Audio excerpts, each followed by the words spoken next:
Chapter 234. Dragon Flame, Aged Spirit, Golden Goblet.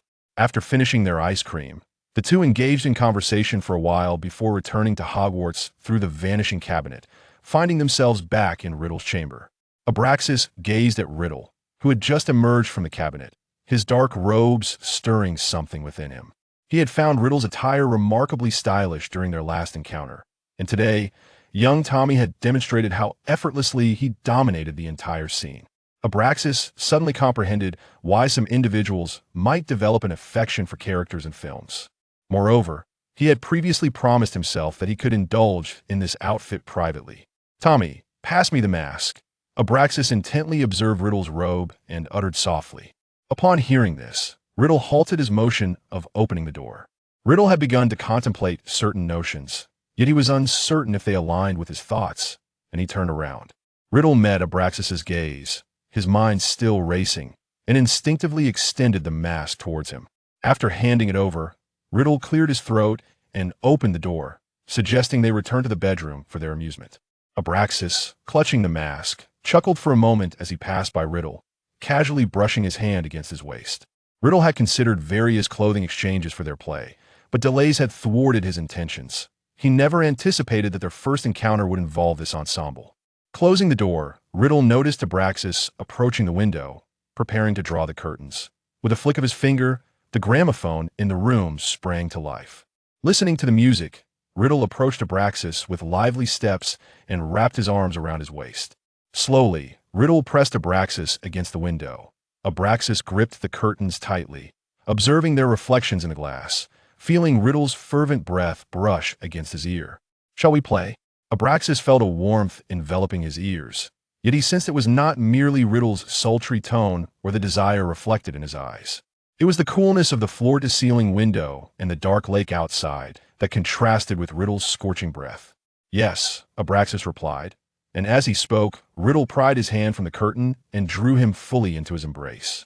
Abraxas watched as the curtains were drawn, the dark lake vanishing from his view. He involuntarily swallowed, his throat tightening. "Tommy, first, let us drink." Abraxas's voice trembled slightly as he endeavored to maintain his grip on Riddle. "Ha ha, splendid," Riddle laughed heartily. They settled onto the grandest sofa, with Abraxas reclining in Riddle's embrace as he passed him the Dragon Flame, Aged Spirit. Riddle set the drink on the table, rummaged through his spatial ring for a wine glass, and with a flick of his hand, glasses from the cabinet floated before him. He gazed at the golden and jade vessels, crystal and glass, feeling they still lacked something. Suddenly recalling his acquisition from earlier that day, he produced a multitude of seamless expansion bags, which levitated at his command. At this moment, Abraxas, having regained his composure from the earlier thrill, lay sideways in Riddle's embrace, admiring his handsome visage.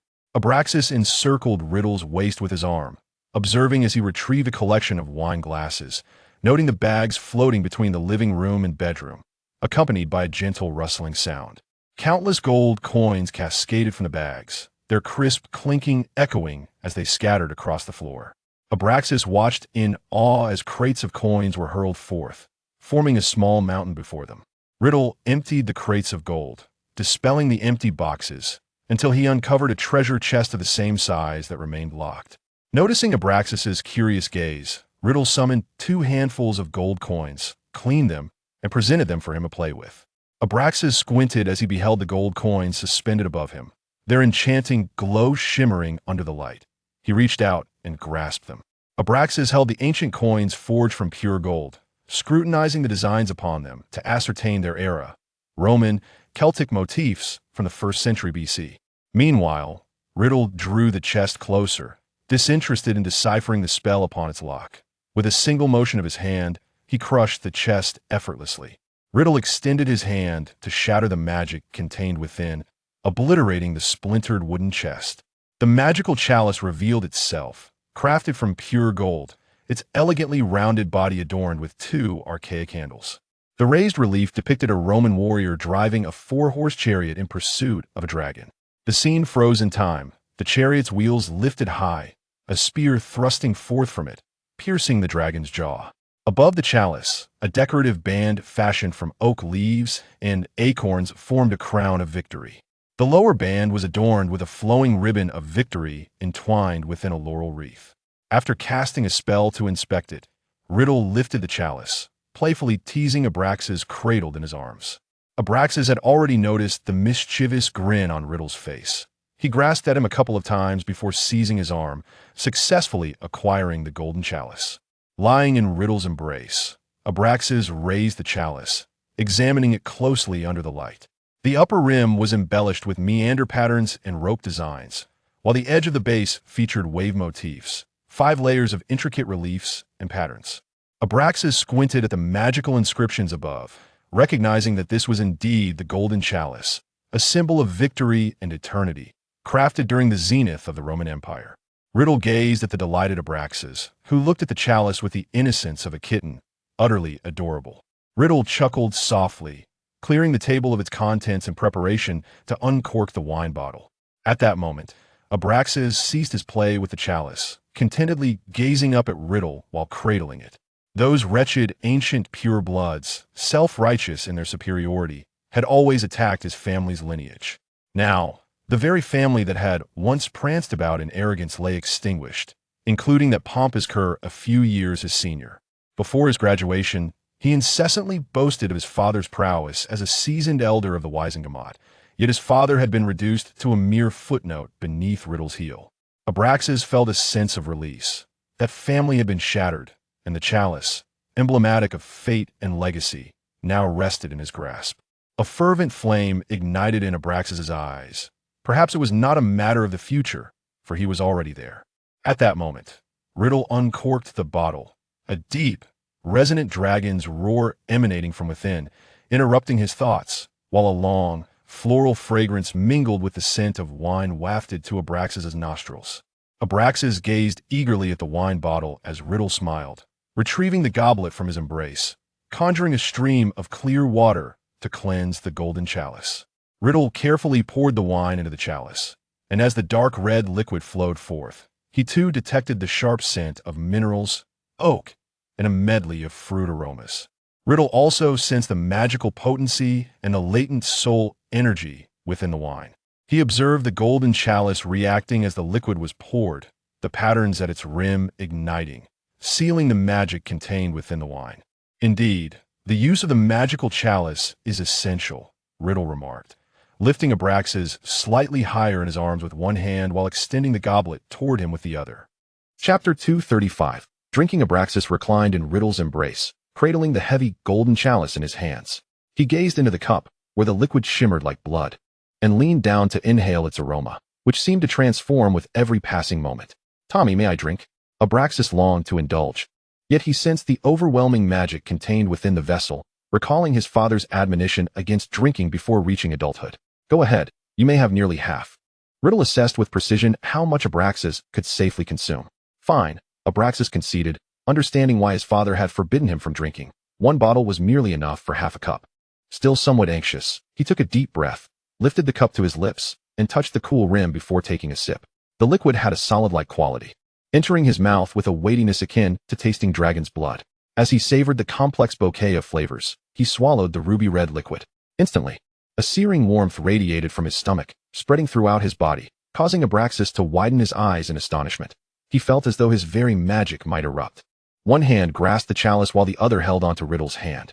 Abraxas felt that were it not for Riddle's embrace, he might have become overwhelmed by the sensation. Akin to a magical upheaval, the effects of the alcohol surged to his brain, leaving him lightheaded and euphoric. Riddle, observing Abraxas's reaction after he finished the drink, could not help but chuckle. That was just one sip." Hearing Riddle's playful laughter, Abraxas felt no desire to protest. The magic coursing through him left him enveloped in warmth. Riddle, still chuckling, took a sip himself, appreciating the delightful flavors of floral and fruity notes mingling within the crisp wine, marveling at its potency. No wonder Abraxas was feeling unsteady. Riddle took another sip, analyzing the wine's composition, and after swallowing, his expression relaxed significantly. He had come to understand the essence of the Dragon's Flame vintage. With a smile, Riddle began to unfasten Abraxas's buttons, gently assisting the languid youth in shedding his outer robe. Abraxas complied, feeling as though Riddle was unbuttoning his shirt collar. As the warmth of the wine enveloped him, he relaxed, realizing that the drink had indeed raised his temperature.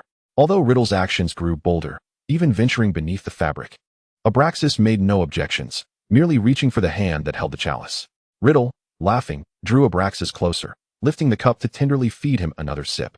Hearing Abraxas's satisfied sigh, Riddle emptied the remaining wine from his glass. Would you like some more? He inquired softly, having consumed only 2 or 3 sips himself. Riddle knew Abraxas could afford another taste. Abraxas, feeling the potency of the drink, found himself overwhelmed by the intoxicating mix of alcohol and magic, his thoughts growing hazy. All he could perceive was the sensation of his exposed skin and Riddle's increasingly audacious hands.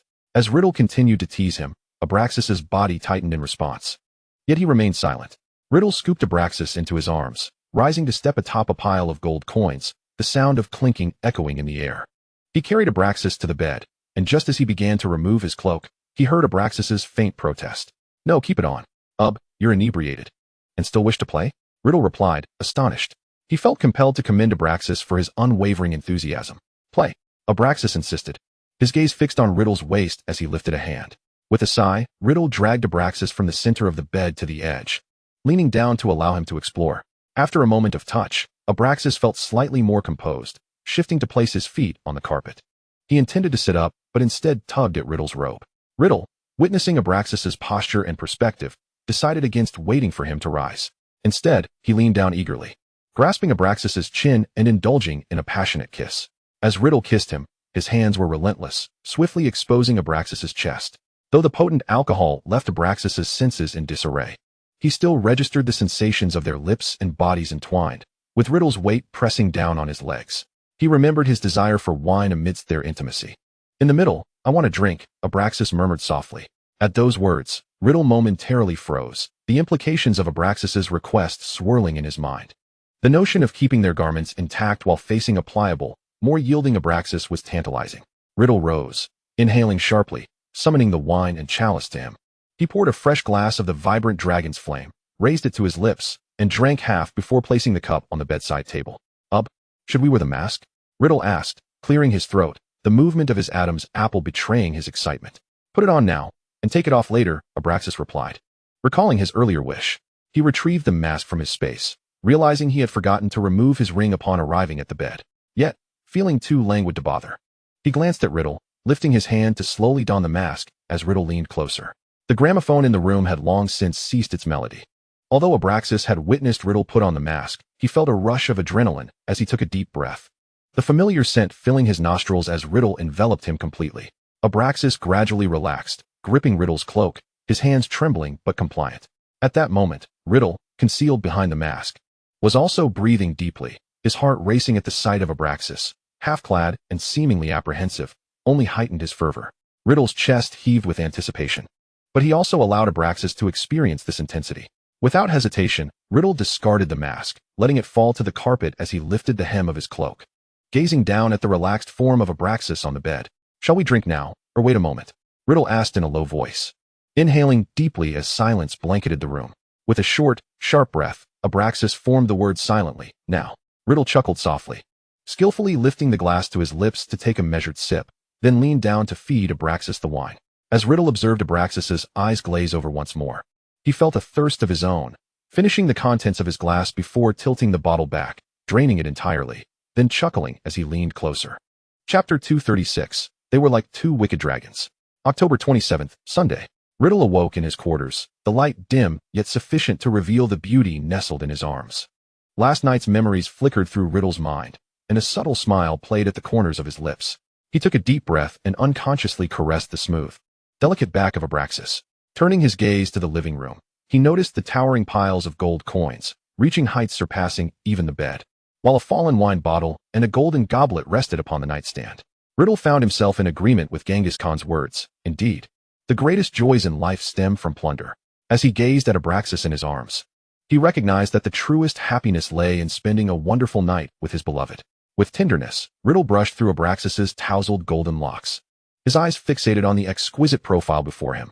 Observing Abraxas's perfect visage, Riddle felt his heart soften. Love was truly enchanting. Abraxas treated him with such kindness. Leaning closer to Abraxas's crown, he inhaled the fragrant aroma that enveloped him. Riddle sensed that the void in his heart had been filled by Abraxas's gentleness, which is why he had only managed to break a few strongholds last night. He twirled a strand of Abraxas's golden hair around his finger.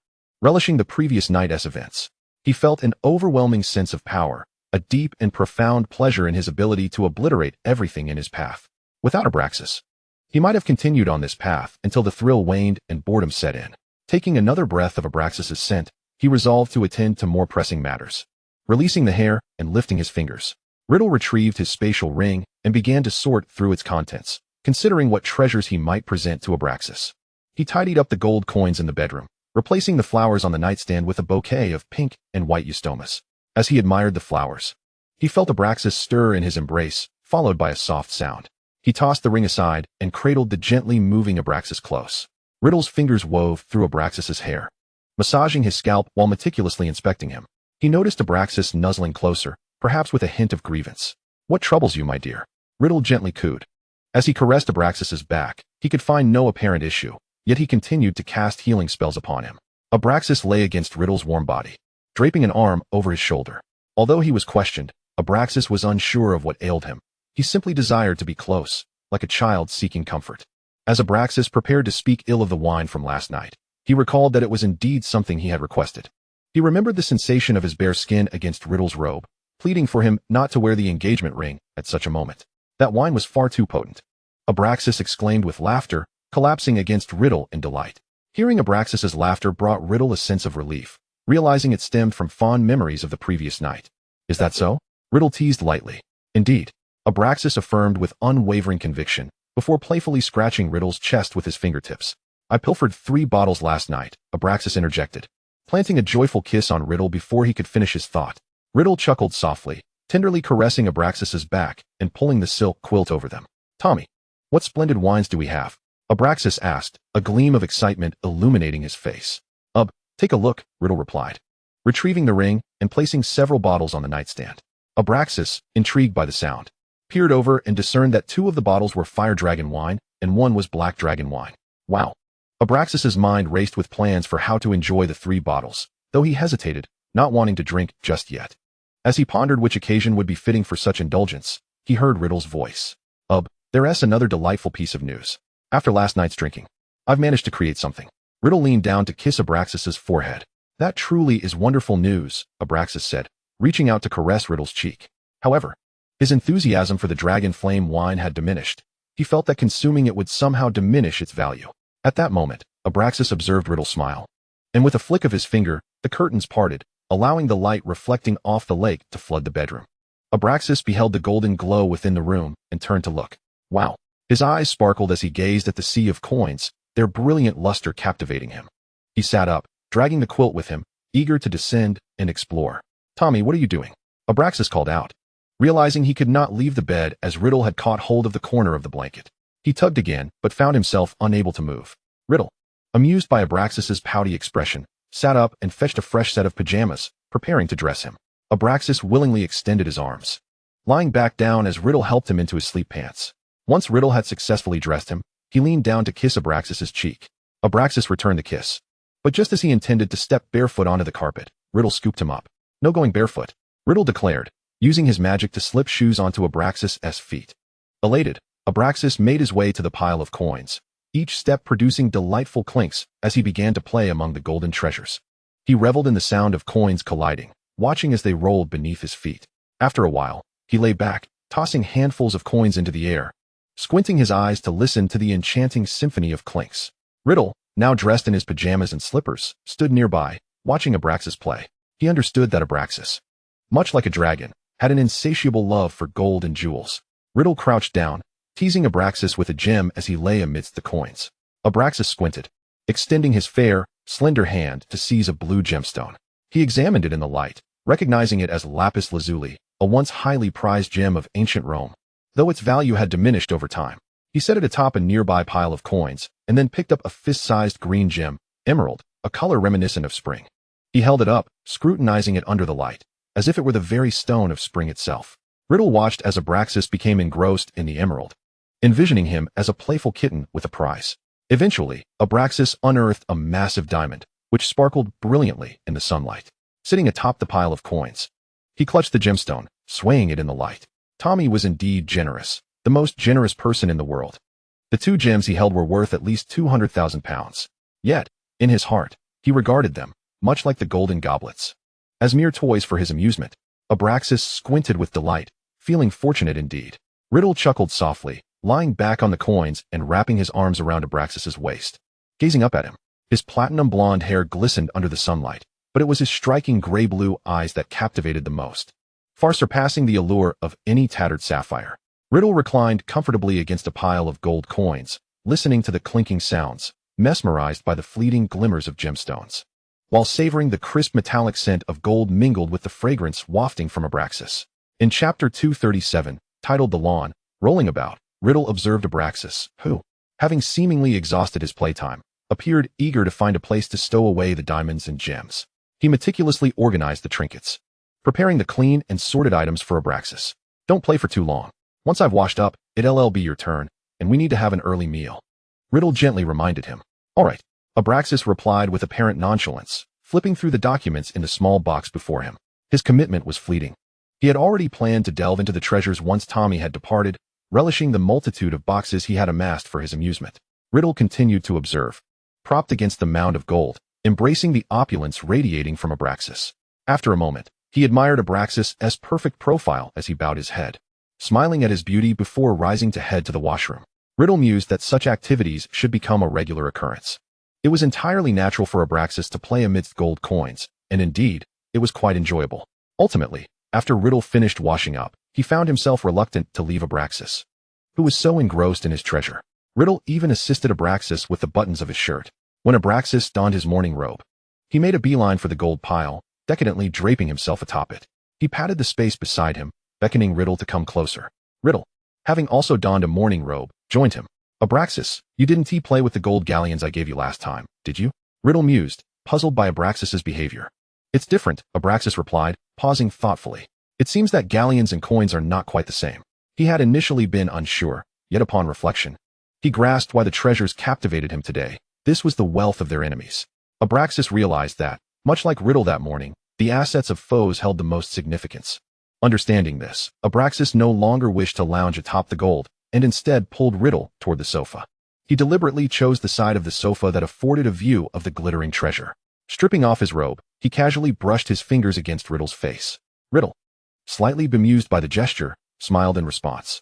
Abraxas took a sip of red tea before indulging in black truffle dumplings, siumai, and honey-glazed char siu that Riddle had cut into bite-sized pieces for him. Riddle enjoyed a Cantonese breakfast, occasionally feeding Abraxas morsels he could enjoy, such as a piece of black pepper short rib and a quarter of a spring roll. Since Abraxas had chosen mushroom dishes, Riddle savored the remaining shrimp dumplings, devoured 2 portions of rice rolls, and finished Abraxas's leftover bacon and sunny-side-up egg. Ultimately, Riddle reclined comfortably on the sofa, indulging in marinated delicacies while sipping cola. Abraxas continued to sip his tea. Tommy, who relished cola, was reliable, though his taste left much to be desired. Feeling satiated, Riddle nestled closer to Abraxas, now finding his morning robe cumbersome and shedding it. Tommy, should we head back to the manor for lunch, or stay here? Abraxas casually inquired, observing Riddle's languid demeanor. The concealment charm will be lifted this afternoon. Since we didn't show our faces yesterday, let us manage with a meal at school, Riddle suggested, inching closer to Abraxas once more. Very well, Abraxas remarked, feeling that if he weren't holding tea, Riddle would nearly be pressed against him. Let us take a stroll outside shortly, check the time, and if we have the chance, we can practice some magic. Sounds good, Riddle agreed, as Abraxas pulled him into the sunlight for a walk. The reason for his insistence was that Riddle had seemed eager to lie on the grass just moments ago. Tommy, do mind your image, Abraxas sighed, wrapping an arm around Riddle's waist with an air of exasperation. You have a picnic blanket, and I can cast a confusion charm. Why should I be concerned about my image? Riddle retorted, eager to lie down in the shade of a tree. Abraxas felt that without his intervention, Riddle would have certainly sprawled out first. All right, let us splash about for a bit, then we'll head to eat. Abraxas finally released his grip, and the two playfully tugged their way to the lakeside. Okay, Riddle replied, stretching as he admired the scenery before him. He retrieved a chair and some books from his spatial ring for Abraxas to sit comfortably. Riddle dashed to the water's edge, searching for the giant squid he had previously attempted to grab. After scanning the area to no avail, he returned to shore, feeling bored, and cast the confusion charm on both himself and Abraxas. He sprawled on the grass beside the chair, basking in the sunlight. Abraxas, engrossed in his book, turned his head to see Riddle rolling on the grass, contemplating how Riddle's boundless energy could easily liken him to a mischievous puppy. Abraxas, let us play frisbee. Riddle called out excitedly from the ground, gazing up at him. At this, Abraxas snapped his book shut with a decisive clap, scrutinizing Riddle's expression closely. He dared to speak boldly. Ever since he had acknowledged their relationship, Riddle had taken to making double entendre suggestions. Abraxas, sensing Riddle's playful mischief, let out a cold laugh, his gaze sharpening as he regarded him. Tommy, come here, he beckoned softly. Riddle blinked and rolled toward Abraxas, maintaining a distance just out of reach. Abraxas, tossing aside his book, lunged to the ground, successfully capturing Riddle. Haha! Abraxas exclaimed triumphantly, perched atop Riddle, reveling in his victory, eager to escape again. With each leap, Riddle would dutifully come rushing in to serve as a cushion, making it childish play to seize him. While playing frisbee, Tommy, if you harbor any nefarious intentions. Abraxas's voice trailed off, his mind racing with the thought that if Riddle were to leak anything, his father would be the first to know. Just the idea made his vision blur. As he felt his cheeks flush, he simply could not bear the thought. If you dare let anyone know, I will personally. Abraxas's eyes gleamed with intensity as he grasped Riddle's cheek, issuing a warning. All right, but Abraxas, it seems you dare to act, but not to face the consequences, Riddle teased, playfully pinching Abraxas's waist. Didn't I already provide you with a hush fee? Abraxas retorted, exasperated, realizing that mischievous Tommy was likely up to no good again. Riddle, sensing Abraxas's irritation, nudged him slightly, prompting, then, give me a kiss. Riddle gazed intently at Abraxas, the picturesque backdrop of lakeside grass, azure sky, and wispy clouds framing them, with a distant castle completing the scene. Sunlight bathed Abraxas, enhancing the translucence of his skin, his exquisite features, and flowing platinum hair that shimmered like liquid light. The vibrant expression on Abraxas's face was truly magnificent. Although Abraxas was often infuriated by Riddle's lackadaisical demeanor, he could not help but notice that Riddle's obsidian eyes were fixated solely on him, and he felt the weight of that gaze. Chapter 238, The Professor, Acquiring Materials. And Gossip. On October 27th, a Sunday, at noon in the Hogwarts Great Hall, the long table at the head of Slytherin was graced by the presence of someone taking a seat. Riddle's icy gaze swept across the room. Though his spirits had been quite high, he found it perplexing that everyone was suddenly looking at him after just one day's absence. Abraxas nudged Riddle with his leg and gently patted his thigh, signaling him to cease his staring and partake in the meal. Abraxas, picking up his knife and fork, reflected on their mysterious disappearance the previous day, having been absent from dawn until dusk. Tommy, usually oblivious to their attention, realized now that the others had merely been subdued by his threats, and today their curiosity had returned, leading to his capture. Abraxas cast a glance at the staff table, dreading that after this afternoon, it would become increasingly unbearable to witness a Dark Lord beneath his very nose. From the mountain of ribs, Abraxas selected a piece to place on Riddle's plate.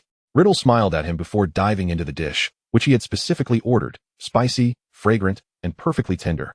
It was delectable. Abraxas also sampled a new delicacy, tuna sushi. As the tempura began to arrive, he indulged in its crispy texture and the sweet, juicy flavor of the vegetables. Upon reaching the fried shrimp, the translucent, sugar-like flesh was remarkably sweet, a moment of enjoyment that only Tommy could appreciate. Riddle, ever the voracious eater, transitioned from the spicy dishes to lighter fare, and after finishing the lighter meal, he dove into a spicy squid rice bowl. Noticing Abraxas enjoying bouillabaisse, he decided to have a portion himself. As Odin was served, Riddle observed Abraxas selectively nibbling on only 2 pieces of vegetables and fish cake, prompting him to consume the remainder. As Riddle savored the beef tendon, he mused that Abraxas' preference for such mild flavors must rob him of much enjoyment. Once Abraxas concluded his meal, he glanced at the insatiable Tommy beside him and chuckled. Sipping on orange soda, he was taken aback to see Riddle partaking in tea today, albeit a rather peculiar green tea. Riddle, relishing ice cream, raised an eyebrow at Abraxas with a sense of pride. Today's lunch was decidedly Japanese, necessitating the bitterness of matcha. However, after a couple of sips, he returned to diligently enjoying his ice cream. After finishing their sumptuous lunch, they rose together and strode side by side toward Professor Slughorn's office. Today, they planned to leave the school brazenly. As they exited the hall, Riddle was seen holding a bowl of strawberries. Abraxas nibbled on 2 before stopping, pondering how Tommy could possibly be so ravenous today. Tommy, Abraxas initially speculated that yesterday's significant expenditure of magic had drained him, yet Tommy appeared full of vigor. Are you in a good mood? Upon hearing Abraxas's inquiry, Riddle nodded enthusiastically while chewing on strawberries. As Abraxas registered his nod, he felt a sudden darkness wash over him. The only noteworthy act he had performed yesterday was extinguishing lives. There was no need to elaborate on why his mood was so buoyant. At that moment, they arrived at the door of the headmaster's office, and Riddle finished his strawberries, disposing of the empty bowl. Upon entering the office, Professor Slughorn greeted them warmly, his words overflowing with praise for the potion Riddle had invented. Abraxas, having received disheartening news, was not particularly enthusiastic. Yet he maintained an elegant demeanor as he conversed with Slughorn about the Sir Merlin Medal of Patent. Though their dialogue centered around Riddle, he had already departed. Bored, Abraxas perused the wall of photographs before moving to the display case. Potions. Various rare finished potions held little interest. Various ingredients, dragon heartstring, an array of crystals. What about this? Riddle's attention was drawn to a crystal jar containing finely shredded silver flakes. What is this? Riddle inquired, pointing at the jar. Professor Slughorn, startled by Riddle's question, quickly turned to face him. That material is the horn of a moonlight beast, he explained, rubbing his hands together as he stood. With a genial expression, he approached Riddle, eager to engage in conversation. Riddle, however, was not inclined to discuss matters with Professor Slughorn and chose the simplest course of action. I want it, Riddle said cheerfully, heading straight for Abraxas's side. Abraxas, observing the two of them sidestepping each other along the way, felt an overwhelming urge to cover his eyes. Riddle was undoubtedly doing this on purpose. Abraxas looked on helplessly as Riddle joyfully peered around his chair. Turning his head, he caught sight of Professor Slughorn, who had helplessly dropped his hands and was gazing at him with resignation. I wish to purchase it, Professor. I can issue you a receipt right now, Abraxas stated calmly, politely inquiring of Professor Slughorn. Though Slughorn had been harried by Riddle, he consoled himself inwardly, believing it to be better than the previous day. After taking a seat, Slughorn nodded, preparing to propose a figure, only to find Abraxas had already conjured a Gringotts receipt. He produced a quill and signed it, then pushed it toward himself. Upon glancing down, Slughorn noticed that no amount was written on it, and the quill beside it indicated he was to fill in the figure himself. The Malfoy family truly possessed great means. Slughorn, considering a reasonable price, began to write with a smile.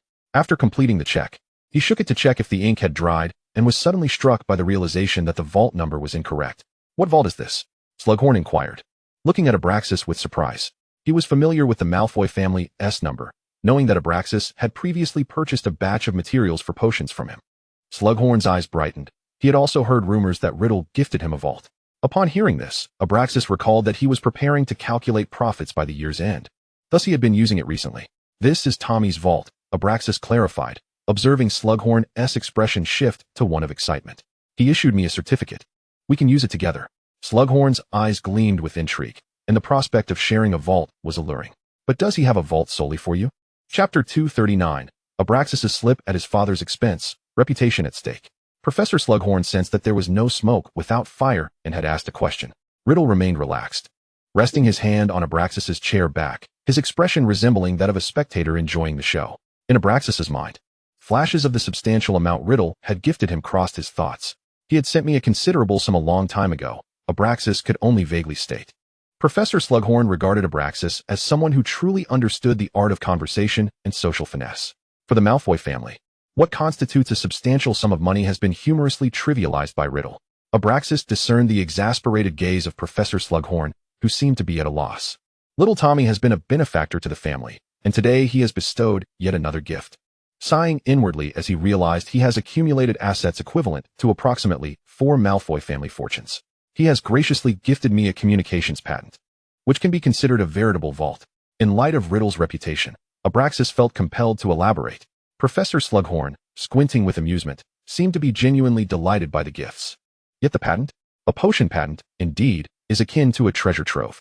Upon hearing this, Professor Slughorn's expression shifted.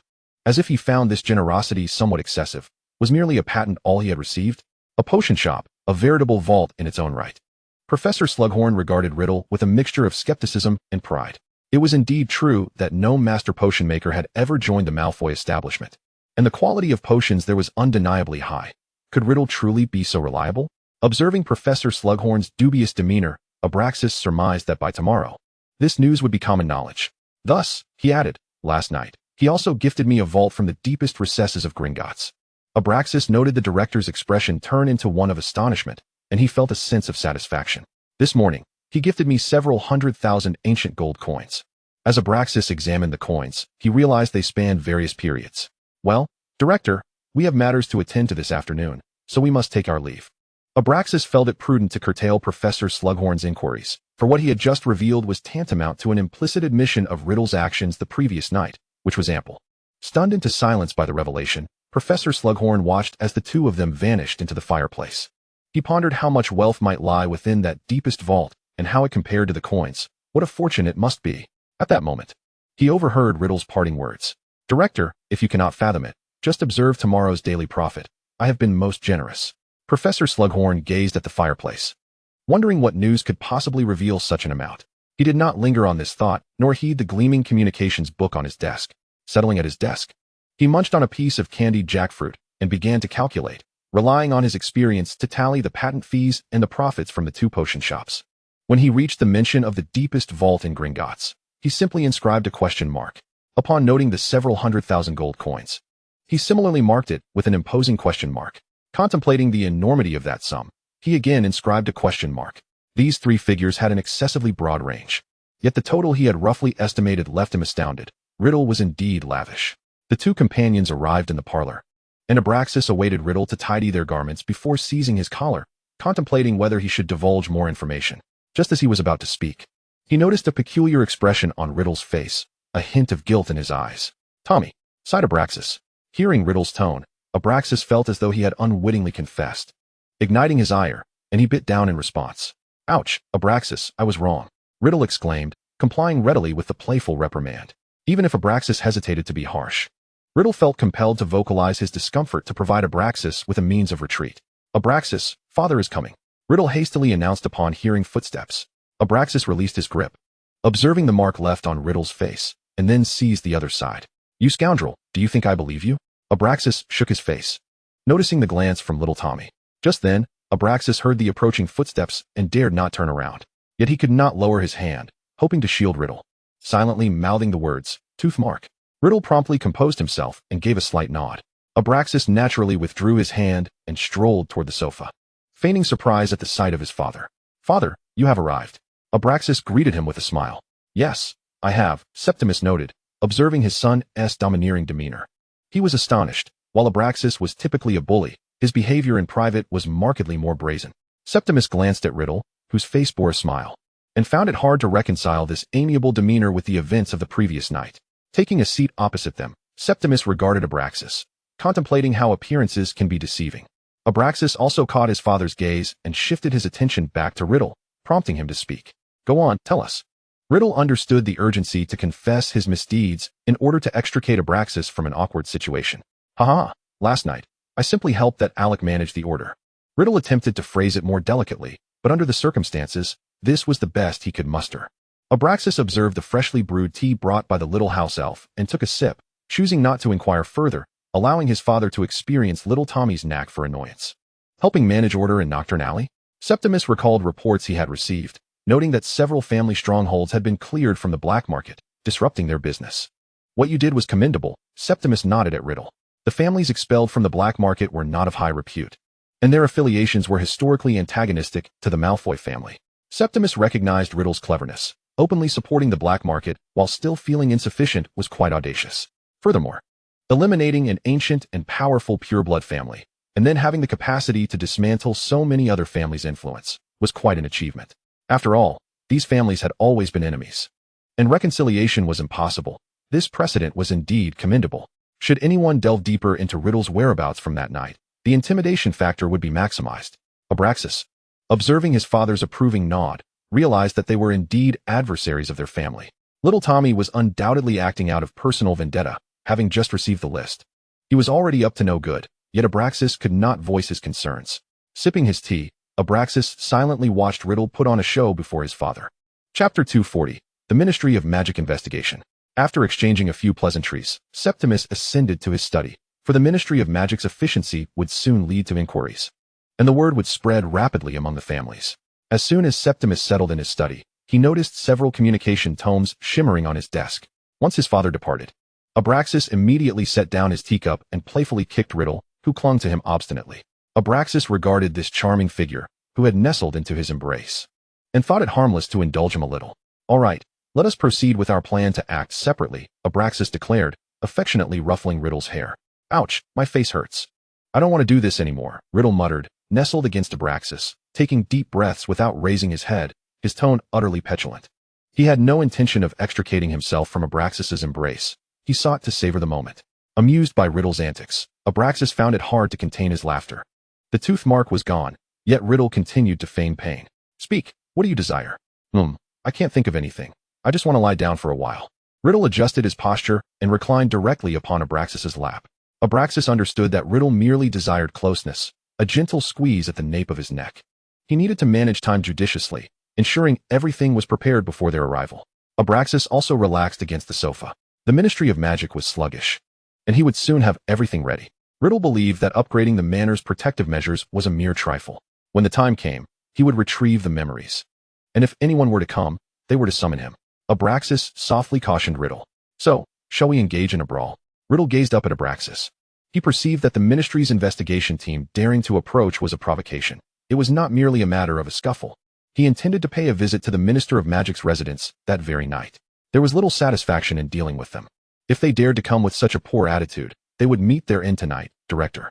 Abraxas grasped Riddle's hand, speaking gently. The Minister of Magic was a pushover. Yet this director, Travers, possessed some cunning, being a staunch pure-blood advocate. Very well, Riddle declared, invigorated, sitting up. He was enamored with the glint in Abraxas's eyes when he spoke of killing. Enthusiastically, Riddle shifted his position, kneeling upon Abraxas. Repeat that. He pressed against the back of the sofa, pinning Abraxas down, intently focused on his eyes, awaiting further words. Abraxas let out a scoff, tugging at Riddle's collar, forcing him to bow his head, his gaze sharp and deliberate. Riddle swallowed hard, suppressing the urge to react until Abraxas finished speaking, gripping his chin, meeting his piercing gaze while lowering his own. Time reverted to noon today. Riddle's large-scale disillusionment charm had dissipated. At 12:01, the Department for Magical Accidents and Catastrophes at the Ministry received its first alarm for the day. The detection of substantial anomalous magical traces sent the duty officer into a panic, as the detector registered advanced dark magic contamination, eliciting a scream. At 12:15, the nearest Ministry patrol Aurors and the Reversal of Accidental Magic team arrived on the scene. They beheld the manor, completely exposed and consumed by flames. The ground transformed into a glass-like black residue. From a distance, it was discernible as a manor. Up close, all stone, metal, and wood had been fused, twisted, and reshaped, losing their original forms, now resembling an odd amalgamation of flowing and solidified shapes. The two teams exchanged apprehensive glances, none daring to enter and confront the cursed remnants of the fierce flames. They observed for a brief moment before feeling an overwhelming chill. This land was saturated with danger and foreboding. They retreated a considerable distance, collaboratively casting a massive disillusionment charm, awaiting the arrival of their superiors while warding off reporters and curious wizards, internally cursing the Ministry for being a sieve, as the superiors had yet to arrive. But the reporters had already come. At 12:35, the Auror Office's action team arrived, led by the Deputy Director of the Department of Magical Law Enforcement, Theseus Scamander.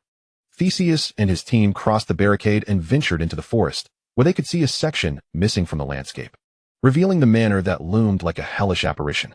Theseus Scamander stood before the charred earth, gazing at the unmistakable signs of the fierce flames. A sense of dread washing over him. His team remained silent behind him. The necessity for investigation had evaporated. In the face of such apocalyptic imagery, who could possibly have survived? All hearts sank. This was a premeditated massacre. As Theseus Scamander and his team confirmed the presence of the fierce flames while silently observing from the periphery, the director of the Department of Magical Law Enforcement, Torquil Travers, arrived post-haste after receiving 2 reports confirming the traces of fierce flames. Travers stared blankly at the scorched earth, recognizing its significance. This was the manor of the Vero family, and he was stunned. Such a powerful pure-blood lineage. Theseus, are there any survivors from the Vero family? What on earth transpired? Travers inquired anxiously. We could investigate their last movements and attempt to contact them, but, Theseus began, shaking his head, the manor has been breached. This scene speaks volumes. The group gathered in prolonged silence, exchanging glances filled with unspoken words. Let us prepare a report and submit it to the office. After a moment of contemplation, Travers broke the silence. Upon finishing, he turned to leave, intending to reach out to all pure-blood families to glean any information regarding the situation. Theseus surveyed the manor before him, sighed, and led the way inside. Fierce flames are not unfamiliar to us. It's nothing to worry about. Let us expedite the report. Theseus urged, swiftly moving inward. His subordinates exchanged glances, suppressing their trepidation as they ventured inside, scattering to investigate the traces. Theseus wished to explore further, but upon seeing his subordinates return after a quick look, he too decided to withdraw. Emerging from the manor, he felt an enveloping chill and hastily led his team back to the ministry. Upon returning to the Auror office, they gathered around the fireplace for warmth while deliberating over the report. After some time, he arrived at the office door, knocking before entering to find the director engaged in communication without looking up. "Director, the report you requested is ready." "Place it down," Travers replied, his voice steady, the anxiety dissipating. Theseus, puzzled yet obedient, set down the report and exited. Once the door closed, Travers lifted his gaze to examine the report. After a brief investigation, he discovered that Grindelwald had been in Han's country, making recent appearances, and he sensed the situation remained manageable. Although the pureblood community was in an uproar, he believed he had discerned the perpetrator's identity. Chapter 241. Who is the culprit? It was glaringly obvious, Travers mused, clutching his quill as he scrutinized the communications logs on his desk. By the time the upper echelons of the ministry received the news, most pureblood families had already been informed, and he had nearly completed his rounds. The only two families yet to respond were the Vero and Malfoy families, two adversaries.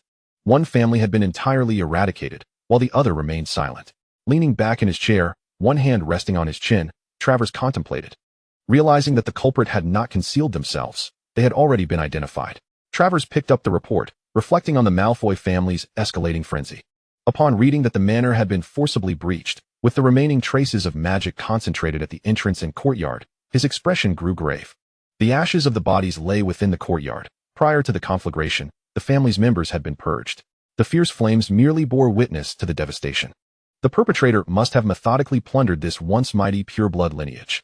To breach such an ancient manor fortified by multiple protective charms, the assailant must have been an extraordinarily powerful wizard. The absence of communications indicated a sudden assault, leaving no time for any reaction. A cadre of wizards had likely stormed in together. The assailant was ruthless, their actions swift and decisive, ultimately employing the potent dark magic of fierce flames to incinerate the manor's very stones. Travers believed that the Malfoy family truly had no need for pretense, as the perpetrator had left behind no evidence whatsoever. Despite this, a name had already sprung to mind, one he had recently encountered frequently. Travers paused for a moment, contemplating whether he should amend the report. His gaze fell upon the contact list of Septimus on the table. If Septimus were to allude to or explicitly state something, or leave a message, he would alter the report immediately. With a sigh, Travers took the initiative to leave a message for Septimus. After a brief wait, upon seeing the reply, he smiled. He added a line to the report, suggesting that it was possible the Valois family was conducting dangerous experiments within the manor, which had led to this tragedy. Having completed his writing, he flicked the report lightly and decided it was time to rise, preparing to head to the minister's office. Before exiting, he donned a more somber expression. Glancing at the time, 1:45 p.m. In the study, Septimus was enjoying music and sipping champagne, having navigated the initial wave of inquiries and completed all communications. He then rose, raising his glass, as he listened to the exquisite melodies and gazed out at the scenery, awaiting an important message. An urgent special hearing of the Wisingamot had been convened regarding the vacancy left by the unfortunate passing of Elder Perseus. To determine a successor, in accordance with Article X of the Wisingamot Emergency Procedures Act, Septimus regarded this notification, raised his glass, and eyed the liquor cabinet. Feeling a yearning for whiskey, he lifted his hand, drained the champagne in his glass, and sat down to prepare for the new round of developments prompted by this announcement. At 3:10 p.m., Septimus had donned a complete dark red Wisingamot conference robe. He admired himself in the mirror, listening to the compliments from the enchanted mirror, while accepting the diadem presented by a house elf. After trying it on and testing its effect, he shuddered slightly, unable to suppress a soft laugh. "Ha! I truly should bear the name Malfoy," he mused, glancing once more at his reflection before turning to depart. As Septimus made his way to the courtyard, he chuckled to himself, reflecting on how Abraxas was indeed a wonderful son, as was Riddle. Upon arriving at the courtyard, he faintly heard music. After crossing the fountain and taking a few more steps, he spotted Abraxas. A complex expression crossed Septimus's face as he observed the pristine, minimalist chairs arranged amidst the floral lawn, accompanied by a gramophone. A bouquet of vibrant flowers graced the table, clearly not from the garden. Abraxas reclined in a chair, a spellbook at his side, leisurely sipping tea. Noticing Septimus, he acknowledged his father, now clad in his ceremonial robes and diadem, likely for a final glance before heading out. "Father," Abraxas said, and just then, Riddle appeared. "Father," Riddle greeted, and after inquiring about his well-being, he took a cookie from the table and began munching. Septimus intended to offer some words of caution, but upon seeing Abraxas in such a relaxed state, he found himself at a loss for words. Abraxas noticed his father's hesitation and looked puzzled. Riddle glanced around, sensing he perhaps should not be present, and popped another buttery cookie into his mouth, sipping red tea. There's another node in the magical array. I'll go take care of it, Riddle announced before levitating away, quickly vanishing. Abraxas watched Riddle's departing figure, then turned to his father. Sensing something was amiss, little Tommy should not have run off. Septimus understood that when one loves another, they find everything about them admirable. Their bond was strong. Yet Riddle was busy with magical defenses for his family, while Abraxas sat idly. Septimus also noticed the fruit platter on the table, clearly not prepared by a house elf. You should pay more attention to Riddle, Septimus said, his tone tinged with exasperation as he patiently advised him. Abraxas deciphered his father's gaze, realizing what he was insinuating, and felt a surge of frustration. After reviewing Riddle's meticulously crafted memories, he had become quite animated, opening the window to call him. Riddle climbed in through the window, and after some playful antics, Abraxas wished to rest in his room and watch a movie, but Riddle insisted on his company. After both had emerged, Riddle had only taken about 10 minutes before being coaxed back into the fray. Abraxas regarded his father with a thoughtful gaze, resolving that once the holiday commenced, he would surprise everyone. Very well, father, Abraxas replied with an elegant smile. Septimus observed Abraxas's demeanor, feeling a nagging suspicion that he was up to something mischievous. Although Septimus wanted to linger until the last moment, time was of the essence, so he merely exchanged a few brief words before departing. As soon as Septimus left, Riddle stealthily returned from behind the flowers. What did father say? Riddle asked, dragging a chair closer to Abraxas and leaning against him. Abraxas smirked coldly, pinching a strawberry and shoving it into Riddle's mouth. He said you've been busy with the magical array, and to take care not to overexert yourself. Abraxas said through clenched teeth. When Abraxas saw Riddle blinking and chewing the strawberry mechanically, he knew Riddle had comprehended the message. A glint of menace flickered in Abraxas's icy blue eyes, yet his tone remained gentle. Tommy, are you tired? Chapter 242, Riddle's Mischief, excited by malfeasance. Riddle was nearly terrified, beads of sweat forming on his forehead. I'm not tired. You must be the one who is weary. Allow me to give you a massage. Riddle offered in an excessively obsequious tone. He was well aware that he had not accomplished much with the magical array and knew what he had been up to. If he dared to claim fatigue, he would be in serious trouble. Riddle promptly stood up, moving behind Abraxas and dutifully began to massage his shoulders and neck. Just as Abraxas was about to reprimand him, he found himself exhaling in comfort, deciding to let things be, as they awaited the surprise. Tommy, transform the chair. I want to lie down, Abraxas sighed contentedly, wishing for Riddle to attend to other areas. Of course, right away. Riddle transformed the chair, and as Abraxas lay down, Riddle quickly conjured a pillow and placed it beneath him. Abraxas nestled his arm comfortably on the pillow, and Riddle leaned in to plant a kiss on his cheek. Tucking in the soft pillow, Abraxas closed his eyes, burying his face in the plush cushion, beginning to relish the massage. Initially, Riddle had been diligently massaging from head to toe, but after finishing with Abraxas's back, he could not restrain himself. With lightning speed, both hands moved to mischief. You scoundrel! Get away from me! Abraxas exclaimed, turning to scold him while playfully kicking him away. Ha, I was wrong, Let me massage your legs, Riddle retorted after being kicked. Quickly falling silent, Abraxas lazily flipped over, pulling the pillow from beneath him and tossing it at Riddle's face. After the pillow fell, Riddle caught it and made it disappear, smiling as he adjusted the soft cushion beneath Abraxas's head. Abraxas made no objection, thus tacitly consenting. Riddle widened the chair, transforming it into a lounge seat, and settled himself upon it, cradling Abraxas's slender legs in his embrace. Reclining back, Abraxas gazed at the azure sky and fluffy clouds, his anger dissipating as he observed the peacock in the distance. The gentle touch on his calves felt exceedingly pleasant, while Riddle began to knead his own toes. Be gentle, Abraxas requested. Of course, Riddle replied. Abraxas gestured towards the juice, which then floated to his side. After taking a sip, he pondered whether he was indulging too much. His father was away at a meeting, while he lay in the courtyard, enjoying the scenery and music, pampered by little Tommy. Was it truly acceptable to relish such moments? Tommy, what do you think will happen at my father's meeting? Abraxas decided to broach a serious topic. There are only a few dissenters. The rest are either neutral or merely spectators. Your father is merely going through the motions, Riddle remarked, glancing at the fruit bowl on the table. Which one shall I choose? At that moment, a strawberry floated toward him, a treat he had been too startled to appreciate earlier, thus he felt compelled to make amends. Abraxas nudged Riddle with his other foot, inquiring about the fruit platter he had prepared. An apple, complete with a fork, drifted into his view, and upon tasting it, Abraxas found it quite delightful. "Tommy, what do you think will come of Dumbledore and the headmaster?" Abraxas observed Riddle rising to move to his other side, casually handing him a cup and a toothpick. Riddle placed the items on the table, resumed his seat, and began to massage Abraxas's other leg. "The headmaster will likely remain silent and inactive, but Dumbledore might stir things up," Riddle mused, watching Abraxas recline lazily, his eyes half closed in bliss. "You look so adorable right now." "Dumbledore is indeed capable," Abraxas replied, feeling the absurdity of the world wash over him. The stories Riddle had shared about Dumbledore felt like the stuff of fairy tales, blood oaths, and 2 months of passionate turmoil. For an entire week after learning of these matters, Abraxas could not bear to face Dumbledore. He feared his gaze would betray his thoughts. "I'm not spinning tales, they are indeed real," Riddle asserted, contemplating who might be aware of such truths. "The upper echelons of the magical community are mostly informed. You might inquire with your father, and he might know." Riddle recalled the ministry's surveillance of Dumbledore due to his knowledge of these affairs. Now finished with his massage, he leaned back, lying beside Abraxas. "Let me regale you with the tale of the Wizarding Conference in Bhutan." Riddle wrapped his arms around Abraxas, his enthusiasm palpable as he prepared to continue his story. "Not just yet. Let us first discuss the current situation and their potential reactions," Abraxas interrupted, patting Riddle's hand. "I believe they will have no response. They will simply overlook me." Riddle grasped Abraxas's hand, nuzzling his cheek against him. "Why is that? We are not in a balanced power dynamic."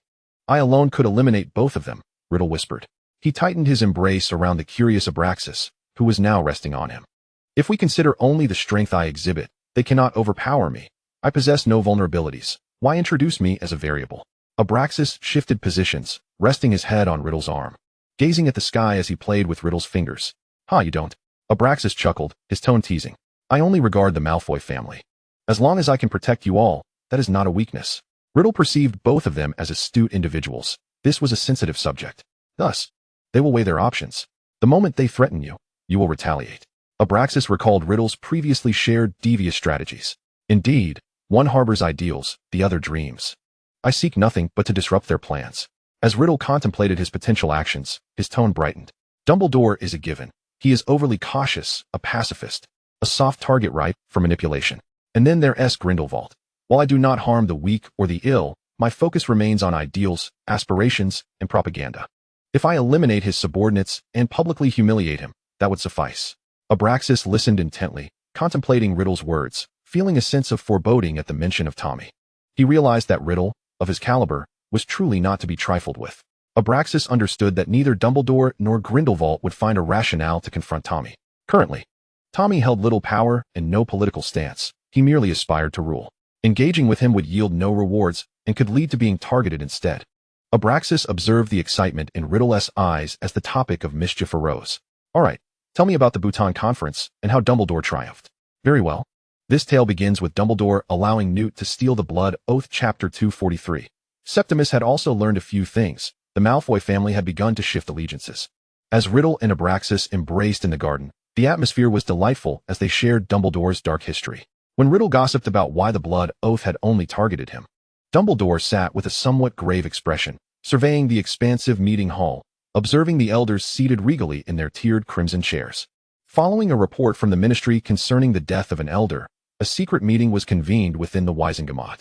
They ultimately determined that the cause of the incident was the dangerous magical experiment conducted by the Valor family. Though lacking concrete evidence, Dumbledore believed that everyone was aware of the true culprit's identity. When he proposed a thorough investigation into the Malfoy family, no one supported him. The matter was left unresolved. The Minister of Magic refrained from voting in favor, which Dumbledore understood, as the elders were inclined to sweep the issue under the rug. Yet, he was surprised that even the headmaster did not endorse his proposal. Dumbledore's gaze shifted to the presiding principal, Dipet. A complex array of emotions filled Dumbledore's eyes as the assembly gathered, just before the grand magical clock chimed. Septimus Malfoy entered the meeting room with an air of composure. The sound of his boots striking the stone floor resonated clearly, drawing the attention of all present. Maintaining the Malfoy family's signature elegance, Septimus ascended the steps with a poised demeanor, though he slightly raised his chin in a display of arrogance as all eyes fell upon him. Dumbledore and the majority of attendees were taken aback by the sight of the headpiece adorning his head. Only elders were permitted to wear such a crown, particularly one of this style. Confronted by Dumbledore's hostile gaze, Septimus strode forward with confidence, casting a glance back at him, a slight smile gracing his lips, the hallmark of a victor, as he proceeded to his seat. Septimus had sensed it long before, that all eyes, whether intentionally or not, had flickered over his laurel crown. Thus, he declared, Riddle ought to bear the Malfoy name. After engaging in such affairs the previous night, he had been specially gifted a crown today. The base was crafted from oak leaves, adorned with laurel leaves to form a splendid wreath, accentuated by a magnificent sapphire embedded within. Intricate engravings, reminiscent of runes, embellished its finer details, marking it as an exquisite piece of high alchemical craftsmanship, with its design being of paramount excellence. As Septimus took his seat, his fervent emotions caused the laurel leaves to sway gently, the silver of the mithril sparkling brilliantly. Dumbledore's gaze now burned with intensity, sharply fixed upon Septimus. However, the crown had been enchanted by Riddle to detect hostility, and its aura pricked at his eyes. Dumbledore blinked defiantly, yet averted his gaze, still unwilling to concede, preparing for one last attempt. At that moment, the clock chimed, and Dipet began to rise, announcing in a resonant, aged voice, in light of the unfortunate demise of Elder Perseus due to unforeseen circumstances, and to uphold the integrity and authority of Wisengamot, in accordance with ancient law. He paused briefly, surveying the assembly, finally offering a smile to Septimus. Today, I propose that the head of the Malfoy family, Septimus Malfoy, be appointed to the vacant seat. He urged the assembly to proceed with final inquiries and voting. Septimus understood the ensuing proceedings well. He rose with poise, nodding slightly in acknowledgement. Dumbledore's plans had been interrupted as more than 2 or 3 individuals began to applaud, with Headmaster Dipet and several exalted elders joining in. Dumbledore's eyes turned cold and sardonic, yet he resolved to make one final stand, fixing his gaze on a particular individual. The person he looked upon, a supporter, spoke up, his voice tinged with restrained indignation. Mr. Malfoy, it is well known that your family harbors certain disagreements with the Vero family. He paused, the weight of unspoken history lingering in the air. Everyone recalled that it was Perseus who had staunchly opposed Septimus's application for the elder position, almost single-handedly thwarting it. With his passing, you were immediately nominated for the elder seat. One cannot ignore the implications. Septimus, now disinterested, raised his hand to applaud, interrupting the speaker. The sharp, crisp sound of applause echoed through the silent hall. He turned with an air of arrogance, his piercing gaze directed at the speaker, as well as at Dumbledore behind him. What do you wish for me to say? Should I confess my delight? Upon finishing, Septimus glared icily at Dumbledore, the crown upon his head swaying gently. The magic woven into it, in sync with his emotions, radiated a perilous glint, sharp enough to be almost piercing. Suddenly, Septimus's expression shifted to one of disinterest as he casually twirled his family ring. He had adhered to the rules and was weary of this question-and-answer game. Enough of such meaningless discourse. Let us commence the voting. He raised his head, letting out a derisive laugh, casting a haughty glance around the room, his imposing presence now overshadowing the entire assembly. An eerie silence enveloped the crowd. The more he asserted himself, the more they understood that he was indeed the perpetrator. Septimus did not bother to conceal his intentions today. He was boldly seizing the elder's seat. They all silently recalled the reports and insights they had gathered in private. At this juncture, Headmaster Dipet cleared his throat. Do any of you have objections? Silence reigned. We shall now proceed to the final vote. As Dipet's words lingered in the air, he caught sight of the sorrow in Dumbledore's eyes and the growing distance in his gaze. Dipet internally shook his head at Dumbledore. If you dare not stand up, how can you expect others to do so? Even you understand the nature of someone like Riddle, who possesses no qualms. As his voice fell, every wand in the room was raised. The elders' wands ignited with light, followed by a majority of the assembly's wands. A miniature galaxy of illumination blossomed in the hall, and moments later, a significant number of wands glimmered. Dipet surveyed the sea of silver light, his expression unchanged as he calmly announced, the vote has passed. Septimus Malfoy, please step forward to accept your seat. Under the scrutiny of countless gazes filled with awe, submission, fervor, fear, hatred, and indifference, Septimus approached with composure. Dipet smiled at the silver crown adorning his head, a foregone conclusion.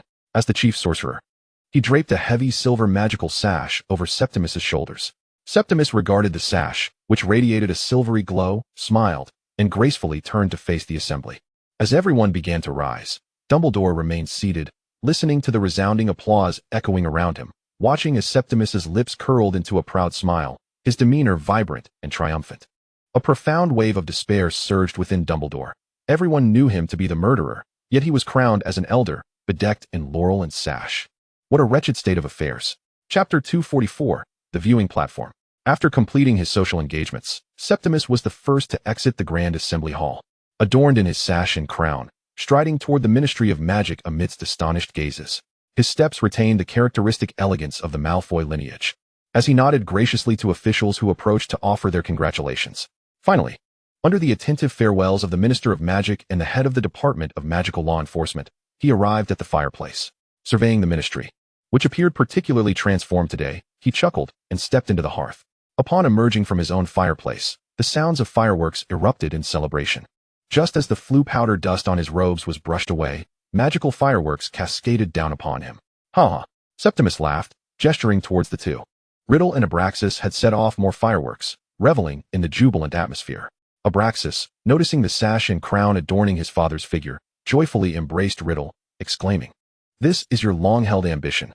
Riddle looked down at his son, who was somewhat moved, and with a smile, he playfully shook Abraxas, saying, "This is merely the beginning." In the sitting room, beside the fireplace, their laughter filled the air. Riddle and Abraxas returned from the headmaster's office via the fireplace, with Riddle observing the elated Abraxas, who had already concocted a gift in mind. Although Abraxas was thrilled, he maintained a composed demeanor, graciously accepting the headmaster's congratulations. He took Riddle's hand, turning to leave the office amidst Slughorn's complex expression. Riddle noted how Slughorn seemed to shy away from his gaze, as if intimidated by him. He shot Slughorn a glance before smiling at Abraxas and raising an eyebrow. Abraxas chuckled, pulling the rascal along, as they exited the office. "You little scoundrel. You can't bully the headmaster like that," he teased with a grin. "Abraxas, you slander me. I am indeed a paragon of virtue." Riddle shook Abraxas's hand, shaking his head, resolute in his denial. "Ha ha ha, a paragon of virtue." Abraxas was already amused by him. "A paragon of virtue? Are we dining in the Great Hall tonight?" Abraxas cast a teasing glance at Riddle, not particularly inclined to go. "Today Dumbledore either intends to glare at me with murderous intent or gaze at me with pitiful eyes." Riddle shivered at the thought. Ha ha. Abraxas was once again entertained by his reaction. "So, where shall we frolic now?" Abraxas shook Riddle's hand, still somewhat exhilarated. After a moment of contemplation, Riddle suddenly had an epiphany. The observatory. Abraxas looked at Riddle in surprise, but nodded in agreement. Riddle cast a confundus charm on both of them, and hand in hand, they made their way to the tower's base. The passage was locked, but Riddle effortlessly enchanted the door open. They arrived at the lower level beneath the observatory, and Abraxas walked towards the viewing platform between the aisles, aware that the upper door remained locked. "Tommy, why have we come to the observatory?" Abraxas reached the domed terrace, gripping the railing, gazing at the distant scenery. "Because one feels inclined to ascend when in good spirits." Riddle approached Abraxas from behind, wrapping his arms around him and also resting on the steel railing. Abraxas gazed at the distant view, releasing his grip and leaning back against Riddle. Indeed, this perspective is truly magnificent. As Abraxas felt Riddle hold him tighter, he leaned more comfortably against him. He admired the distant black lake and the undulating mountains, inhaling deeply in relaxation. At that moment, a thick layer of clouds suddenly parted, allowing a brilliant beam of light to illuminate a corner of the Quidditch pitch. Abraxas chuckled upon seeing where the light fell. Riddle's match was not until next month. "But for now, Tommy, I can't shake this feeling of unreality." Abraxas felt inexplicably sentimental. So much had transpired in the past 2 months, and the outcomes were utterly unexpected. Riddle tilted his head and kissed Abraxas softly, squinting as he pondered. "Shall I provide you with a sense of reality tonight?" Riddle chuckled lightly, having initially intended to tease, but unable to resist. "You rascal, I had thought such feelings would only come post-marriage." Abraxas pressed Riddle's hand, resting his head on his shoulder, his expression tinged with exasperation. Abraxas turned his head, eyeing Riddle's earlobe and cheek, his intentions clear. "Oh dear, I was wrong." Riddle gently squeezed Abraxas's hand, both pleading for mercy and tilting his head to invite him to bite. Upon hearing Riddle's words, Abraxas relented, kissing the red mark he had left. "Be good. All right." Abraxas continued to lounge in his embrace, gazing at the mountains.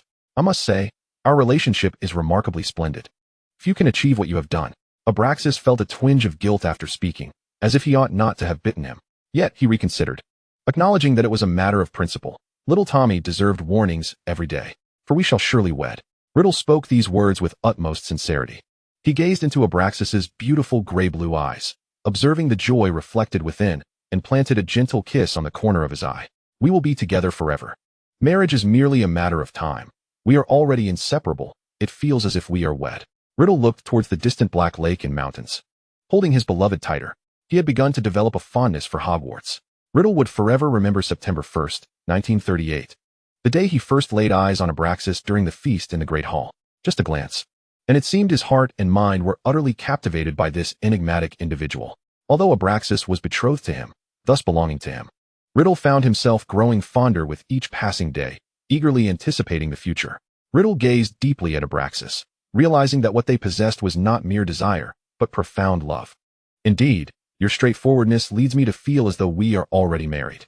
Although Abraxas said this, he felt in his heart that apart from the abundance of wealth, it was the private moments they shared that were truly beguiling. Little Tommy diligently cared for his long hair each day. The small acts of daily life were effortlessly managed, perhaps indulging him a bit too much. Tommy, something feels amiss. Abraxas turned to embrace his neck, wearing a sly expression that seemed to see through everything. Huh? What feels amiss? Riddle chuckled, playfully nudging Abraxas's nose with his own. You wish to pamper me, to make me dependent solely on you. Abraxas gazed into Riddle's gentle eyes, leaning in to plant a soft kiss at the corner of his lips. Then, shall I indulge you? Riddle's gaze deepened as he looked at Abraxas, inching closer, his warm breath brushing against his face. Yes. Abraxas found himself tempted by Riddle, his lips parting slightly. Abraxas allowed Riddle's hand to rest on the nape of his neck, and as Riddle leaned down, Abraxas instinctively tightened his embrace, leaning in. Riddle enveloped Abraxas's back, protecting him, and began to escalate their fervor. Chapter 245. Abraxas felt increasingly detached from reality. After tending to his affairs and enjoying a bath, Abraxas donned a set of Riddle's black pajamas and approached the vanishing cabinet. As he walked, he pondered what he would do if the gift did not meet his expectations, or if little Tommy were deceiving him into wearing his clothes. He would certainly give him a good thrashing. Tonight, he would bite this little rascal to bits. Upon exiting the potions room and entering Riddle's chamber, Abraxas sensed something was amiss. The lights were off, the curtains drawn, with only the faint glow of a few candles. Surprise! Riddle suddenly leaped out from the side of the door. Abraxas was both exasperated and amused. A surprise in a black suit? Abraxas silently studied Riddle's eyes. Although the outfit was indeed handsome, he felt that to play along would be to deceive himself. Sensing Abraxas's disapproving gaze, Riddle quickly grasped Abraxas's raised hand, wrapping his arms around his waist and resting his head on his shoulder. There is a surprise, truly, I promise. After a moment, Riddle blinked and finally released his hold on Abraxas. Just as Abraxas took a couple of steps forward to seek out the surprise, Riddle embraced him once more. Shoo!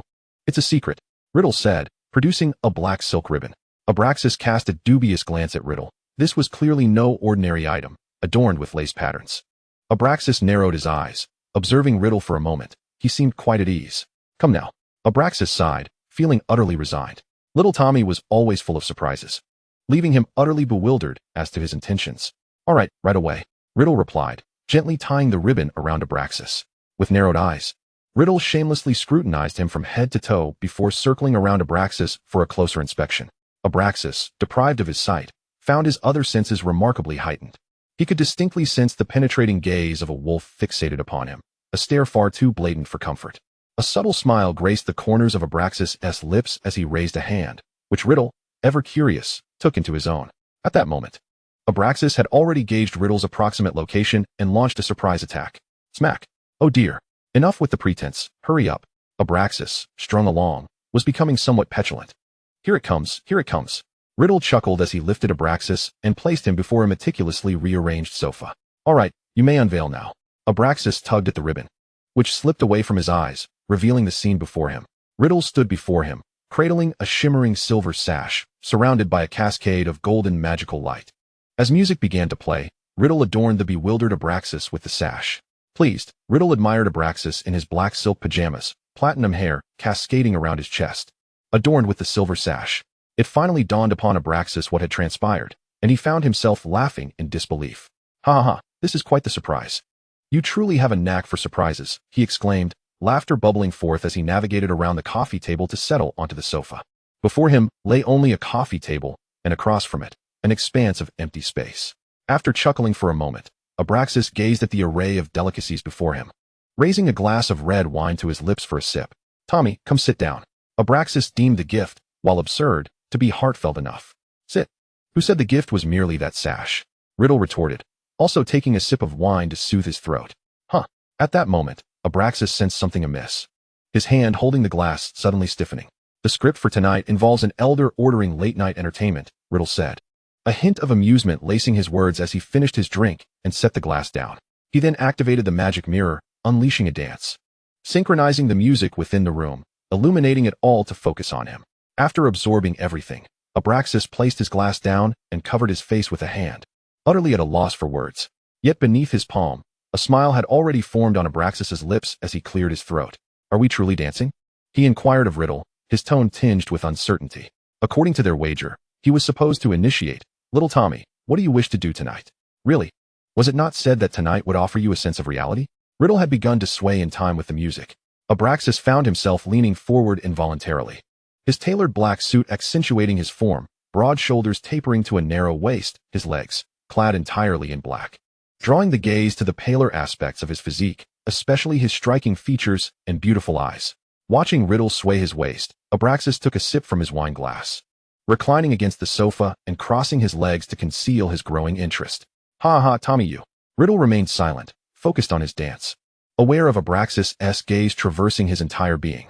Riddle feigned seriousness, engrossed in his dance, executing each movement with precision and poise, his expressions impeccably managed, leaving him to perform splendidly. Abraxas was captivated, mesmerized by the elegance of Riddle's movements, the rhythm evoking a smile that illuminated his face from an enticing angle. As Riddle transitioned to the next song, Abraxas gently beckoned, "Once more, please." He raised his glass for a sip, yet his eyes never strayed for a moment. During this dance, Riddle casually glanced at him, momentarily holding his gaze. Abraxas set down his glass, torn between speaking and dancing, when Riddle's eyes glimmered, causing him to swiftly avert his own gaze. This was undeniably enticing. The fluidity of Riddle's movements was captivating. As he turned, his hair fluttered, revealing the graceful curve of his neck and the sharp line of his jaw. He began to lean back, tilting his head to the sky and slowly arching his back. The curve of his body was simply. Abraxas found himself involuntarily swallowing hard, taking another sip of wine. Riddle suddenly surged up, his hair shimmering once more, exuding strength. "Tommy, are you tired?" "Not at all." Riddle exhaled slowly, as the music shifted to a slower rhythm. He watched Abraxas sway gently, noticing his gaze fixating once again on Riddle's hips. Riddle chuckled softly, inching closer across the coffee table. As the music changed, Abraxas remained entranced, watching Riddle twist and caress his own body, shedding layers, discarding his coat. Riddle laughed unabashedly, rolling up his shirt sleeves to reveal his wrists, deftly unfastening a collar button. Abraxas was nearly beside himself, captivated by Riddle's exquisite features even as he observed the elegant lines of his hands gliding over his body. Abraxas felt an overwhelming urge to reach out, and when he saw Riddle extend his hand, he couldn't resist grasping it, inhaling deeply. As Abraxas found the coffee table a hindrance, Riddle tidied up, kneeling before him. This posture accentuated the tautness of his suit pants and the muscular contours of his thighs. Abraxas felt his blood racing, his face aflame, yet Riddle held his hand firm, guiding it to the place he was gazing at. Riddle, breathless, secured the sash around himself. Blindfolded, kneeling with one hand pressed against the coffee table. Huff, huff. Abraxas listened to Riddle's breathing, feeling the tremor of his hand. The music fading into the background as the pounding of his heart and the rush of blood became the only sounds he could discern. Following the curve of Riddle's knee, thigh, waist, abdomen, chest, Adam's apple, and jawline, Abraxas sensed his hand quivering slightly. Once Riddle had explored every contour, he yanked the sash free. Seeing Abraxas steadying his breath while gripping Riddle's forearm, he pressed a glass of wine into his hand, urging him to continue. Abraxas had no desire for wine. He was entranced by the music, captivated by the scene before him, his fingers instinctively tightening around the glass, nearly crushing it. Wherever Riddle placed his hand, Abraxas's gaze followed, feeling as though every part of Riddle's body was drawing him in. Abraxas was on the verge of heat exhaustion, his eyes tracing the delicate, elongated fingers from his jawline down to his Adam's apple. Recognizing Abraxas's rising desire, Riddle seated himself atop the coffee table, gently covering Abraxas's hand, deftly retrieving the wine glass. Riddle lifted his gaze, downing the last of the wine, tossing the glass aside, and pulling Abraxas into his embrace, his face now flushed. "Abraxas, I haven't even undressed yet." Riddle chuckled softly, playfully nibbling at Abraxas's cheek, savoring the softness of his skin, his fingers tenderly massaging his hand, offering solace. "Oh dear." Abraxas knelt atop the coffee table. His legs chilled, yet Riddle's affectionate nibbles upon his cheek only intensified the warmth. Abraxas leaned weakly against Riddle, feeling the heat of his breath against his neck as he lifted his nightgown, Riddle's hands already exploring within. "Let us move to the bed." Abraxas's eyes shimmered with moisture as he spoke, his voice trembling. Riddle, though exerting himself vigorously, felt his own chest heaving in response. Ha ha, very well. Riddle chuckled softly, rising while still embracing Abraxas, and made his way toward the entrance. Chapter 246, the day after the annihilation. Monday morning. As per his usual routine, Riddle knocked on the door at Abraxas's entrance. Knock, knock. Before long, the door swung open. Good morning, Riddle remarked, squinting as he took in Abraxas from head to toe.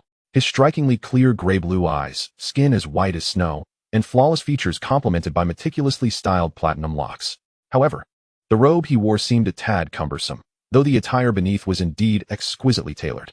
With a snap, Abraxas's eyes blazed with fury. He genuinely wished to strike Riddle for the commotion of the previous night. He had already consumed a bottle of vitality potion that morning.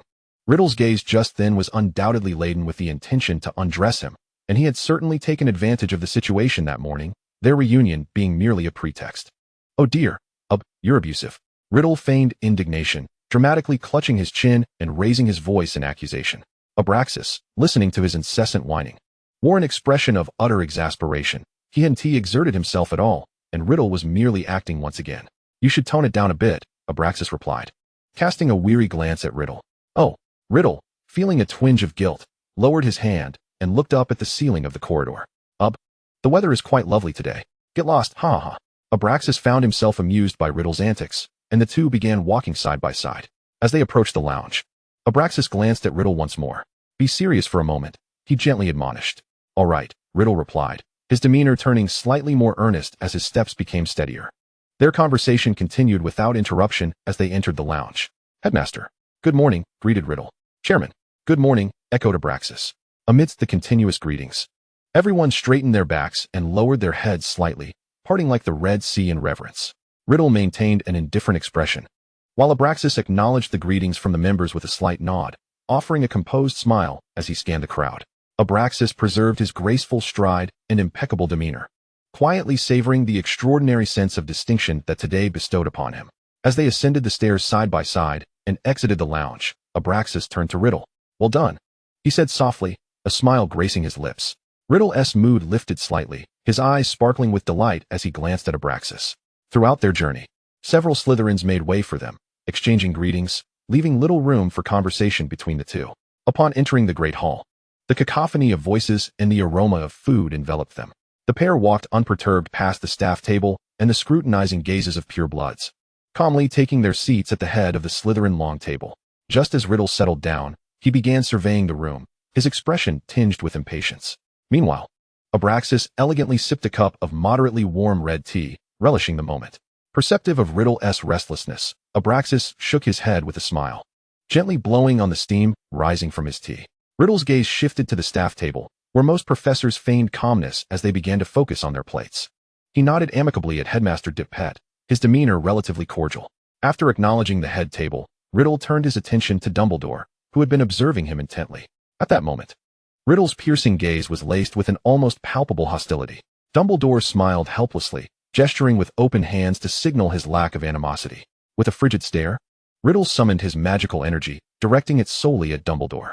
Abraxas, elegantly sipping his tea, noted the overwhelming surge of power emanating from Riddle, a force that felt almost tangible. As he watched Dumbledore's complexion slowly redden, the man braced himself against the table, straining against the invisible weight bearing down upon him. Desiring to avert an embarrassing scene, Abraxas set down his exquisite teacup, the bottom clinking against the tray. Ding! Observing that Riddle could still casually glance at him, Abraxas smiled and took hold of Riddle's hand across the table. All right, everyone's looking now, he lightly patted Riddle's hand. Riddle turned his cold gaze toward Dumbledore, releasing his magical grip at Abraxas's behest. Riddle glanced at the char siu bun on the table, nudging Abraxas's leg with his own before reaching for it. Abraxas, meanwhile, was busy using his eyes to pacify the headmaster and the other professors, stealing a glance at Riddle with a silent warning not to eat.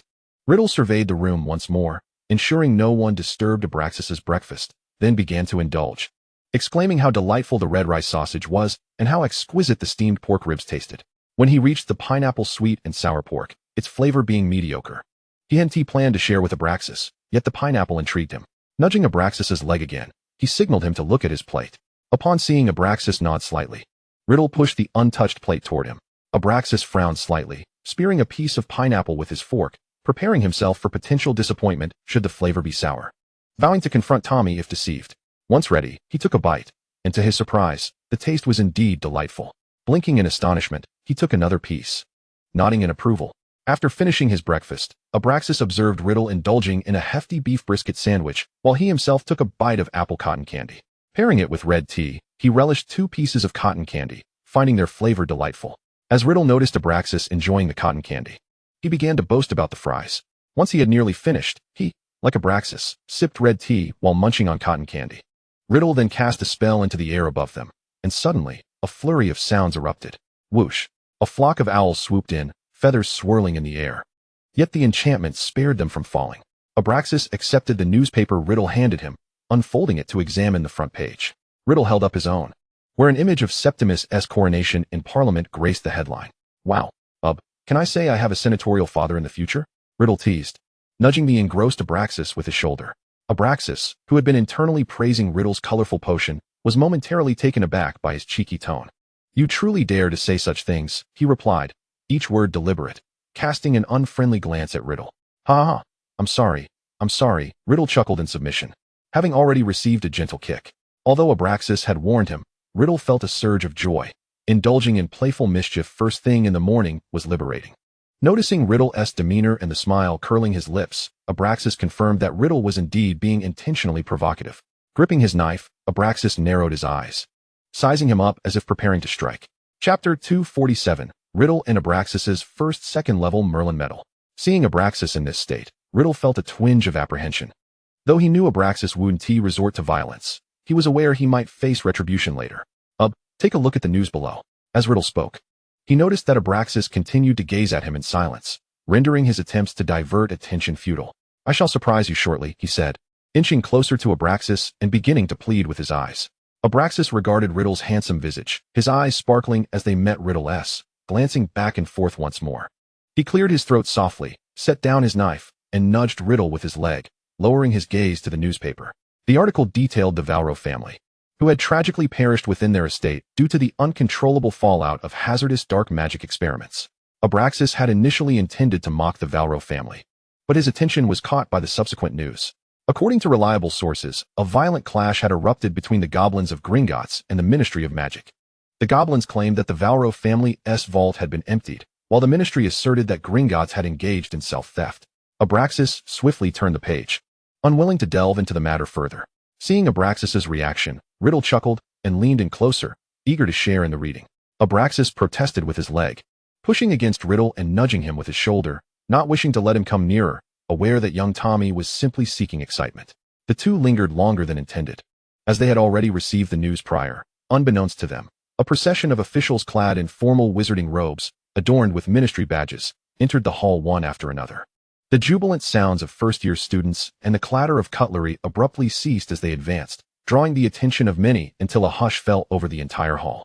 Headmaster Dippet had received word and rose from his seat at the staff table, casting a glance at Abraxas as he passed by.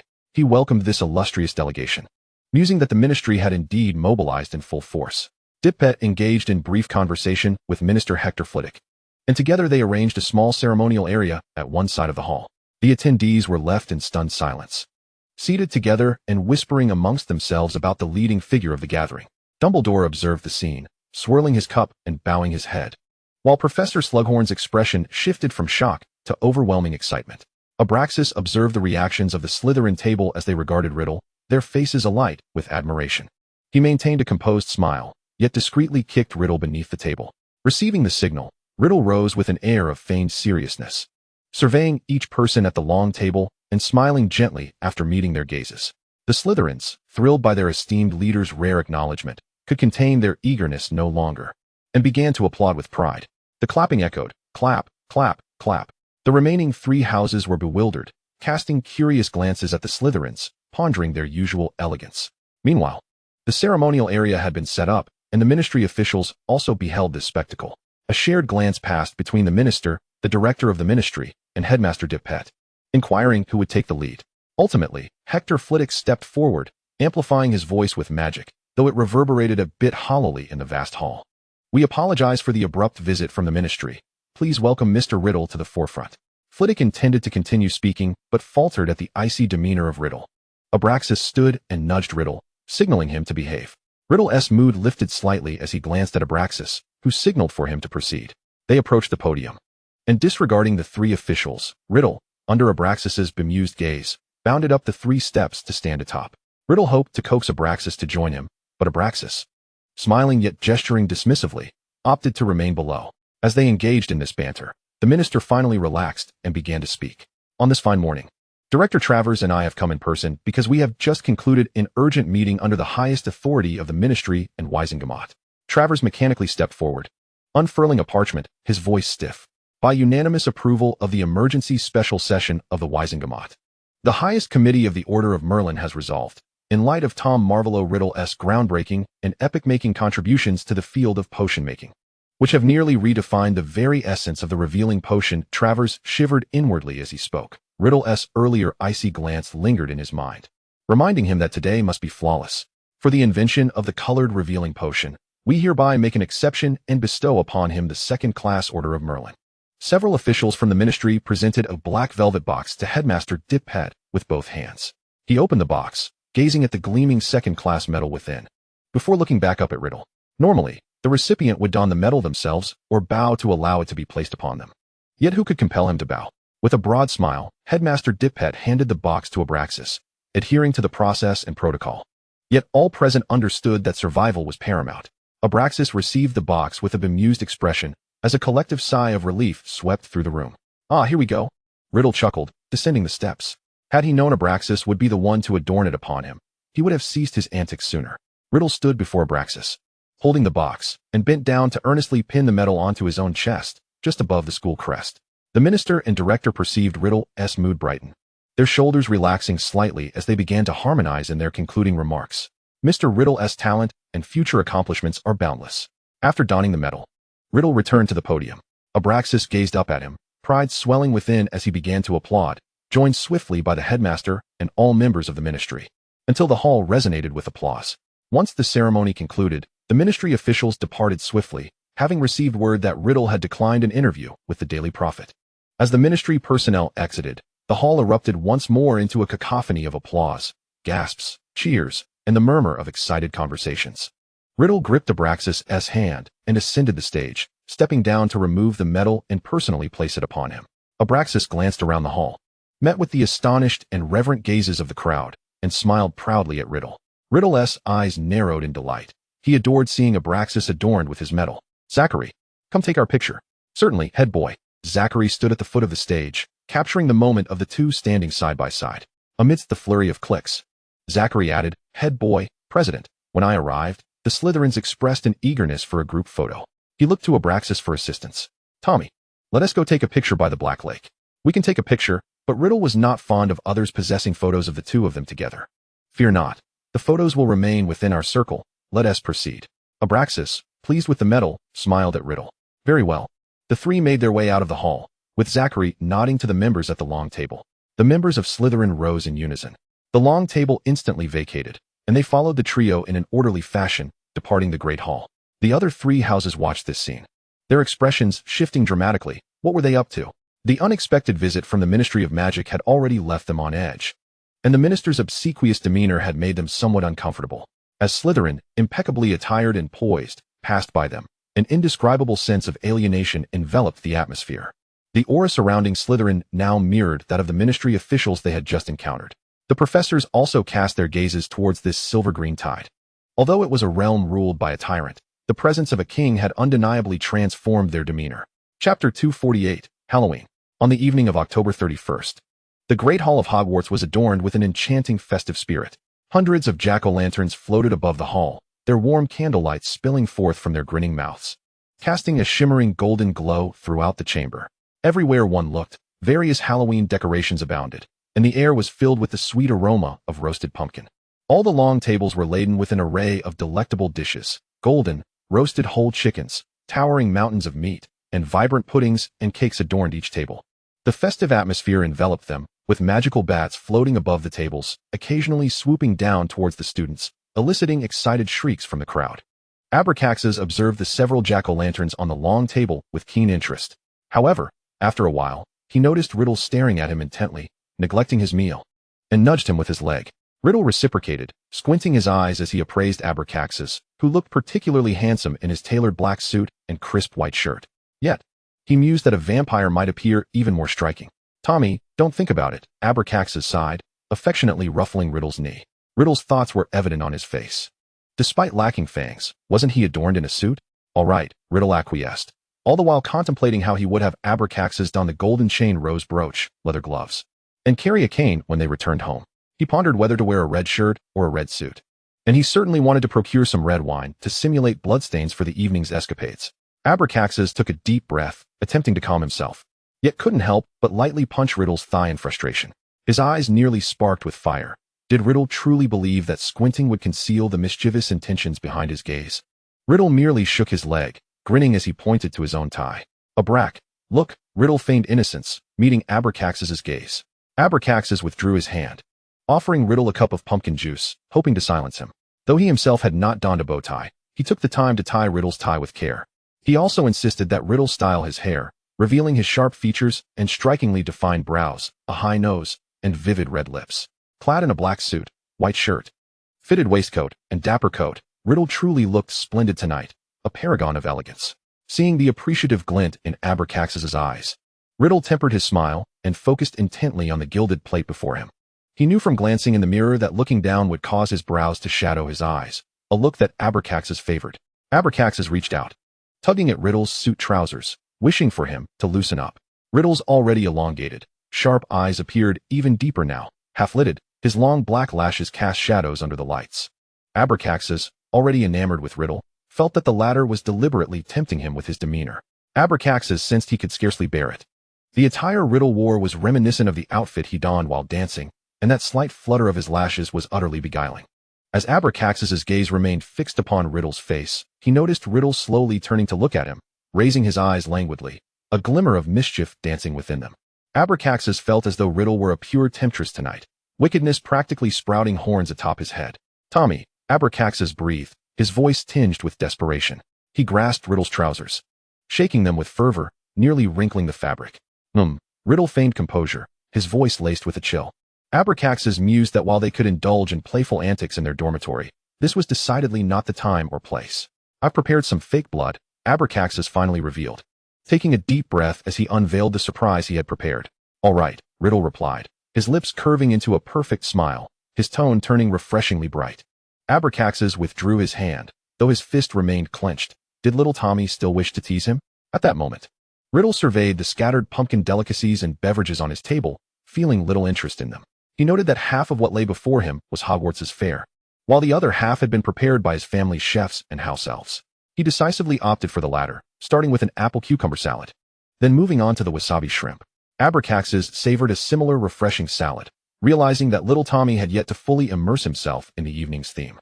Though it seemed he had always been this way before meeting Abraxas, perhaps he had merely grown accustomed to his laughter. Abraxas ceased his musings, glancing at those around him, a smile gracing his lips as he raised a glass of champagne. Riddle had noticed Abraxas stealing glances at him, and he too had been admiring Abraxas's attire. With a smile, Riddle lifted his glass, producing a crisp clink as their glasses met.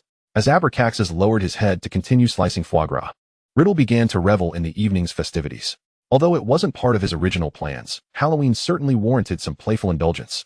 He intended to eat heartily to bolster his energy. Abraxas, however, sensed something amiss. How could he possibly eat tonight? Noticing Riddle's heightened excitement, he understood that Riddle only indulged when he was truly happy. While Riddle had been eating well recently, tonight's exuberance was particularly pronounced. After consuming too much beef rib, Riddle took a sip of Long Island iced tea, pretending it was merely cola.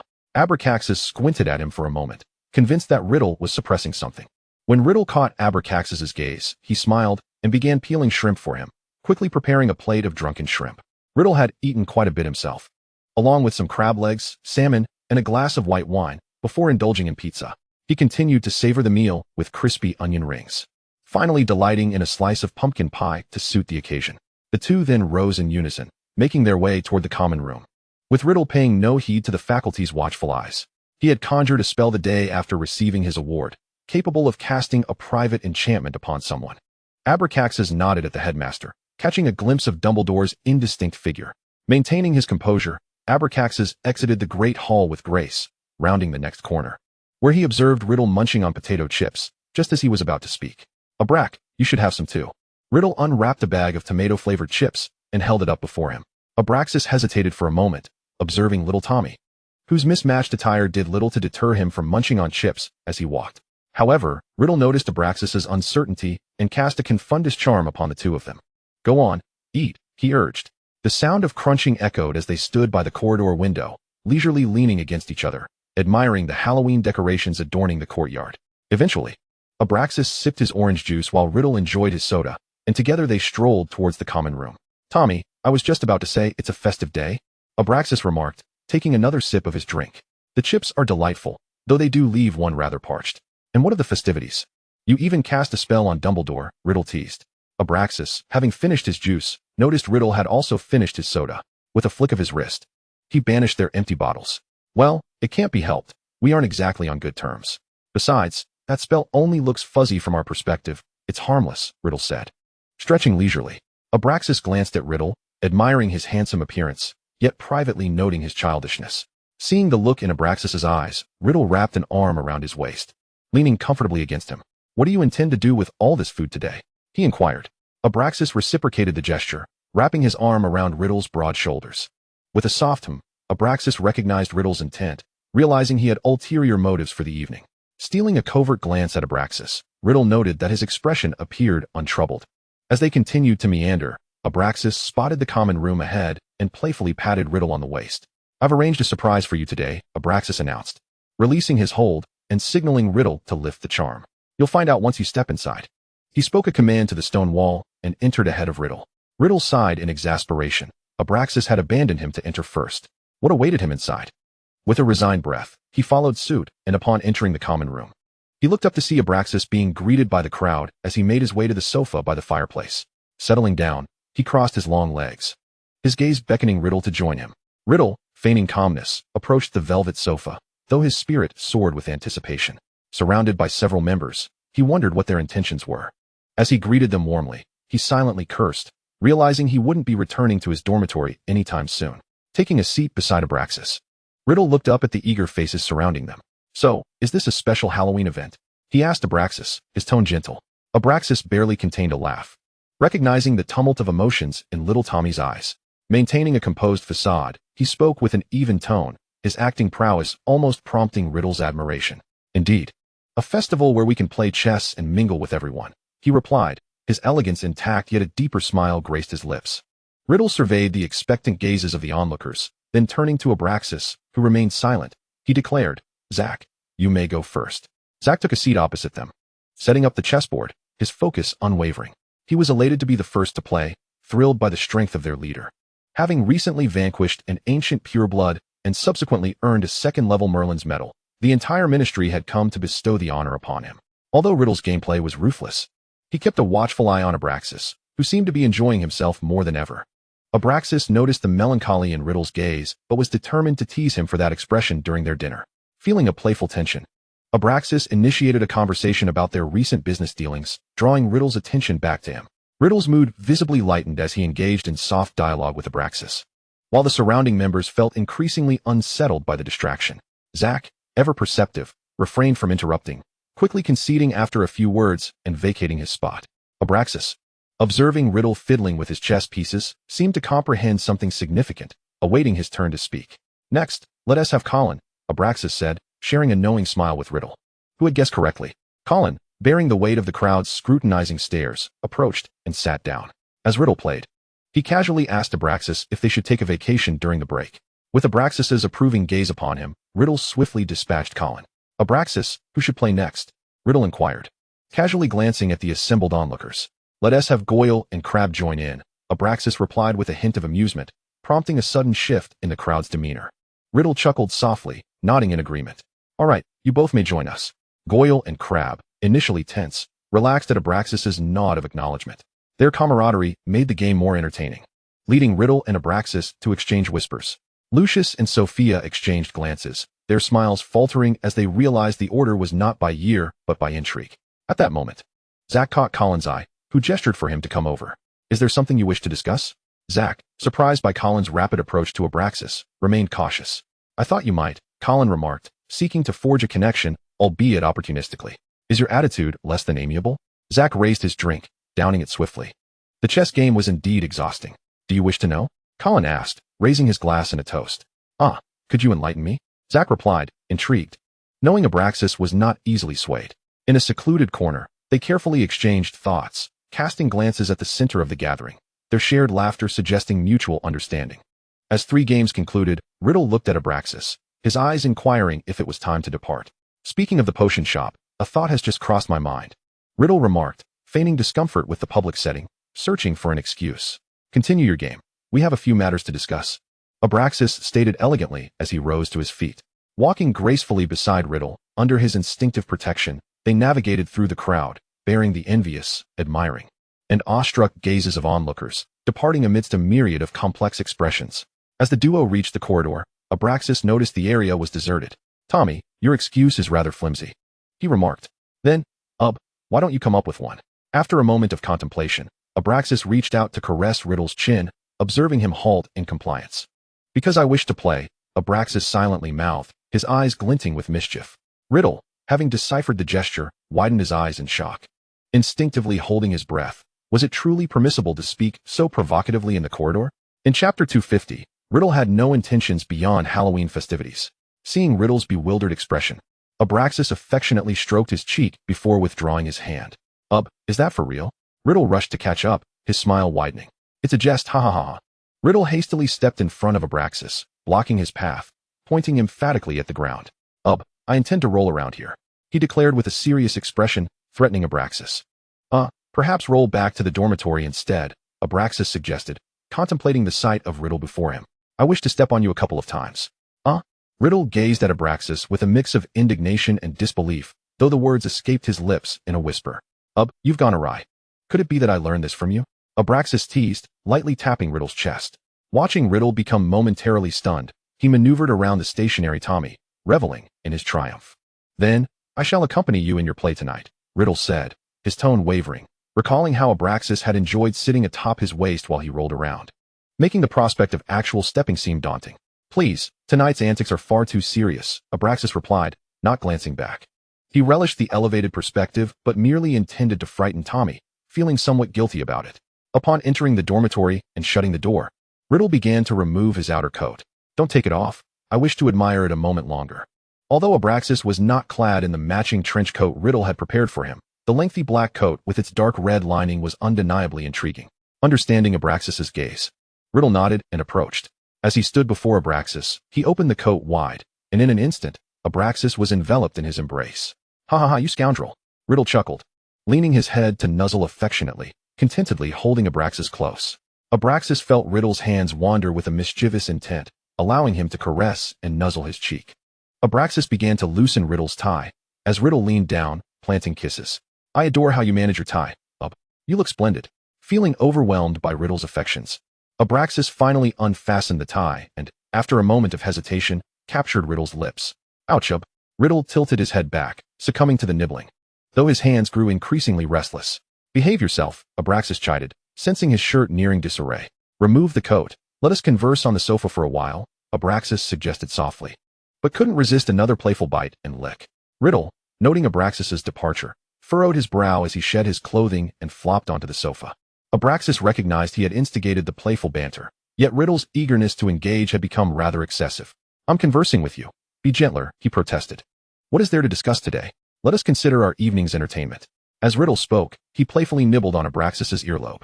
Abraxas inhaled deeply, attempting to suppress Riddle's hand, striving to catch his breath. I wish to praise you all. I know, I am cooperating splendidly this evening. Let us save the compliments for the bed. Riddle whispered suggestively into Abraxas's ear. Get lost, Abraxas retorted, his shirt now disheveled, his temper flaring. We agreed on faux blood play. If you continue this way, I shall be left with nothing to wear. After a moment, Riddle sighed, his hand slipping beneath Abraxas's shirt, relishing the delicate texture. Indeed, but I can't shake the feeling you intend to prolong this. You scoundrel, remove your suit first, Abraxas exclaimed, exasperated, feeling the chill of Riddle's cufflinks.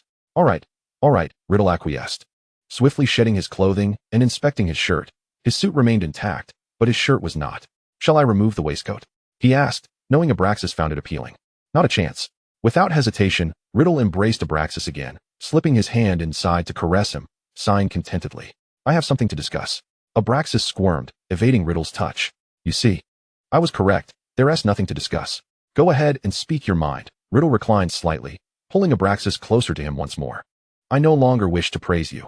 You are utterly incorrigible, Abraxas gasped, breathless. You too can be quite the rascal, Riddle replied, guiding Abraxas to tilt his head. Capturing his lips, only to be met with a playful bite. What's this? Not keen on learning such tricks? Riddle murmured, kissing Abraxas's lips gently before intensifying the embrace. Now, allow me a moment to kiss you, and then we shall have a serious discussion.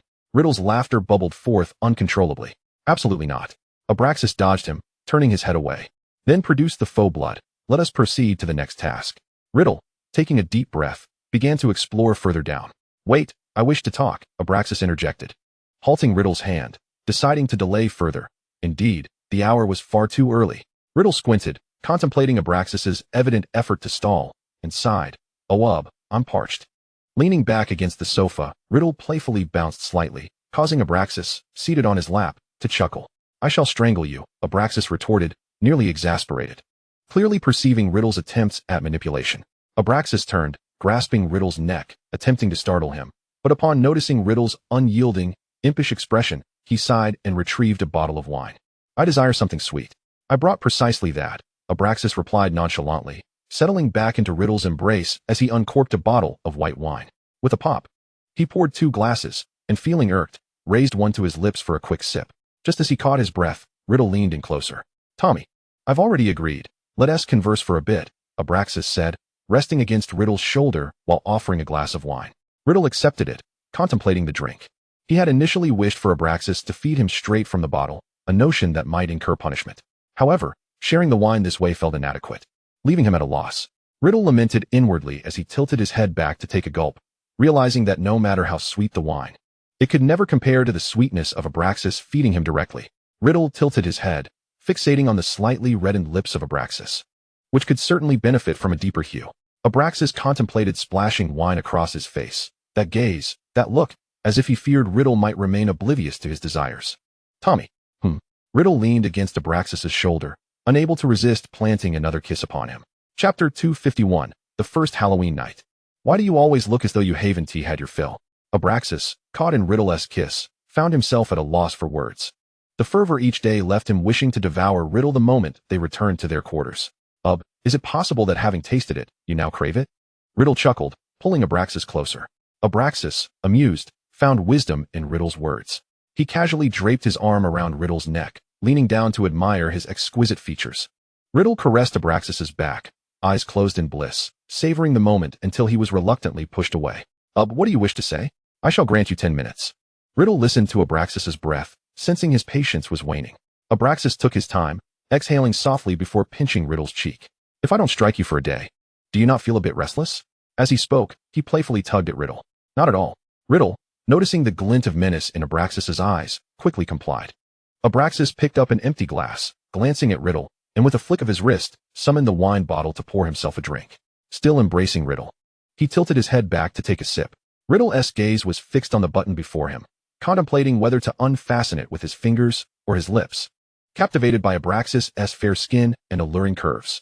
After finishing his drink, Abraxas felt Riddle inching closer, the warmth of his breath grazing his skin. Hearing Riddle swallow, Abraxas set down his glass with a sigh and began to unfasten 2 buttons. I wish to discuss matters with you. As he spoke, he allowed Riddle to nuzzle against him. All right. Riddle readily acquiesced, unfastening another button, burying his face in the fragrant skin before him. No licking. Abraxas felt the heat rising as Riddle's deep breaths surrounded him. Okay. After Riddle's affirmation, he began to nuzzle with his nose and rub his cheek against Abraxas. Abraxas, after a moment of breathless indulgence, realized this position was unfeasible for a conversation. He slid off Riddle's lap and lay back on the sofa, knowing they could not conduct business in such a manner. Taking a deep breath, Riddle grabbed the wine glass, eagerly downing its contents before offering it to Abraxas. He knelt above Abraxas, contemplating the entangled fabric of his suit. While it seemed entertaining to see him in formal attire, the moment was far too charged. Riddle reached to strip Abraxas of his jacket, only to be halted by Abraxas's gentle restraint. Not until I finish speaking. You mustn't remove it. Abraxas's voice was soft yet firm as he lazily sipped from his glass. Riddle understood it was prudent to let Abraxas speak first, yet found himself at a loss for words, lowering his gaze to steal a drink. Abraxas's hand rested lightly on Riddle's shoulder, who quickly drained the rest of the wine from his glass and tossed it aside. With both hands cradling Riddle's face, Abraxas became entangled with him, ultimately succumbing to the urge to turn his head away. Riddle observed Abraxas, his cheeks flushed and breathing rapidly as he lay on the sofa, yearning to do something more. Although the payment had already been rendered, in a moment of desperation, Riddle felt the urge to bite the shirt off Abraxas' back, but suddenly, an idea struck him. Abraxas sensed Riddle descending from the sofa, kneeling before him to unbutton his shirt. Struggling, Abraxas pressed down on Riddle's hands, resisting as they slipped further down. "What are you doing? You speak your piece. I shall do mine. Conveniently, you can hand me the fake blood." Riddle, aware that Abraxas wished to see him in a vest, sought to remove Abraxas's clothing instead. Abraxas covered his face with his hand, pondering before retrieving the fake blood from his spatial ring and tossing it to Riddle. Taking a deep breath, he reclined onto the sofa, surrendering to Riddle's whims. Riddle realized the conversation must continue without becoming too intense. He delicately splattered some blood across Abraxas' face and neck before kneeling on the sofa. Slowly, he began to kiss away the crimson stains from Abraxas's flawless skin. Would you like some on my face?" Riddle squinted, eyeing the open shirt of Abraxas. "Later," Abraxas replied, and Riddle knelt down, pulling the fabric aside to slip beneath it. Let us be clear, you must leave by 11. Abraxas's fingertips gripped the sofa tightly. Riddle did not raise his gaze, protesting softly as he continued his ministrations while unfastening his belt. Abraxas gasped, breathless, as he seized Riddle's hair. "You need to go back to the dormitory today." His voice trembled, his chest heaving with intensity. Riddle, still focused, responded with a muffled sound. Abraxas was on the verge of madness. The sensations overwhelmed him, rendering him speechless. The sensations against his skin sent shivers coursing through him.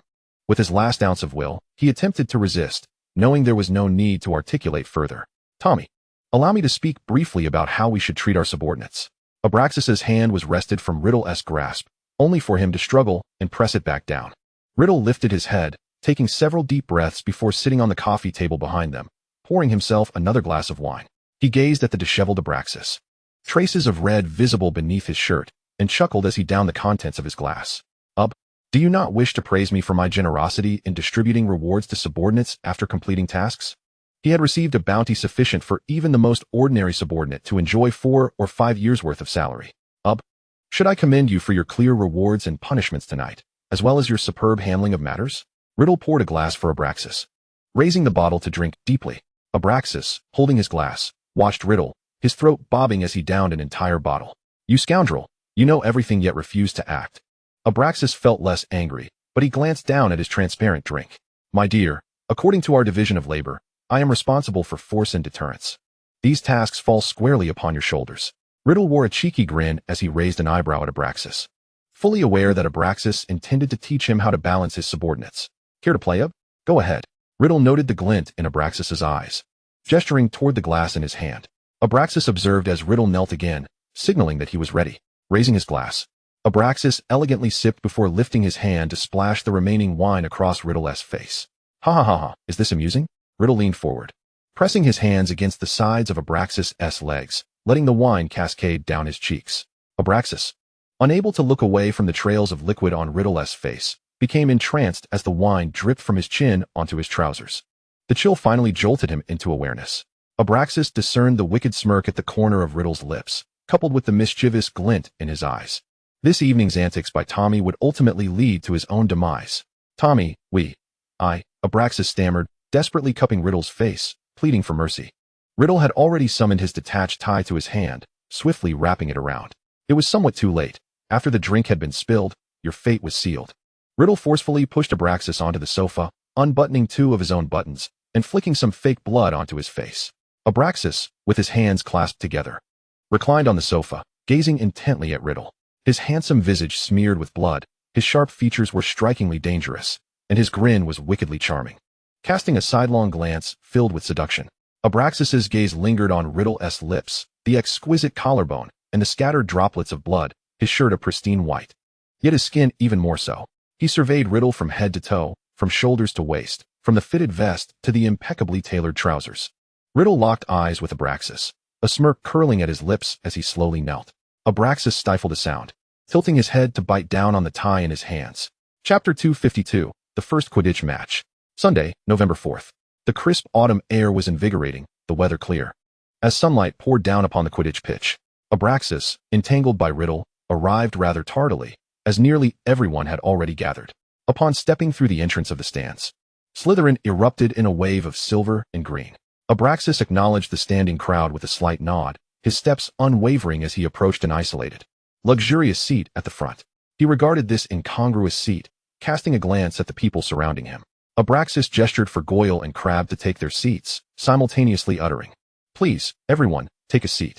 His voice was soft, and after speaking, he elegantly settled into his chair. With his arrival, the Slytherin supporters gradually took their seats. Abraxas listened to the commotion behind him, observing the solitary table and cup of red tea beside him.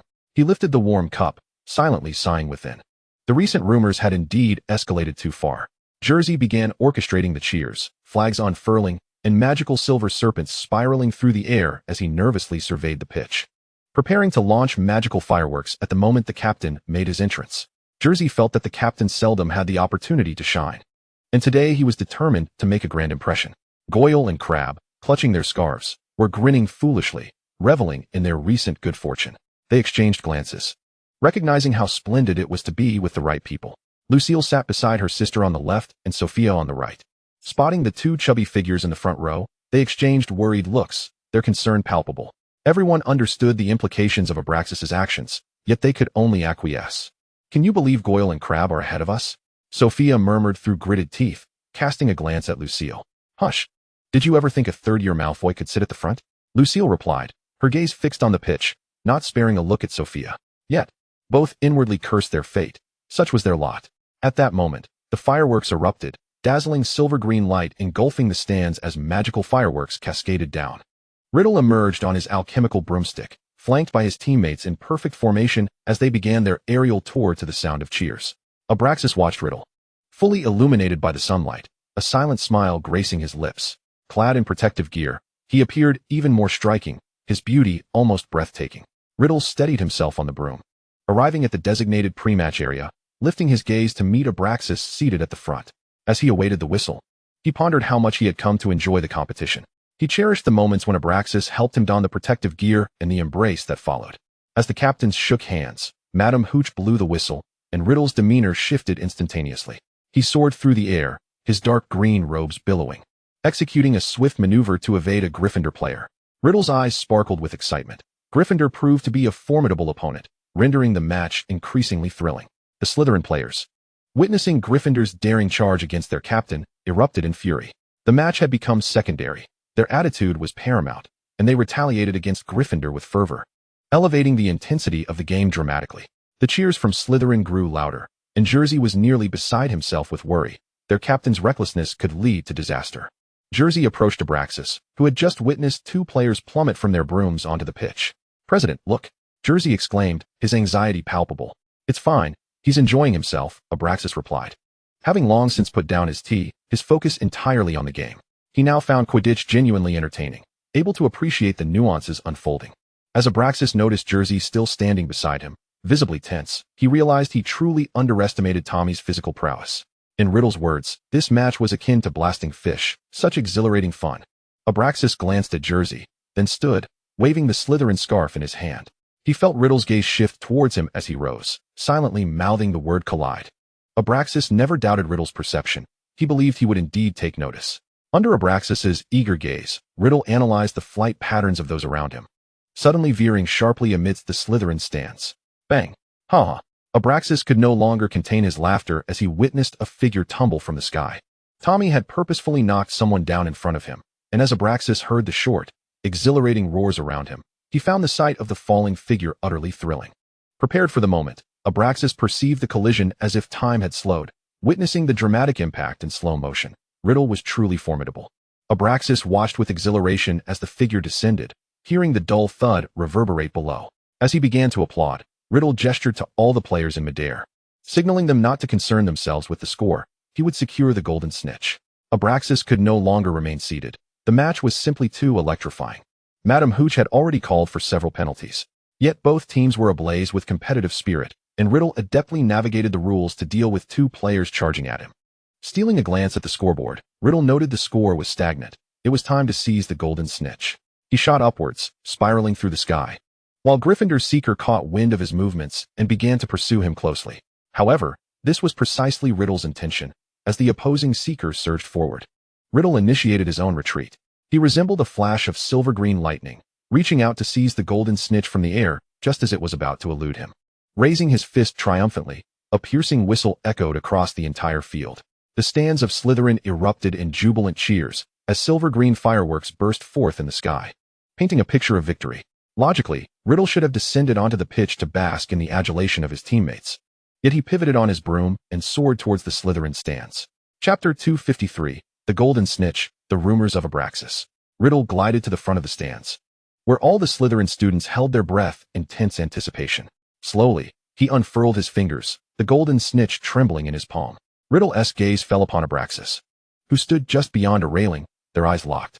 With a flick of his broom, Riddle leapt over the barrier, executing a somersault and effortlessly landing atop the platform.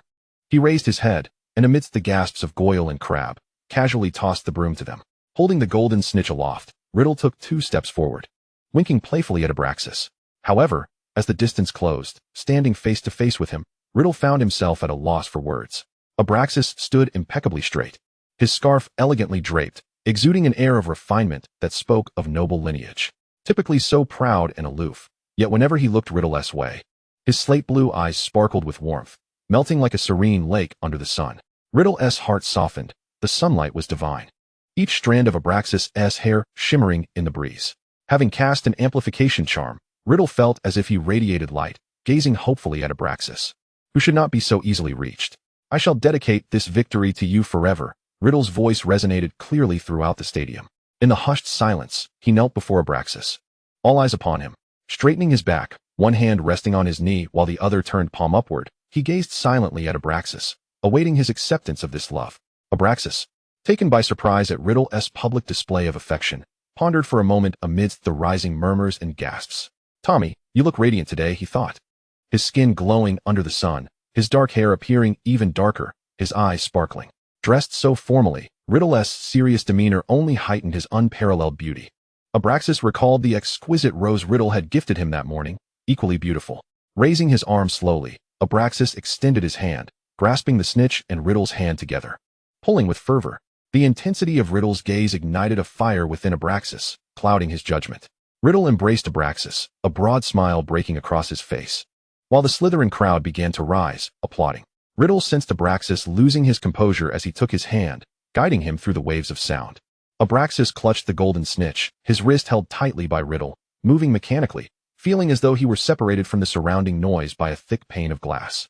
The clamor faded into a distant blur, leaving only the presence of the person beside him. Tommy, where are we going? Abraxas inquired curiously.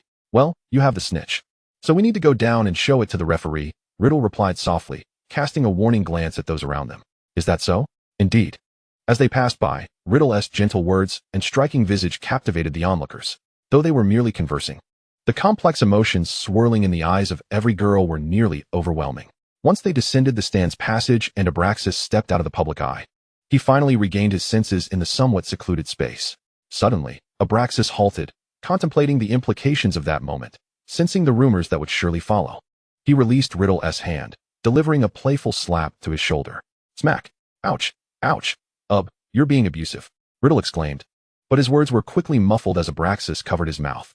Riddle's eyes sparkled with mirth directed at Abraxas, yet he shot a frosty warning glance at those peering through the wooden slats. Everett, startled, straightened up, abandoning his covert observation. Not far off, not, without needing to ponder, knew that Everett had witnessed something he shouldn't have. Everett stammered, at a loss for words. The president is reprimanding the head boy. He whispered urgently to Not. Normal. Just shut up, Not replied, his focus elsewhere. The president had long sought to establish authority over the head boy, always mindful not to overstep. Yet, with this kneeling, the president would certainly regain his composure and address him. However, this concern was a bit misplaced. As long as the head boy dared to kill, maintaining that lethal demeanor, none would dare underestimate him. The consensus was that the head boy was capricious, and he indeed treated others as such. Normal? How is this normal? Everett muttered, bewildered. Enough, you're truly annoying, Not grumbled, still lost in thought.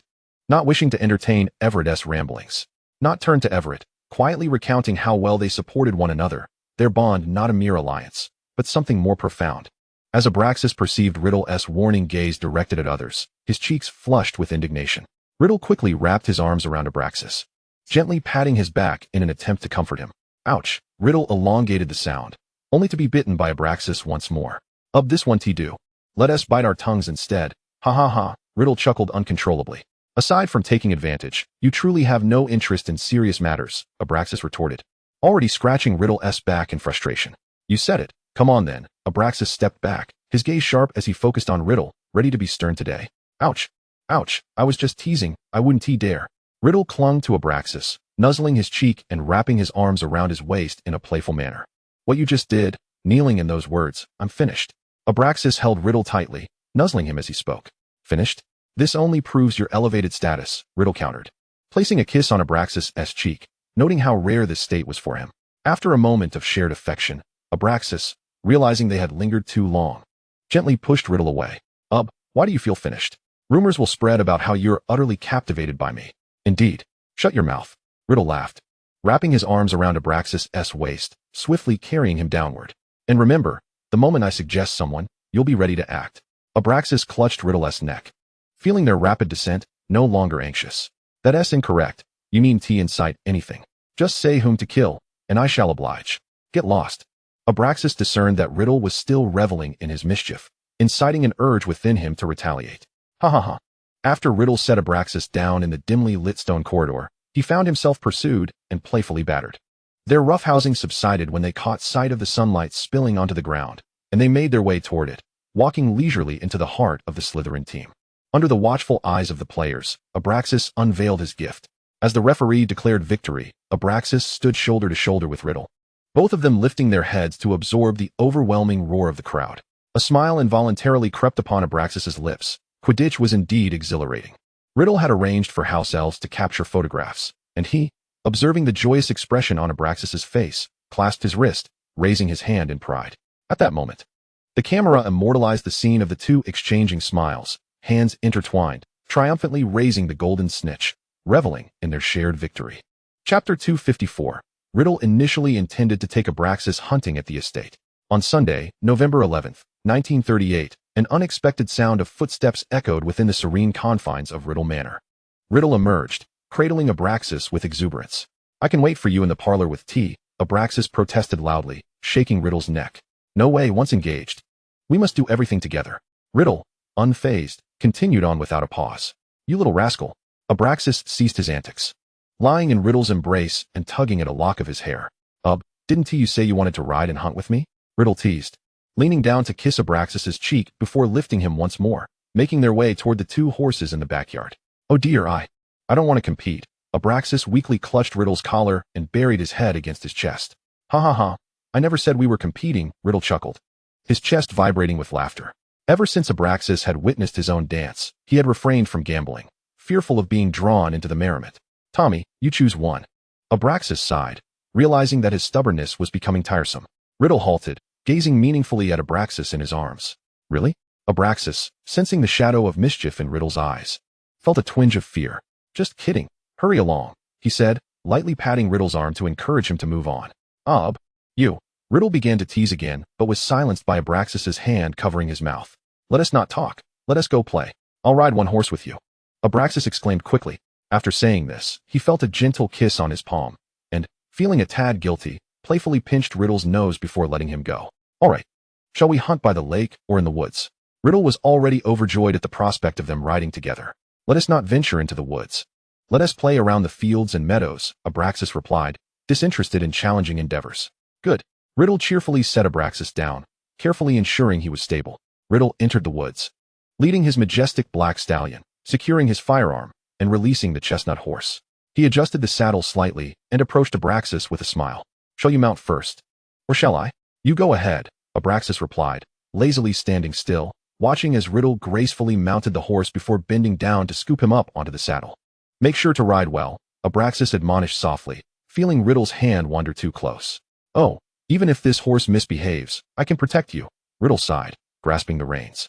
Tommy, it's a bit bumpy, Abraxas remarked, having no intention of hunting, instead savoring the comfort of resting against Riddle, seeking greater ease. All right.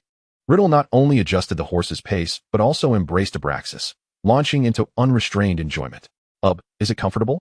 Abraxas squinted, gazing at the fields beyond the boundary, admiring the estate's scenery while basking in the gentle November sun. Very comfortable, he nodded in Riddle's embrace. Shall we still hunt? Riddle mused, sensing that Abraxas, in such a relaxed state, might not appreciate the sound of gunfire. Ha ha ha, you should use a spell, Abraxas suggested. As he looked out at the pastoral beauty, he suddenly remembered that at this time, gray partridges would be around, and their roasted flavor was delightful. Tommy, I'm here, what is it? Riddle turned to glance at Abraxas, intrigued by the sweetness of his tone.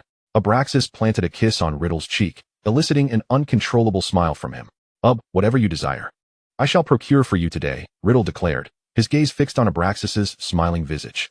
Ha ha ha, I want partridges, they're gray birds about the size of pigeons. Abraxas had only seen them cooked, and could only describe them vaguely. All right. Riddle began to scan the land in search of these birds. Are they plentiful? Riddle inquired, his expression tinged with uncertainty as he noticed their presence not just behind the bushes, but also in the harvested fields. Did you see that? Abraxas perked up, following Riddle's gaze toward the underbrush. If we get a little closer, they'll come out. Riddle could sense the small creatures stirring restlessly. Abraxas, fully alert now, straightened up, eager to witness how little Tommy would hunt. As the horse approached, the distance from the shrubbery dwindled from 10 paces to 5. With the rhythmic sound of hoofbeats, 3 gray-brown figures took flight from the thicket. Abraxas observed the gray partridges struggling to take flight, their wings flapping futilely. Is that right? Yes. Let me down. You go catch them, and come back for me, Abraxas declared, no longer wishing to remain on horseback while Riddle chased them. All right. You really will just toss them aside when you're done, Riddle chuckled, affectionately stroking Abraxas's waist. I'm lowering the difficulty for you. Your hands are not behaving at all. When there are more prey, how will you carry them? Abraxas playfully swatted Riddle's hand away. Reluctantly, Riddle dismounted Abraxas, casting protective spells around the area. After establishing a safe distance, he galloped swiftly toward the fields. Abraxas watched as flocks of startled birds took flight, gray feathers drifting down from the sky. Glancing at a nearby chaise lounge, he felt no desire to sit, instead standing with his hands tucked into his coat pockets, observing Riddle in the distance. Most importantly, he thought, was to let this energetic fellow expend some energy. Even a little pup needed to run. Do you want a hare? Riddle's cheerful voice drifted back to him from afar. No, Abraxas replied softly, knowing Riddle could hear him. What about a fox? Riddle had already dashed far away, amplifying his voice with a spell. Abraxas paused for a moment, contemplating the prospect of acquiring a charming fox. Yet he surmised there were none to be found within the estate. No, he declared, raising his hand in a dismissive gesture. Upon noticing Riddle, he turned to cast a glance at himself, instantly recognizing that Riddle comprehended his thoughts. Abraxas observed in silence as Riddle maneuvered through the fields with agility, causing birds to take flight and foxes to leap in his wake. At the farthest point, he had nearly become a mere speck upon the horizon. Abraxas found himself quite enamored by the sight of Riddle riding, his gaze betraying an undeniable admiration. When Riddle deliberately returned, lowering the horse's body and executing a sharp turn, the spectacle was so striking that Abraxas couldn't help but advance a few steps onto the field ridge to witness the gallant figure. Although Riddle's expression was serious, Abraxas felt that his vibrant demeanor was irresistibly captivating. Chapter 255. The cigar room transforms into a wine-tasting room. As Riddle returned on horseback, Abraxas observed from a distance that the horse appeared utterly exhausted, its breath visible in puffs of white mist, radiating warmth. Upon seeing Riddle dismount from afar, springing towards him with light-footed steps, Abraxas realized that little Tommy's energy had not been diminished in the slightest. The horse may have been worn out, but he could still run, such a peculiar creature. I've caught so many, Riddle exclaimed, proudly displaying a pristine stretch bag. Very well, Tommy. We shall feast upon it this evening, Abraxas replied with a smile. As Riddle approached Abraxas, a mischievous glint flickered in his eyes. He tossed the bag aside and scooped Abraxas into his arms, twirling him around. Abraxas had anticipated this and laughed, allowing him to lift him playfully. After a while, Abraxas rested against Riddle's back, chin perched on his shoulder, gazing at the horses in the distance. Tommy, you seem quite fond of the horse, Abraxas remarked languidly, swinging his legs. Riddle, with a sly grin, jostled Abraxas slightly, playfully grazing his thigh. I'm more concerned about you. You must be bothered by the horse's sweat, he teased, giving a couple more playful touches, relishing the moment. All right. No more touching, Abraxas replied, feeling a twinge of guilt, for indeed, he did have his reservations. Don't leave me, teleport me. I want to experience teleportation. Abraxas's expression suddenly transformed with excitement. Did you not say it was too thrilling before? Riddle inquired, halting his steps. I truly wish to try it. Very well, prepare yourself. We shall depart shortly, Riddle stated, intending to ensure Abraxas was ready despite the absence of a formal incantation for teleportation. Ready, Abraxas affirmed, tightening his grip around Riddle's neck, his gaze fixed ahead with anticipation. Suddenly, Abraxas felt the sound dissipate, the scenery before him morphing into a blur of light. Enveloped by Riddle's protective embrace, he traversed the boundless void. In an instant, sound, sight, gravity, and all physical laws abruptly returned. Abraxas felt slightly dizzy, resting on Riddle's back as he began to breathe rapidly. Wow, this sensation is exhilarating. The fabric of time and space feels utterly chaotic. What fun! Riddle, attuned to Abraxas's quickening breaths and racing heartbeat, recognized his delight. Are you alright? He inquired as they landed, immediately conjuring a healing spell for him. I'm fine, I want a drink. Abraxas exclaimed excitedly, breaking into a soft laugh. He felt as though he had been living life to the fullest lately, truly indulging in whatever he desired.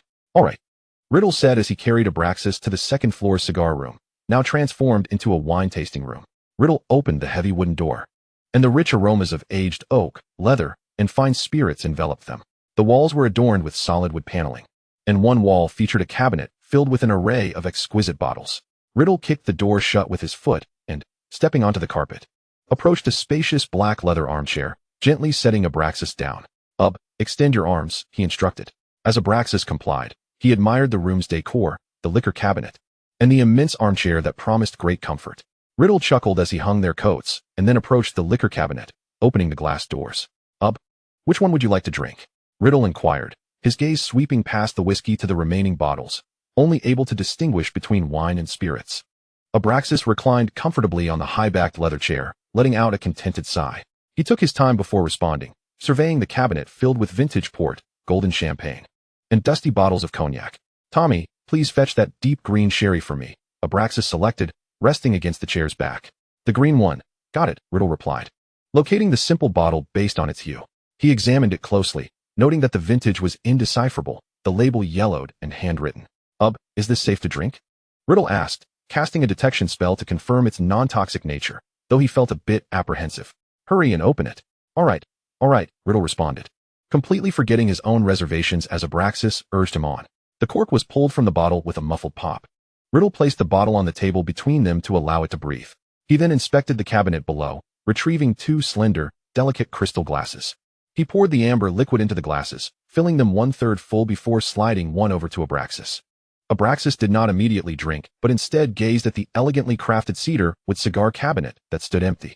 Tommy, I wish to smoke a cigar, he declared, crossing his long legs, his calves raised lazily, resting against the chair's back, supporting his chin with one hand, curious to see Riddle's reaction. There aren't any at home, nor in my space ring, Riddle lamented, recalling that he might have had Justin sell the cigars. Come here. Abraxas felt a surge of joy at Riddle's unexpected response.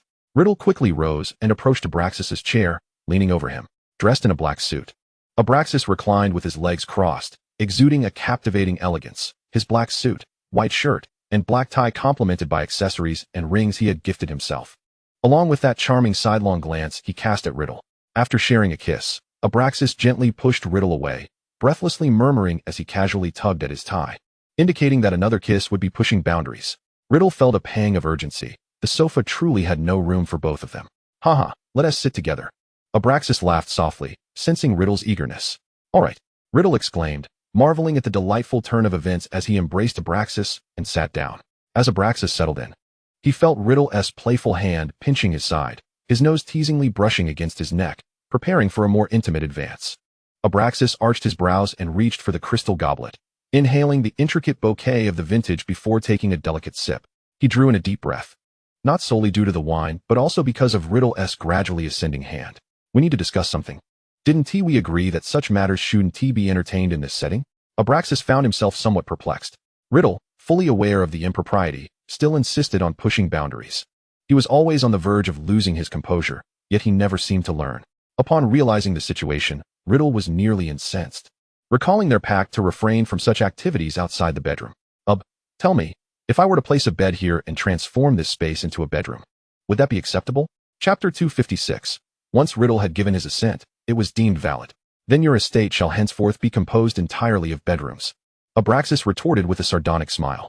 He turned slightly, tilting his head, and playfully caressed Riddle's cheek with the back of his hand. Tommy, please, stop dreaming, shall we? Abraxas spoke in a remarkably gentle tone.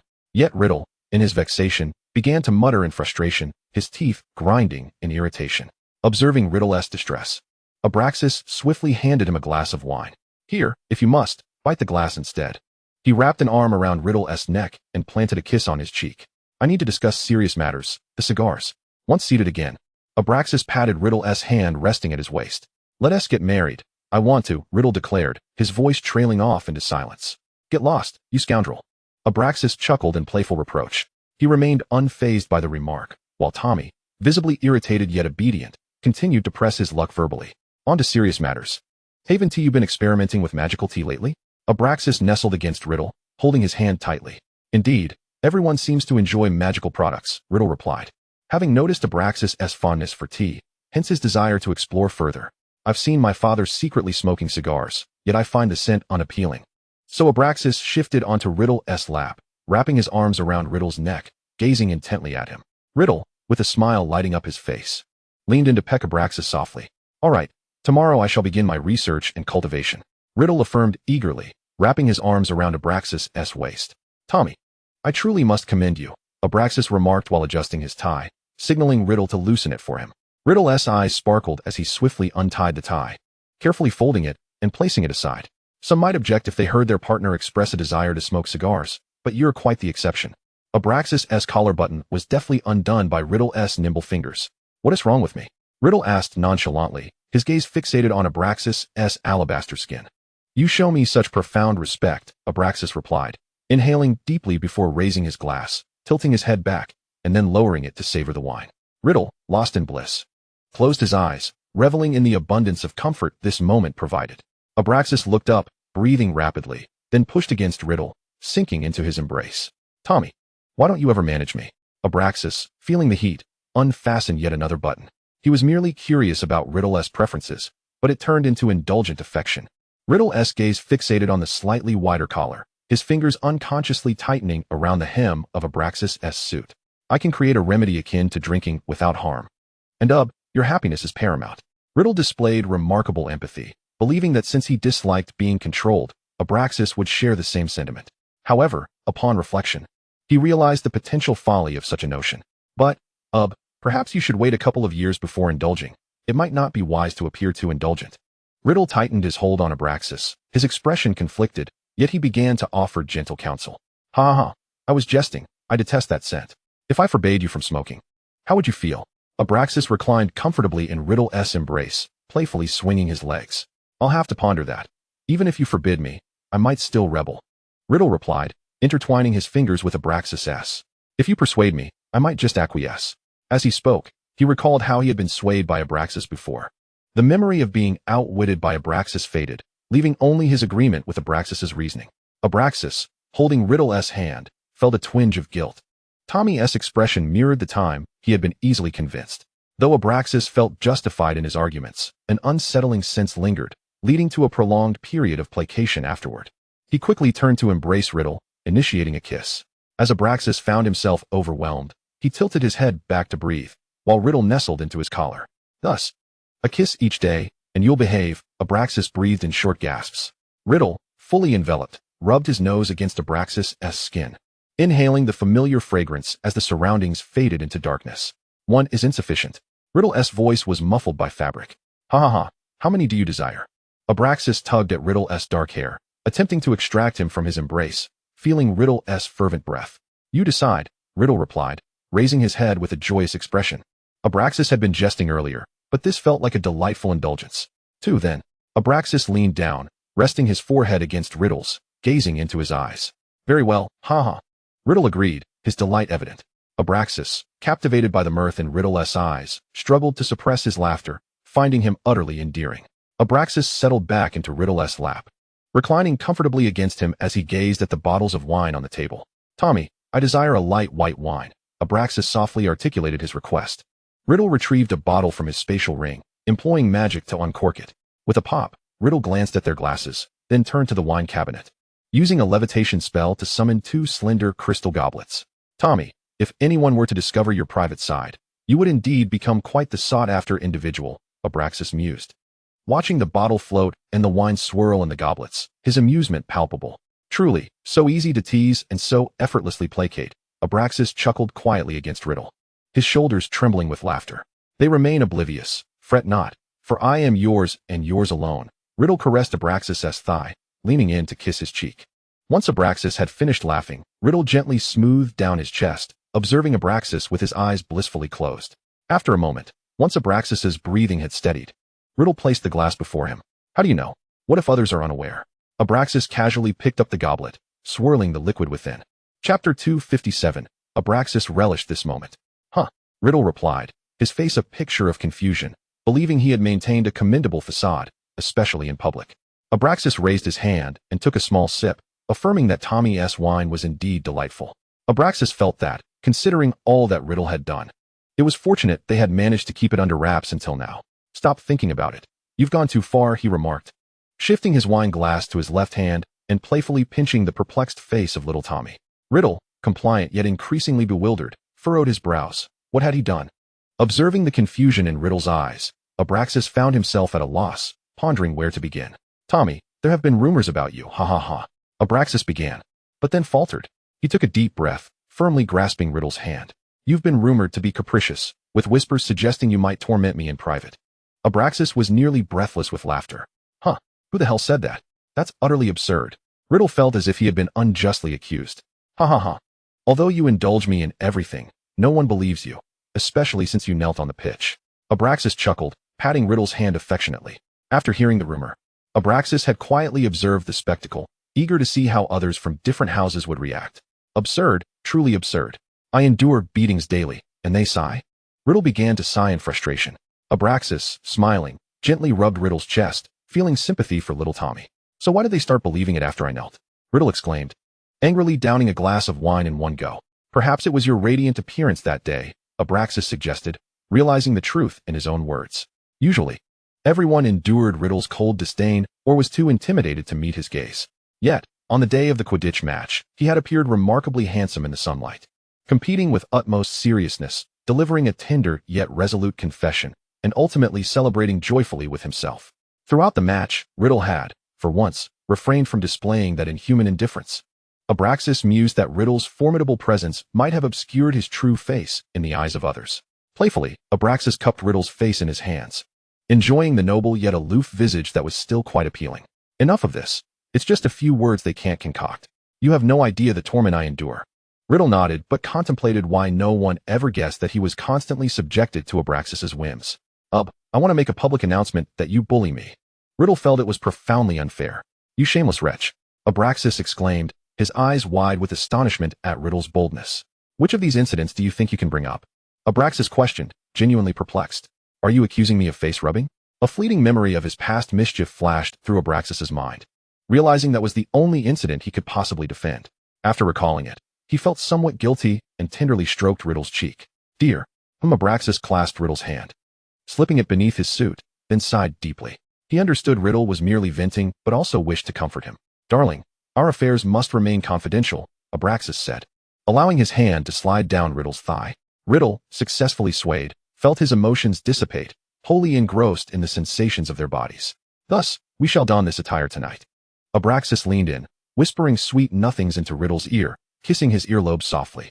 All right. Riddle's eyes widened in excitement. Date night, what a delightful prospect. Abraxas chuckled lightly, noticing Riddle's gaze fixated upon him, clearly enamored with the chosen outfit. Hush now, we still have to return home for dinner, Abraxas cautioned, feeling Riddle's hands begin to grasp at his waist, playfully tousling his hair as he buried his face in it to inhale deeply. Abraxas sighed inwardly. Discussing serious matters privately was indeed a challenge. After a deep breath, he lifted his wine glass, taking another sip. Tommy, you are quite the rascal. Were one to assess Abraxas alone, he appeared remarkably dignified, elegantly reclining while gently swirling his wine. However, with the movements of the person beneath him, the scene took on an irresistible allure, a captivating charm. It's Saturday and Sunday, our date days. Why should we discuss serious matters? Riddle gazed at the increasingly refined Abraxas in his embrace, his hand instinctively wandering down to Abraxas's thigh. Abraxas raised his glass, pouring the remaining wine into Riddle's mouth before placing the empty glass on the table. Do restrain yourself. Abraxas's tone grew weary as he noticed Riddle's gaze, which suggested he was eager to undress him. Ha ha ha. Riddle chuckled awkwardly, his confidence faltering as Abraxas held both his hands, rendering him compliant. Tommy, let us finalize our story. We came to the manor to review the accounts, and then went hunting together. Right. But can we really account for this? Riddle's tone wavered with uncertainty, pondering why Abraxas was so fond of fabricating accounts. Be quiet. This is merely normal revenue, Abraxas retorted, playfully slapping Riddle's thigh. Smack. Yes, indeed. This is perfectly normal. After returning home, Septimus entered the dining room, surprised by the roasted quail laid out on the long table. He avoided eye contact, lowering his gaze to Riddle's plate. As Riddle savored the golden, crispy roasted quail and sipped wine, he engaged in light conversation with Abraxas. Abraxas, relishing passion fruit cherry tomatoes as an appetizer, had yet to begin the main course, intending to enjoy the meal later with a cheerful disposition. Upon discussing the 30% decrease in Riddle Manor's profits this year, Septimus realized Abraxas was up to something. The main issue was that the annual production of black truffles remained fixed, yet this year, sales had plummeted, leading to reduced revenues. Abraxas perched his leg, intentionally nudging Riddle's leg with his toes. Riddle silently pleaded for help, but lowered his head further, finishing the cheesy baked shrimp before moving on to the crab legs, eating one for himself and peeling another for Abraxas. Septimus's gaze shifted slightly as he absorbed the information. Indeed, Riddle Manor had been generous, and their previous food supplier was now facing unemployment. He had indulged in quite a few French truffles and had plenty stored in the freezer for year-round consumption. Let me calculate the price for you, Septimus thought, glancing at Riddle, preparing to inquire what he desired. Father, Tommy and I have discussed it, and all I need is a little extra pocket money. Abraxas was now revealing his true intentions. Septimus, upon hearing this, observed Riddle, who dared not lift his head, his expression stiffening. Upon seeing the determination in Abraxas's eyes, Septimus sighed inwardly. Very well. Septimus reluctantly acquiesced, knowing that opposing his son would only lead to him having to deal with Riddle. As he continued to spear a piece of roasted quail and brought it to his mouth, he suddenly felt that the dynamics within their family were rather askew. Chapter 258, Abraxas's birthday. The date was November 23rd, as the two finished their last spell class on Friday. Riddle gazed eagerly at Abraxas, urging him silently to return to the dormitory. With a resigned sigh, Abraxas exchanged a few words with those nearby, before heading towards the common room alongside Riddle. Tommy, did you not inform the house elf to prepare dinner later? Abraxas inquired, his brow furrowing in confusion as he halted mid-stride to look at him. Riddle responded with a calm smile, continuing his forward motion, only to be intercepted by a now-aware Abraxas, who stepped into his path. Abraxas scrutinized him intently, his eyes seemingly ablaze with indignation. You bastard. Hey, you're slandering me. What have I done? Riddle replied in a teasing tone, tilting his head in an attempt to gaze at the sky, but he was met only with the stone ceiling of the corridor. Abraxas was nearly beside himself with rage. Riddle's demeanor was practically a confession, yet there were others around. After a moment's contemplation, Abraxas determined that it was not the place to engage in a prolonged argument, but rather to extract information and discern Riddle's true intentions. You truly have done nothing, Abraxas declared, turning on his heel and striding away. Riddle hurried to catch up, walking beside him, astonished by Abraxas's reaction. Surely he must have realized what was amiss, but was he refraining from confronting it due to the presence of others? Tommy, Abraxas gently called out to Riddle. Yes, Riddle responded, his curiosity piqued as he regarded Abraxas. What was Abraxas planning to do about the situation? Abraxas continued walking, aware that Riddle's tone still held a hint of wariness. After a short while, Abraxas abruptly turned to face Riddle, posing a sudden question. What gift have you prepared for tonight? Oh, that's supposed to be a secret. You cannot ask, Riddle exclaimed, his hands gesticulating in a flustered manner. Abraxas chuckled inwardly, relishing the effect he had achieved. That smile of yours just now was definitely not about the gift. Tell me, what were you really thinking? Abraxas pressed, nudging Riddle with his shoulder to intensify the interrogation. I was just thinking about how we could return to the manor, Riddle muttered, his voice barely audible, his body instinctively shifting away. Speak up. If you don't, you must reveal what the gift is, Abraxas insisted, continuing to nudge Riddle along. Gradually, Abraxas maneuvered Riddle against the wall, nearly unable to suppress his laughter at the sight. Will you say it or not? Abraxas taunted, a smirk playing at the corners of his mouth as he leaned in, pinning Riddle against the wall. All right, I'll tell you. Just let me go, Ub. Riddle surrendered, his tone exasperated. He dared not push against Abraxas, having curled up defensively between Abraxas and the wall. Observing Riddle in such a predicament brought Abraxas some amusement. And glancing around to ensure no one was approaching, he swiftly pinched Riddle's cheek before stepping back to release him. Ugh, Riddle groaned as he stretched his limbs, letting out a contented hum. Quickly spill it, Abraxas urged, noticing Riddle gripping his hand. I was just thinking that we could stay overnight at the manor, right? We could sneak into your room, sleep in your bed, and have a perfect night, Riddle suggested, shaking Abraxas's hand while choosing a subtler approach. Abraxas squinted at Riddle for a moment as he tugged at his hand, pretending to threaten to bite him. I want to open the door, Abraxas stated coldly, watching as Riddle dodged left and right to evade his playful bite. All right then, I shall climb in through the window tonight, Riddle declared, chuckling at his own cleverness when Abraxas seized him. Initially, Abraxas intended only to playfully nip at him, but Riddle's infuriating remark caused him to bite down a tad harder. Ouch, Ub, ease up on the biting, Riddle protested, relaxing his grip, fearful that Abraxas's playful nibbles might reveal their futility. Abraxas, noticing the light marks on Riddle's hand, felt a twinge of guilt, kissing the spot lightly before releasing him. Get lost, Abraxas exclaimed, his tone fierce as he resumed his stride. Riddle, grinning mischievously, sidled up to Abraxas, detecting the hint of guilt in his eyes. Just as he contemplated teasing Abraxas further, they arrived at the common room. Upon exiting, Riddle's excitement surged anew as he looked at Abraxas.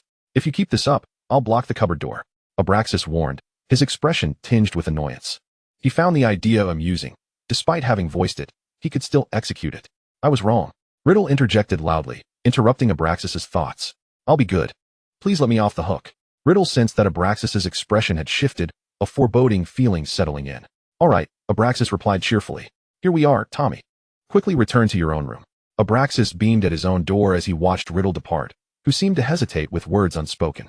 Hearing the sound of Abraxas closing the door, Riddle took off running. Once in his room, he began shedding his school robes and changing clothes, tossing garments carelessly onto the floor as he hurried to the vanishing cabinet. Riddle approached Abraxas's cabinet, giving it a push, only to find it stubbornly stuck. Abraxas had already moved a chair beside it, reclining lazily as he listened to the commotion from within, his legs swinging nonchalantly as a grin spread across his face. Ub, you promised. Oh dear, Riddle cried out, scratching at the door with his nails. The sounds of Riddle's lamentations and scratching made Abraxas laugh until he nearly cried. Abraxas leisurely rose, brandishing his wand, and with a flick of magic, he moved the obstruction, freeing Riddle, who tumbled out of the cabinet with a face full of indignation. Abraxas savored the joy that came after Riddle's antics, his spirits soaring.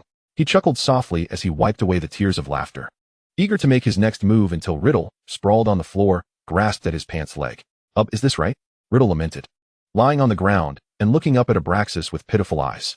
Right or wrong, I cannot say, but the weather today is indeed splendid, Abraxas replied, unable to mimic Riddle's earlier gesture of gazing skyward, instead casting his gaze out the window at the dark expanse of the Black Lake. Oh dear, oh dear, oh dear. You've turned bad.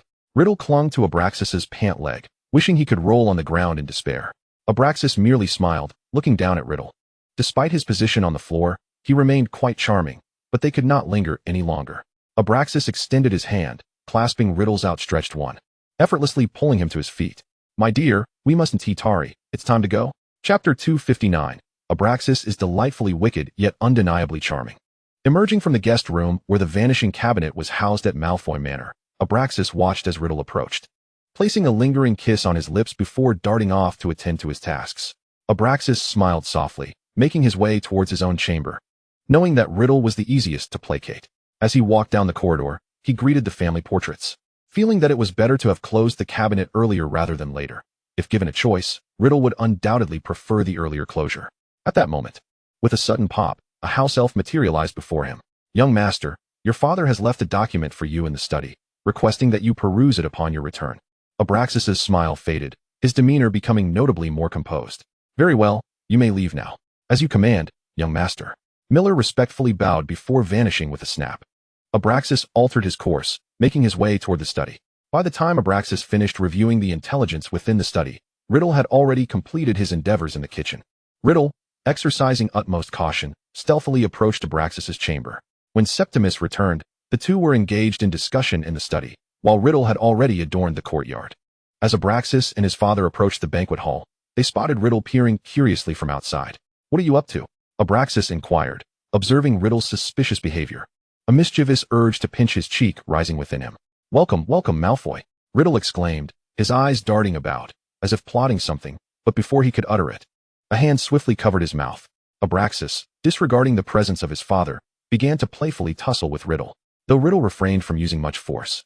He shook his head in protest, prompting Abraxas to lean towards him in exasperation. Abraxas had already surmised the latter part of Riddle's intended statement, likely concerning the grand arrival of the young Master Malfoy, which must not be spoken aloud. Septimus feigned ignorance, smiling as he passed by the pair and entered the banquet hall. Once his father departed, Abraxas pinned Riddle against the wall, playfully biting him several times. You had better behave. All right, I will be good. Riddle chuckled as he straightened Abraxas's attire, admiring him before adjusting his own clothes to erase the imprints left on his skin. He dared not truly shout. He merely sought to delay Abraxas's entrance, wanting to enter together. Wow. As Abraxas stepped inside, music erupted, and as he gasped at the hall's decorations, Riddle subtly shifted his fingers. Boom, boom, boom. Abraxas gazed at the magical fireworks blooming above, then turned to Riddle, a smile gracing his lips as he nudged him with his shoulder. Must it be so formal? Indeed. My prince, Riddle replied, his eyes twinkling with delight as he gazed at Abraxas. Today, Abraxas donned a pure white suit, his platinum hair cascading gracefully, and his gray-blue eyes sparkling. Clad in such magnificent attire, he resembled not merely a prince, but an angel of his own. The golden and silver magical lights dissipated upon brushing against his figure, yet within the shimmering shadows, Abraxas appeared truly enchanting. With a smile, Abraxas approached his seat, taking in the birthday decorations adorning the hall and the array of flowers gracing the tables. He glanced sideways at Riddle, about to comment on the extravagance of the vine-wrapped pillars, when he noticed something in the shadows. The cake, you made it. Abraxas's smile widened uncontrollably as he listened to the music, casually adjusting his napkin. Yes, but Abraxas, shouldn't you be captivated by the floral wall? Riddle inquired, tilting his head in confusion. The central structure was composed of flowers, entwined with vines, meticulously crafted to resemble the Malfoy family crest, with green roses forming the initials of Abraxas's name. Riddle stared at the visually striking floral wall, surrounded by magic and vibrant colors, wondering how Abraxas could possibly notice the cake. Eat, stop staring. Abraxas grinned as he grasped Riddle's hand, having admired the floral wall for some time. Abraxas had discerned the silhouette of something beneath the vine shadow. He had not directly seen the object, merely recognizing the outline of what seemed to be a three-tiered cake. Abraxas relished this extraordinary banquet, while Riddle too lost himself in the grandeur of the music, savoring a feast composed of the finest delicacies from land, sea, and air. Septimus paid no heed to the two, sipping champagne and relishing the gourmet offerings, gazing out through the vast floor-to-ceiling windows at the courtyard scenery. Having already exchanged pleasantries with Riddle, Septimus felt that Abraxas's birthday was indeed splendid, albeit fleeting at just 3 days. Squinting past the opulent chandelier overhead, he admired the newly added grand mural on the vaulted ceiling. This colossal crystal chandelier weighed several tons, adorned with nearly 10,000 crystal pendants, its brilliance even more pronounced in the absence of light. The mural above depicted a scene of the family ancestors being crowned, inspired by images passed down through Riddle's lineage. Septimus glanced down at the floor, now covered in rare and precious marble, reflecting shadows as clearly as a still lake. Having visited with the portraits, Septimus felt time had slowed considerably. I have finished my meal. You two may linger a while longer, Septimus softly announced before rising to leave, intentionally granting them more time together. As Septimus's figure vanished and the banquet hall doors closed once more, Tommy, eat a bit more, Abraxas cheerfully urged as he offered Riddle baked oysters. All right. Riddle ate too quickly, pondering whether Abraxas understood the etiquette of feeding someone oysters. Abraxas, you should eat as well. As he spoke, Riddle magically moved an ice sculpture closer to Abraxas. Abraxas, upon noticing the caviar atop the ice sculpture, realized that little Tommy had much to learn. With a smile, Abraxas remained silent, sampling 2 spoonfuls of caviar before offering Riddle another oyster. Riddle, perplexed, wondered if Abraxas truly enjoyed cheese. Undeterred, he continued, cracking open a salt-baked black truffle. As he broke the salt crust, steam wafted forth, carrying an enticing aroma. Riddle swiftly disassembled the chicken, revealing the black truffle and foie gras nestled within. Abraxas, try this.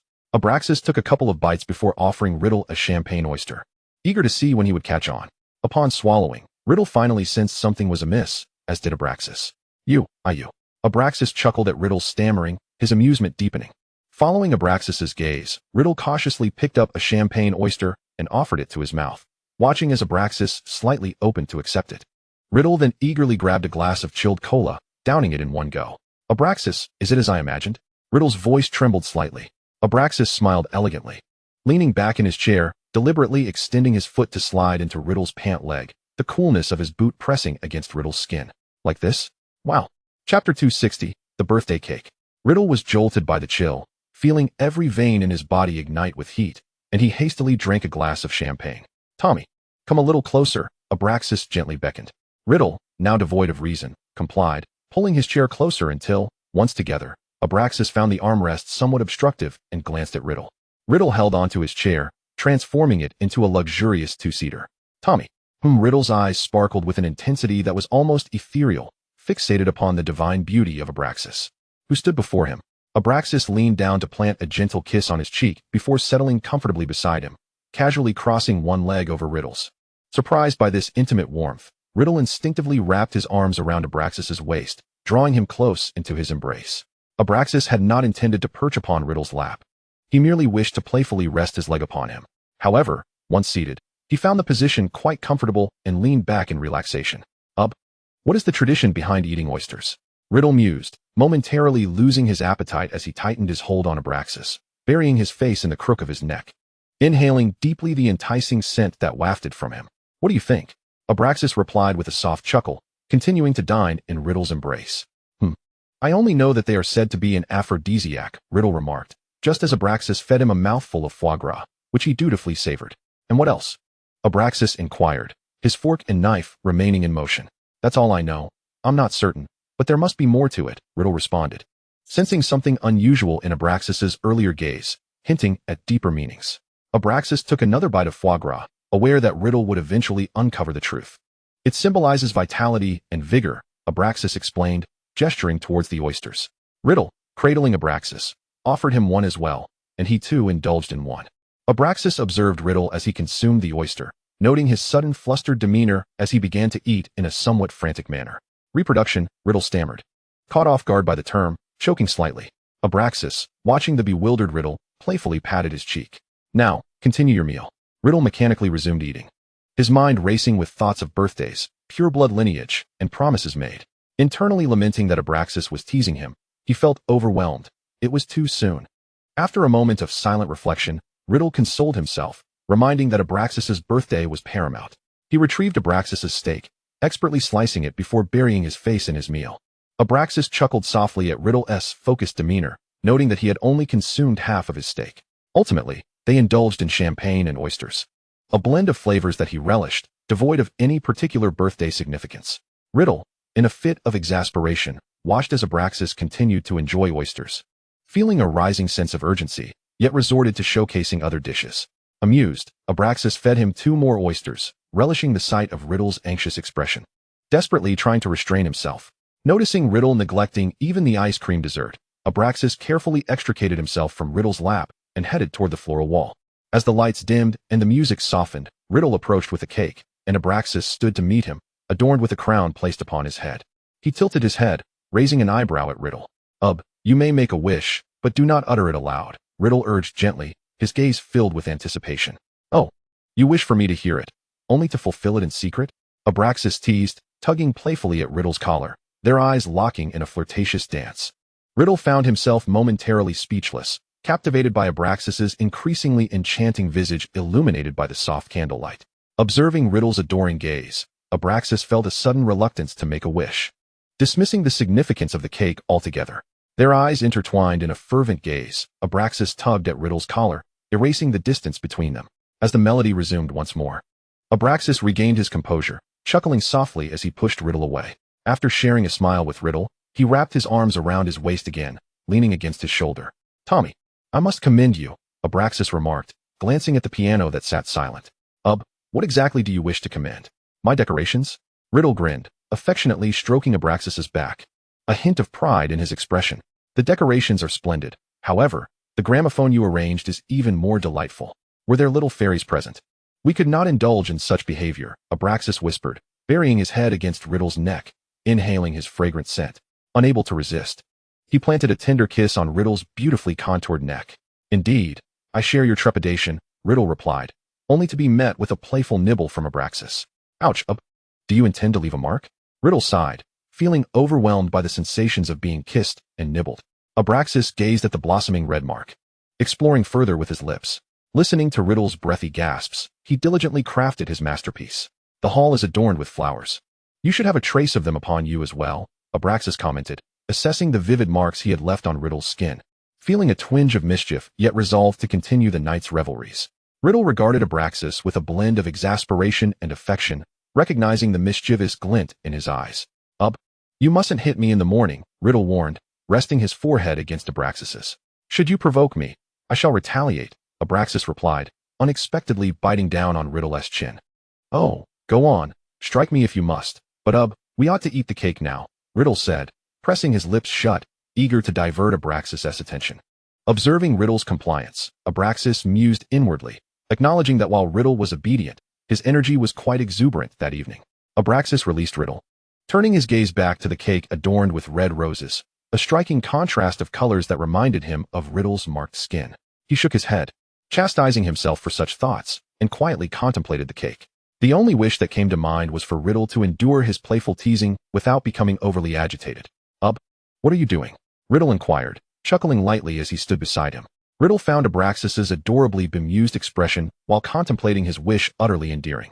Chapter 261, Birthday Cake, Dancing. Abraxas watched as Riddle nestled into his embrace, emitting a soft hum, realizing that such a wish could not be made. Yet, devoid of other thoughts, he found himself at a loss for any wish at all. Struggling to find a wish, Riddle asked, tightening his embrace around Abraxas, longing to kiss his platinum locks.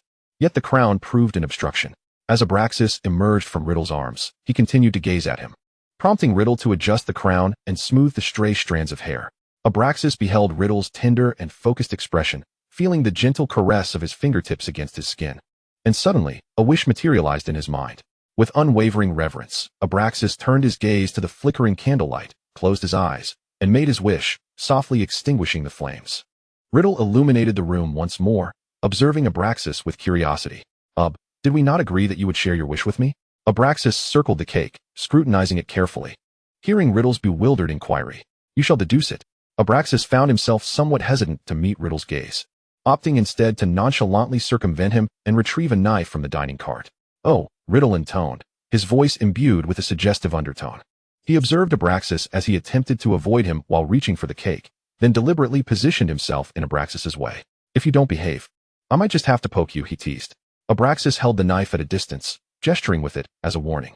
Riddle, discerning Abraxas's bravado concealing his trepidation, leaned down and planted a gentle kiss on his lips. I have a feeling your wishes are intertwined with fireworks, am I right? Riddle, aware that Abraxas preferred to keep his thoughts unspoken, continued, by the way. Abraxas had lost interest in the cake altogether and instead enveloped Riddle in an embrace. Riddle reciprocated, and the pair lingered in each other's arms, exchanging words for what felt like an eternity. Once his spirits had been restored, Abraxas gazed at the green and red roses, along with his signature and family crest, having finally conceived a plan for slicing the cake. However, the flowers appeared to be crafted from an astonishingly lifelike substance, their petals vivid, adorned with sporadic leaves, yet lacking the typical floral fragrance, instead exuding a delightful aroma reminiscent of creamy fruits. Tommy, are these flowers edible? Abraxas inquired, unable to resist prodding one of the lower flowers with the knife. Indeed, they are, Riddle replied confidently. Molecular gastronomy combined with magic, it's quite palatable. After portioning the cake, Abraxas summoned a house elf to deliver a slice to his father. Tommy, you've truly outdone yourself, Abraxas proclaimed as he sat down, fork in hand, yet paused to lavish praise. Noticing Abraxas hadn't taken a seat beside him, Riddle magically shrank his chair. As he settled down, he overheard Abraxas's words, which made him chuckle uncontrollably, and he leaned against the armrest, eagerly gazing at Abraxas. I promise to make this for you every year. Do try it, and let me know if it pleases your palate. What flavors do you desire in the future? Abraxas was thoroughly impressed by the cake's presentation and its cross-section, yet he was bemused, as this little rascal had never mentioned his culinary skills. Taking a deep breath, Abraxas elegantly forked a piece, and upon tasting it, his eyes sparkled with delight. The flavor is exquisite. Riddle, satisfied with the praise, began to boast about the cake he had prepared, having made numerous varieties in the past few days. I can discern the green rose, and the varying shades of red roses as well, but what is this yellow jam in the center of the cake? Abraxas mused, genuinely appreciating the taste. He felt compelled to indulge in another slice, savoring the cake alongside the assorted floral flavors, a true feast for both the eyes and palate. The ripest cloudberries combined with the sweetest kumquats, Riddle remarked, watching Abraxas finish his cake while sipping red tea, a satisfied smirk gracing his features. Tommy, you truly have a knack for understanding my tastes. I award you full marks. Abraxas's smile was irrepressible, observing Riddle while sipping his cocktail. He recalled his fondness for the kumquat flavor, treasuring the thoughtfulness behind it. This cake had already become the most splendid gift, and as Abraxas set down his teacup, the delicate porcelain clinked against the tray, producing a melodious sound. Tommy, do slice me a piece as well. Seeing Riddle finish a generous portion, Abraxas chimed in with a laugh as Riddle began cutting the cake again. Very well, Riddle replied, his eyes narrowing in glee as he rose to serve. Abraxas's willingness to indulge further indicated his genuine fondness for the treat. After Riddle had polished off another sizable piece, Abraxas gently raised his cup, intending to offer him some tea. Tommy, you should stop eating and have some tea instead. Riddle complied, sipping a few mouthfuls of the red tea, which Abraxas had prepared quite well. After feeding Riddle, Abraxas noticed his lingering gaze on the remaining layer and a half of cake. Tommy, don't look so longingly. I'll take care of the cake, Abraxas said, setting down his teacup and gently turning Riddle's face towards him. Shall we proceed to the next activity? How did you know? Riddle exclaimed, his eyes widening in surprise, prompting Abraxas to chuckle internally, having discerned Riddle's surprise during the oyster feeding. Abraxas understood that Riddle was enduring this moment because some issues held greater significance for him. Thus the answer was already laid bare before them. Tommy, we have a few more activities to go. A smile danced on Abraxas's lips, though a mischievous glint had emerged. You mustn't inquire. Riddle faltered, waving his hands in a flurry of panic. Ha ha ha. Fine, I shan't ask, Abraxas laughed, his shoulders trembling uncontrollably with mirth. Grasping Riddle's attire, he found the sight of a flustered Tommy truly charming.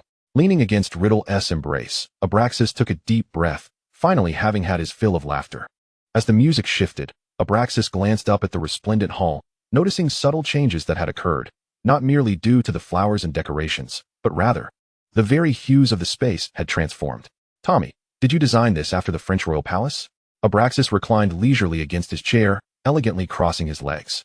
When Riddle magically dispensed with the long table and chairs, the hall appeared almost barren, amplifying the transformation. Indeed, you're remarkably astute, Riddle grinned as he approached Abraxas. Riddle had initially prepared a plethora of words, but upon witnessing Abraxas clad in a white gown, adorned with a resplendent crown, his posture regal as he sat upon the crimson velvet high-back chair, the breathtaking beauty and noble aura of Abraxas left him momentarily speechless. As Abraxas propped his elbow against the armrest and tilted his head with a radiant smile directed at Riddle, the latter, accompanied by the grandiose melody, gracefully bowed and knelt on one knee, gazing up at Abraxas. Riddle's eyes sparkled as if beholding the singular light of his existence. Would you honor me with a dance? Abraxas' gaze shimmered, seemingly glistening with unshed tears, as he regarded Riddle's outstretched hand. Yes. Chapter 262, December 24th, 1938. On the morning of October 24th. Within the confines of Malfoy Manor, Abraxas's bedroom was comfortably warm, the fireplace ablaze. Lying in bed, Riddle cast a bemused glance at the figure of Abraxas nestled in his arms. Last night, Abraxas had kicked off the covers, insisting he did not wish to be tucked in, ultimately settling for a thin blanket. Yet, in the morning, Riddle couldn't help but wonder if Abraxas felt a bit chilly as he pressed closer to him. For the first time, Riddle found himself assessing Abraxas's body temperature seriously, rather than allowing his mind to wander. Abraxas stirred instinctively, awakening to the light, only to realize something felt amiss. Upon checking the time, he confirmed it was indeed too early. Riddle gently reassured the squirming Abraxas nestled against him, noticing as he pulled the blanket over his head. With a chuckle, Riddle drew the curtains, dimming the light in the bedroom. All right, my dear, he said softly, running his fingers through Abraxas's long hair. Although it felt delightful to have him so close, early in the morning at Malfoy Manor, they needed to maintain a semblance of decorum. Riddle watched as Abraxas peeked out from under the covers, resting his head on Riddle's shoulder, his eyes closed amidst tousled locks, looking utterly stunning. Riddle has now discerned that Abuz was seemingly playing tricks on him last night, yet he still resolved to concede. Abuz, do you wish to sleep a little longer? Riddle's voice was exceedingly gentle. I cannot sleep. At the manor, one must rise early, Abraxas murmured, eyes closed, as he instinctively scratched his hand. Hiss. Upon hearing Riddle's voice, Abraxas felt a newfound enthusiasm for getting up and opened his eyes. Although the light was not overly bright, he perceived Riddle's fair skin glowing ethereally. showcasing perfect musculature and exquisite contours. Abus, were you indeed playing tricks on me last night? Riddle observed Abraxas's increasingly audacious movements. Sensing that Abus was not merely indulging in mischief the previous night, but was likely intent on pulling another trick this morning as well, Abraxas paused his actions momentarily, a look of puzzlement crossing his face as he began to recall what he had done the night before. Did I? I can't remember. He rested his head on Riddle's arm, turning away from him and playfully grasping his hand. Suddenly, Abraxas recalled that he had deduced Tommy had arranged something in the room, deliberately enticing him to enter, compelling him to join in the revelry, leading to their playful antics. Abraxas turned to prop himself up on Riddle, peering at the scattered petals on the floor, then flopped back down. Tommy, open the curtains. Abraxas allowed Riddle to cover him with a blanket. Yet he pulled away the covering from Riddle. As sunlight streamed in, Abraxas exclaimed in delight. Wow, wow, wow, ha ha. He noticed the scattered petals on the bed and the vivid marks on Riddle's skin. Abraxas mused that all the flowers from last night, the bed strewn with roses, paled in comparison to the allure of Tommy now. Fixating on Riddle's lips, he recalled lying together on the rose-adorned bed, Riddle teasingly kissing him with flower petals. Unable to resist, Abraxas reached out to caress Riddle's cheek, extending his hand further. Seeing Abraxas gently rubbing petals against his lips, Riddle felt a yearning for a kiss as well. No, Abus, don't play tricks on me. He hesitated, recalling that they were still at the manor. Shut up, eat. Abraxas insisted, sitting up eagerly, draping a thin blanket over himself, pressing his hand against Riddle's chest, and softly scolding him. Observing Abraxas's eagerness to play, Riddle complied, delicately biting into a flower, savoring the taste of the vibrant petals. He sat up, gazing intently at Abraxas, who was cupping his face. Abraxas reciprocated by embracing Riddle's back, entwining his fingers in Riddle's hair, relishing the moment. Due to the time constraints, Riddle refrained from indulging too deeply, gently holding Abraxas as they lay back down together. After Abraxas nestled against him, a comfortable sigh escaped him, savoring the warm sensation. Abus, I am your most cherished person, you cannot trick me. Riddle's voice carried a note of pleading. He felt as if he might perish. They had lingered in the bedroom all night, and the house elf must have already reported their activities, leading to Abus's morning antics. Abraxas turned his face away, a sly glimmer flashing in his eyes. I did not trick you. You danced splendidly last night. Continue today. Abraxas, confident that Riddle could not see him, broke into a mischievous grin, lightly tracing his fingers along Riddle's chest. Indeed, he had danced magnificently within the opulent hall. Their gazes had never strayed from one another as they twirled gracefully to the music. Eventually, they could no longer endure the exhilaration, which is why he so easily fell into the trap. Abraxas observed the alluring red marks on Riddle's skin, feeling both wicked and tempted to touch once more. All right, but Abus, refrain from touching me, Riddle gasped, unable to suppress his breath. You are mine. I may touch you as I please. Abraxas boldly proclaimed, then, after a moment's contemplation, leaned in closer. Oh dear help. Riddle chuckled softly, breathing heavily. The sensation was both painful and pleasurable, the moist, soft touch deliberately instigated by Abraxas. Riddle grasped Abraxas's hand, their fingers entwined, allowing him to indulge in his mischief. With his eyes closed, Riddle pondered how fortunate he was to be able to spoil Abraxas to this extent. Abraxas felt himself warming under Riddle's body heat, and he halted, lying atop him, resting against the red marks, breathing comfortably.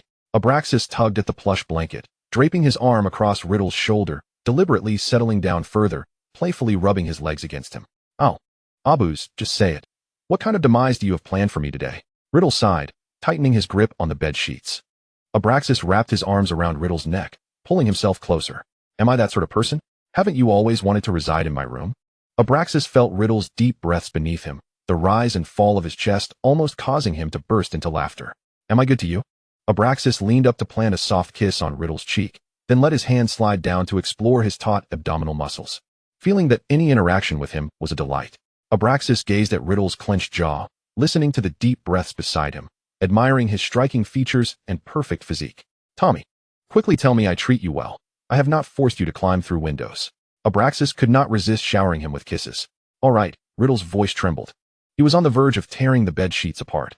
Had they not been at Malfoy Manor today, Abus would undoubtedly have been far more audacious. Upon witnessing Riddle's struggle to maintain composure, Abraxas finally succumbed to laughter. Chapter 263. Abraxas intentionally attempts to trick Riddle, but to no avail. Ha ha. As Abraxas laughed, the blanket slipped from his back, and he felt Riddle's gentle hand draping it back over him. Abraxas also noticed Riddle's arm, taut and veined, gripping the sheets. Tommy, Let me give you a massage. Abraxas had already begun to touch him, conveniently using the excuse of playing with Riddle's veins. Abraxas felt a twinge of guilt. He was indeed rather excessive today, yet Tommy's arm was simply too beautiful. Ha ha ha, all right. Riddle chuckled in exasperation but kept his fists clenched, placing his arms beside him to play. Abraxas toyed with him for a while, reflecting on how his own muscles were merely toned. Yet Riddle's physique was astonishingly perfect from top to bottom. Abraxas stretched lazily, rolling over to rest on Riddle's arm. Tommy, why is it that you are younger than I, yet more exquisite than any sculpture? Abraxas intentionally placed his legs over Riddle's. Because I love to exercise. And you do not, Riddle retorted, spinning a tale in retaliation for Abraxas's morning antics. You speak nonsense. Abraxas, incensed, ceased rubbing his legs against Riddle's and began to kick him playfully. All right, it's talent. However, I genuinely practiced martial arts in the past. Riddle pulled Abraxas close, gazing down at him. Riddle noticed the defiant glimmer in Abraxas's striking gray-blue eyes, one hand caressing his soft waist while the other captured his unruly hand. It was only during a moment of exercise that Riddle discovered his extraordinary physique. Once he acclimated to this remarkable body, he ceased his workouts. Abu, would you care to engage in a duel next time? Riddle squinted at the beauty nestled in his arms, his thoughts drifting into a reverie. How delightful it would be to pin Abraxas down and elicit some promises from him. No, wait. Abraxas effortlessly extricated himself from Riddle's grasp, beginning to caress his chin. The gaze Abraxas directed at him conjured memories of when Riddle had seized his wand and coerced him into signing an unequal pact. Shaking his head, Abraxas released his hold. Realizing he could no longer dwell on such thoughts, he prepared to dress. What are you doing? Abraxas exclaimed, halfway into his nightwear. As Riddle's teasing and suggestive touches distracted him, igniting his irritation to the point where he no longer wished to dress. Riddle, observing Abraxas's indignant expression, noted that he had ceased to pull down his clothing. Ha ha ha, Riddle laughed, assisting him with his attire. Abraxas was simply too exquisite, clad in his partially concealed nightgown. His beautiful back and taut abdomen nearly exposed, Riddle couldn't help but indulge himself a little. Once Abraxas had donned his top, he turned to face Riddle as they sat opposite each other. Just as he was about to strike Riddle, his eyes involuntarily roamed over Riddle's entire form. Feeling a pang of guilt, Abraxas turned his head away and continued dressing, captivated by the allure before him. What? No longer interested. Riddle leaned over his back, whispering softly into his ear. As Abraxas absorbed that low, sultry voice, he found himself unable to suppress a smile. No more glances, just focus on your recovery, he said, struggling to shake off Riddle's hand as he attempted to rise from the bed. However, the scattered petals on the floor caught his attention, reminding him of the previous night's indulgences. Riddle seized Abraxas's ankle, pulling him back and pinning him down onto the bed. So, where's my good morning kiss? Abraxas gazed around his familiar bedroom, his perspective inverted as he looked up at the striking figure above him, a smile gracing his lips as he embraced him. After they had washed up and changed into fresh attire, they settled onto the sofa by the fireplace in the bedroom. Aren't we going down for breakfast? Riddle asked, nuzzling Abraxas's cheek. Do you dare? If you do, we shall descend. Abraxas elegantly lifted a cup of red tea from the table, feeling slightly parched. I don't dare. But Abu, you are doing this on purpose, aren't you?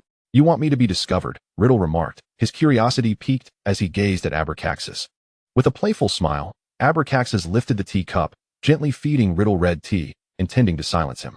Indeed, he had planned to announce this news publicly on the first day of their holiday as a delightful surprise. Yet, on a whim the previous night, he had hoped to expose Riddle earlier, and this morning, he was intentionally stalling. However, as the moment approached, Abraxas felt hesitant about how his father would react at breakfast. As Riddle sipped his tea, he observed Abraxas's anxious demeanor, stirring within him a protective instinct. Abu, you Haven-T even summoned your house elf for breakfast. Let us just go, Riddle said, watching Abraxas affirm with determination. Fine. Abraxas hesitated for a moment, took another sip of tea, and after placing down the cup, he took Riddle's hand and rose. In the dining room, Septimus was already leisurely enjoying his breakfast while clad in his morning robe. When he heard the leisurely footsteps approaching from the staircase, he expressed a hint of surprise. Unperturbed, Septimus continued spreading butter on his bread, dismissing the situation entirely. Abraxas took his usual seat across from Septimus, with Riddle sitting beside him. Father, good morning, Riddle declared, drawing immediate attention. Good morning, Septimus replied, nodding gently. Abraxas had initially felt proud of Riddle's boldness, but his father's silence on the matter left him feeling discontent. He narrowed his eyes, observing his father, who appeared to be in high spirits as he enjoyed his breakfast while reading the newspaper. Sensing his son's piercing gaze, Septimus realized he needed to address the tension before Abraxas stirred up trouble. Abu, starting next week, let us meet weekly to discuss the arrangements for the engagement banquet, Septimus stated, continuing to read without looking up. Abraxas had accepted a substantial portion of the Malfoy family assets, and the Slytherin bloodline was to be integrated into his own family. The influence he wielded at school was his, the power in Nocturne Alley belonged to him. And after the new year, he would even meet with government officials. Everything was within his grasp, leaving Riddle with no allowance to spend. The manor's magical wards had been reinforced by Riddle, and he had taken charge of the food supply. He had even redecorated the house in recent days. What could he possibly say? Father. Abraxas could no longer contain his frustration. Without asking, Septimus had simply assigned him tasks. With a resigned sigh, Septimus set down the newspaper and looked up to meet Abraxas's defiant gaze. Abu, he listens to you. Had he uttered a single word of dissent, would he have been able to stay the night? Septimus had long recognized his son's increasingly assertive demeanor. He could envision Abraxas biting Riddle's chin and tugging at his face to teach him a lesson, while the more extreme actions remained hidden from view. Enough of this, Tommy. We are leaving, Abraxas declared, understanding his father's unspoken message and rising in a fit of indignation. Father, we are leaving. Riddle promptly followed in Abraxas's wake. Septimus, still grasping the newspaper, listened attentively to the hurried footsteps ascending the stairs, catching snippets of their conversation. Abu, don't be angry. What do you wish to eat today? I'll arrange it, he called after them. Shaking his head, Septimus mused that Abraxas was still too inexperienced. He sensed no guilt in his son's forthright demeanor, which suggested he had done nothing wrong. Setting aside the newspaper, Septimus surveyed the table laden with a sumptuous array of dishes, sipping his red tea with a smile before resuming his meal. Chapter 264. The two returned to the manor. After traversing the vanishing cabinet to Riddle Manor, Abraxas flung himself onto the bed in frustration. Riddle, having coordinated with the housekeeper to expedite breakfast preparations, hurried over to console him. He removed his shoes, climbed onto the bed, and embraced Abraxas, planting kisses on his cheeks. Abu, how are you so utterly adorable? Riddle beamed at the pouting beauty in his arms. Do not call me adorable, Abraxas retorted, tugging at Riddle's collar while entwining his legs around his waist. Riddle playfully nudged Abraxas with his nose and kissed his enchanting eyes. You've given him too much. He won you over and is now selling his son, Abraxas complained, eyes closed. Is that so? Indeed. Riddle continued to speak while showering Abraxas with delicate kisses. I don't believe I've given you enough. Abraxas felt the weight on him dissipate completely, opening his eyes in curiosity at the now lighter Riddle. Nothing can compare to your worth, Abu. It is simply not enough. Riddle gazed affectionately into Abraxas's gray-blue eyes and, with a soft chuckle, nestled closer to him. Tommy, you certainly have a way with words, Abraxas chuckled, joyfully embracing Riddle's back. I speak only the truth.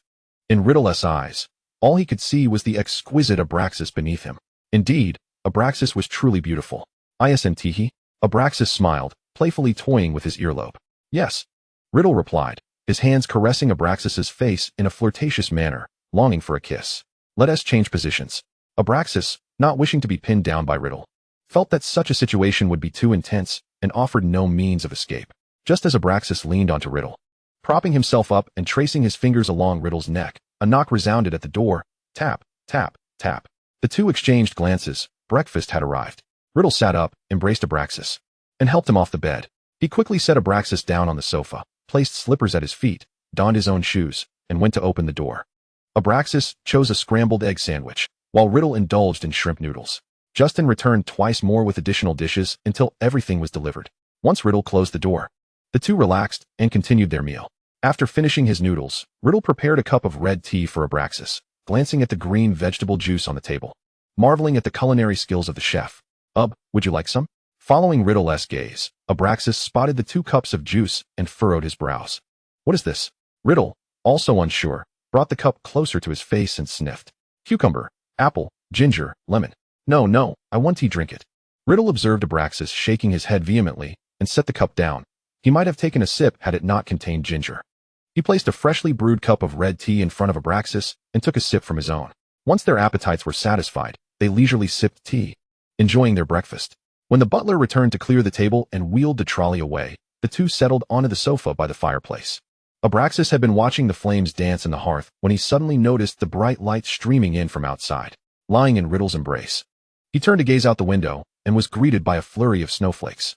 Wow, Tommy, turn me around. I want to see the snow. As Abraxas observed the thickness of the snow, a peculiar thought crossed his mind. Why was it not snowing at Malfoy Manor, despite the considerable distance? Watching the snow made Abraxas feel cold, so he grasped Riddle's hand for warmth. Let it snow. It must be warmer at your place. It was lightly snowing last night. Riddle enveloped Abraxas's not-so-cold hand in both of his, rubbing them together. But why were the stars and moon so bright last night? Abraxas inquired, tilting his head to look at Riddle curiously. Isn't that to prevent future Muggle bombardments? I cast a bit more magic when I set up the wards. Riddle chuckled softly, recalling that his magical array was not only a grand protective barrier, but also imbued with numerous functions. Abraxas sighed at this revelation. As long as he didn't inquire, Riddle would remain reticent. Stop fidgeting. I want to ask you what mischievous ideas you had last night. Abraxas pinned Riddle's restless hand. I used a spell to capture a bit of starlight. If we were to go outside, they would be closer to us. I initially intended for us to dance under the starry sky. Riddle reminisced about their dance in the hall. Riddle's hand wandered downwards again, comfortably caressing Abraxas's waist. Adorned in an extravagant white gown, wearing the ruby crown he had gifted her, Abraxas's striking gray-blue eyes remained fixed on him, and as they twirled, her platinum hair cascaded beautifully. Abraxas felt a tinge of regret that they hadn't danced beneath the stars, but then he recalled his own performance from the previous night. Tommy, you danced quite well. Who did you learn from? Abraxas gently poked Riddle's hand, inquiring softly. However, Riddle discerned that this was a perilous question. I learned a little. And then during etiquette class, I was shown how to dance. I never danced with anyone else. I've been practicing with a pillow these past few days. Riddle feared that if he dared to dance with another, he would meet his demise in bed that very night. Really? Yes, indeed. Think carefully. I wasn't very skilled the first time, Riddle said, leaning closer to Abraxas, their faces almost touching. Abraxas recalled how Riddle's hand felt somewhat stiff when it had rested on his waist. You pass.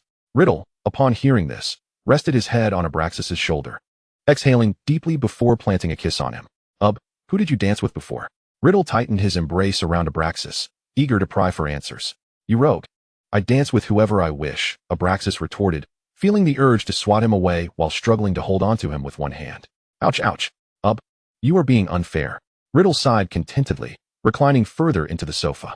If you keep this up, I'll hit you. Ha ha. Abraxas was nearly exasperated, turning to bite him.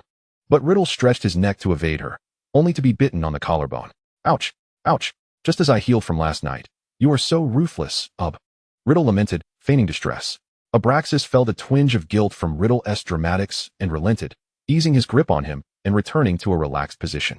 Chapter 265. The Gift, Riddle Faces Daily Punishment. Honestly, those you danced with before were unworthy of you, You must choose me. I am the finest choice. Abraxas endured for a moment, but upon hearing Riddle's increasingly outrageous flattery, he could no longer restrain himself and lightly struck his leg. Be honest with me. Abraxas recognized Riddle's jealousy and attempts to undermine others, yet his heart belonged solely to him. Ha ha.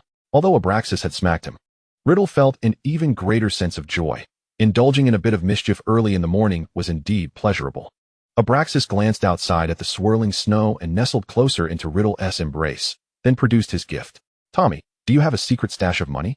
Abraxas exclaimed, eyeing the crown, his tone suddenly rising. Recalling what he had intended to say yesterday, he set the crown aside and seized Riddle's hand, ready to bite him. I don't. Riddle exclaimed in a panic, urging Abraxas to desist. Upon hearing such words from him, Abraxas hesitated, holding up his hand, waiting for an explanation. If you have no money, where did this exquisite ruby come from? I mined it myself, Riddle replied, grinning as he swayed his head, causing Abraxas to sway along with him. Mining is truly exhilarating. Raiding those wretched toffs and colonizers' treasuries is rather delightful. Tap, tap, tap. Riddle hummed a tune as he placed a box on the coffee table before them. This is also a gift. Abraxas curiously eyed the seemingly ordinary suitcase. Having received a treasure chest from Riddle last night, he sensed there was a reason for this particular box. Click. Wow. Abraxas gasped upon seeing what lay within. The box expanded seamlessly, revealing a top layer of black velvet adorned with a selection of expertly cut gemstones, each weighing between 5 and 30 carats. Their saturation was breathtaking, and the crystals sparkled brilliantly, the vivid reds resembling flames dancing in his eyes. Amidst the enchanting display of crimson ice crystals, resplendent ruby formations appeared as though they had just emerged from the very core of the earth. Abraxas leaned closer to the box, a faint yet distinctive scent of or wafting into his nostrils. Ah, Tommy, you have indeed unearthed something remarkable. Abraxas found the discovery exceedingly fresh and exhilarating. A considerable collection of raw stones, rough white and black matrix revealing breathtaking red hues from their fractures, had accumulated into what resembled a miniature mountain. After gazing at it for a while, Abraxas felt he could no longer indulge in the sight and raised his hand to close the box. Tommy, had you simply desired gems for the crown, you need only have asked for them. With these words, Abraxas stowed the box within his spatial ring. Riddle observed Abraxas, whose smile was so broad it seemed impossible to suppress, and he too chuckled softly. A birthday should be filled with surprises. Noticing Abraxas's elevated spirits, Riddle seized the opportunity to misbehave, knowing he was momentarily exempt from reprimand. Abraxas paid him no mind and began to unveil the gifts he had received the previous night. What is this? He inquired, opening two exquisite boxes within the chest, a look of curiosity adorning his face. Alchemy trinkets and a potion of enchantment. Riddle leaned in, snatching the necklace and attempting to adorn Abraxas with it. Abraxas allowed Riddle to carefully fasten the necklace around him, his eyes transfixed by the potion that shimmered with shifting colors. The design of the necklace had already captivated Abraxas. Riddle had clearly put thought into it, and the warm, smooth texture felt delightful against his skin. Fairy metal, and infused with your magic? Abraxas mused, setting the potion aside to curiously toy with the golden trinket adorned with diamonds. ABR, give the little tail a tug. When the wings flap, you can see the core of my magic crystal, Riddle instructed. Following his guidance, Abraxas peered into the crevice to behold a profound, deep blue crystal, reminiscent of the cosmos depicted in documentaries. Such brilliance! Abraxas exclaimed, staring intently until he shook his head, feeling as though it was drawing him in. Riddle, chuckling, produced another piece and placed it in Abraxas's hand, revealing his limited supply. So beautiful, it surpasses those gems, Abraxas declared, lifting it to the light streaming through the window. Enchanted, he gazed deep into its core, where delicate strands of red and silvery light danced. Enough play. I can only wear one, Riddle remarked, reclaiming the item and storing it in his spatial ring. Abraxas, incensed by the sudden theft of his exquisite gem, grasped Riddle's hand in frustration. You must wear it to truly feel my magic. It is sealed within, and contact with the crystal is not permitted, Riddle replied, his tone laden with resignation. Within lies 30 points of magic. Its potency is such that prolonged contact can overwhelm a wizard's body. Riddle elucidated as he extracted the potion while simultaneously refining its essence. Very well then, Abraxas relented, tugging at the necklace's tail playfully, calming himself as he sensed the magic nurturing him. It felt as though the surrounding magic had amplified. Abraxas attempted a wandless spell, finding it astonishingly effortless. Naturally, it has been tailored specifically for you, Riddle remarked gently, observing Abraxas until the red light tempted him to playfully extinguish his magic. Tommy, do you become uneasy if I refrain from striking you for a day? Abraxas teased, kneeling before Riddle and pinching his cheek. No, haha.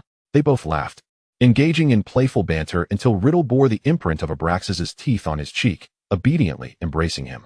What is the purpose of the potion of enchantment? Abraxas inquired, shaking it curiously, appreciating its quality. Isn't true love deemed ineffective? Thus, ABR, do indulge me with a taste, Riddle suggested, suddenly finding the potion intriguing. Absolutely not, Abraxas retorted, envisioning Riddle feigning intoxication and causing mischief.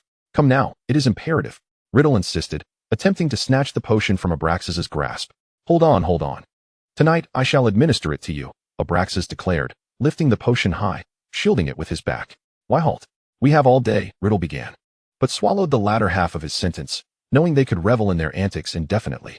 Behave yourself, Abraxas cautioned, securing the potion safely. He understood Riddle's intentions, but having just played a raucous game, he lacked the energy to endure further. Very well, ABR, I shall prepare tea for you, Riddle said, wrapping his arm around Abraxas's waist with an endearing smile. Have you been overly occupied these past few days? Abraxas rested his head on Riddle's shoulder, watching the tea kettle dance above the flames. Not at all, Riddle replied, his promptness rendering Abraxas helplessly exasperated. I ought to advise you to take a break. Claiming busyness at this moment seems rather misplaced. Abraxas scolded lightly, tapping Riddle's hand. All right, I am busy, haha. Riddle chuckled, amused, as he leaned back against the sofa, holding Abraxas close. In Chapter 266, Riddle finally adopted a serious demeanor, discussing their forthcoming plans: mining, acquiring gems, crafting crowns, creating gifts, and attempting to bake a cake.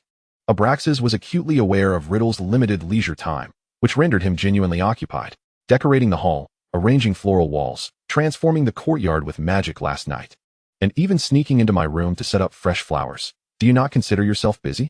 After pondering his schedule, Riddle concluded he had merely found time to engage with Abraxas amidst his tasks. Abraxas felt conflicted. Tommy's efforts in these matters were not particularly labor-intensive, and he didn't perceive himself as busy. Before I came to know myself, I had no appetite for food, found little joy in play, and immersed myself fully in magical research, refusing to rest until I achieved results. Spend more time playing with me, Abraxas urged, grasping Riddle's hand with a sympathetic heart. Are you not concerned I might become distracted and lead you to bed? Not at all, Riddle replied, observing Abraxas with warmth as he shifted the red tea closer to him. Very well, ABR, whatever you wish to say today, I shall listen earnestly. Riddle understood Abraxas's intention to express concern and counsel him. He had always been willing to heed Abraxas's words. It was simply that he was already aware of what Abraxas wished to convey, and the timing felt ill-considered. Is that so? Indeed, Riddle affirmed, nodding earnestly as he embraced Abraxas. Upon hearing Riddle's response, Abraxas beamed, raising the cup of tea to his lips, blowing gently before sipping and admonishing. You must balance work and leisure. Do not overload yourself with tasks, and learn to savor life. Understood, Riddle replied, raising his hand to activate the gramophone. As music filled the room, he sat in the warmth of the cozy space, cradling his beloved, gazing out at the swirling snow. Riddle felt the warmth and weight of Abraxas in his arms, inhaling the familiar fragrance, nodding in contentment. This was indeed a moment of enjoyment. Regarding the circumstances for the coming year, particularly the conflict among Muggles, we ought to deliberate on our course of action. Since receiving news from Riddle, Abraxas had been pondering this matter, setting his teacup down with a gentle clink. He recalled that Riddle expected his subordinates to report to his estate the day after the holiday on December 20th, regardless of the date of the holidays. One must not postpone thoughts until December, for then one will be preoccupied with engagements. It is imperative to ascertain our direction at present. Tommy, what are your thoughts? Ha. Riddle shared a brief, awkward chuckle. He merely informed his subordinate of the forthcoming processes, prompting them to prepare in advance based on the news, tasks he had never contemplated himself. As Riddle observed Abraxas turning towards him, wrapping his arms around Riddle's neck, his gaze grew increasingly perilous, and his mind began to race. He recalled the bombings. We must liquidate properties in the core areas of London. A spark of inspiration ignited within Riddle. What else? Moreover, financial maneuvers need no elaboration. Let my subordinate handle it. The war will inevitably lead to an increase in grain prices, depreciating the land in the bombing zones. Riddle rummaged through his knowledge, recalling some fundamentals. Indeed. Abraxas caressed his cheek and planted a joyful kiss upon him. Your subordinate will execute this, but we must also ascertain his operations for any discrepancies.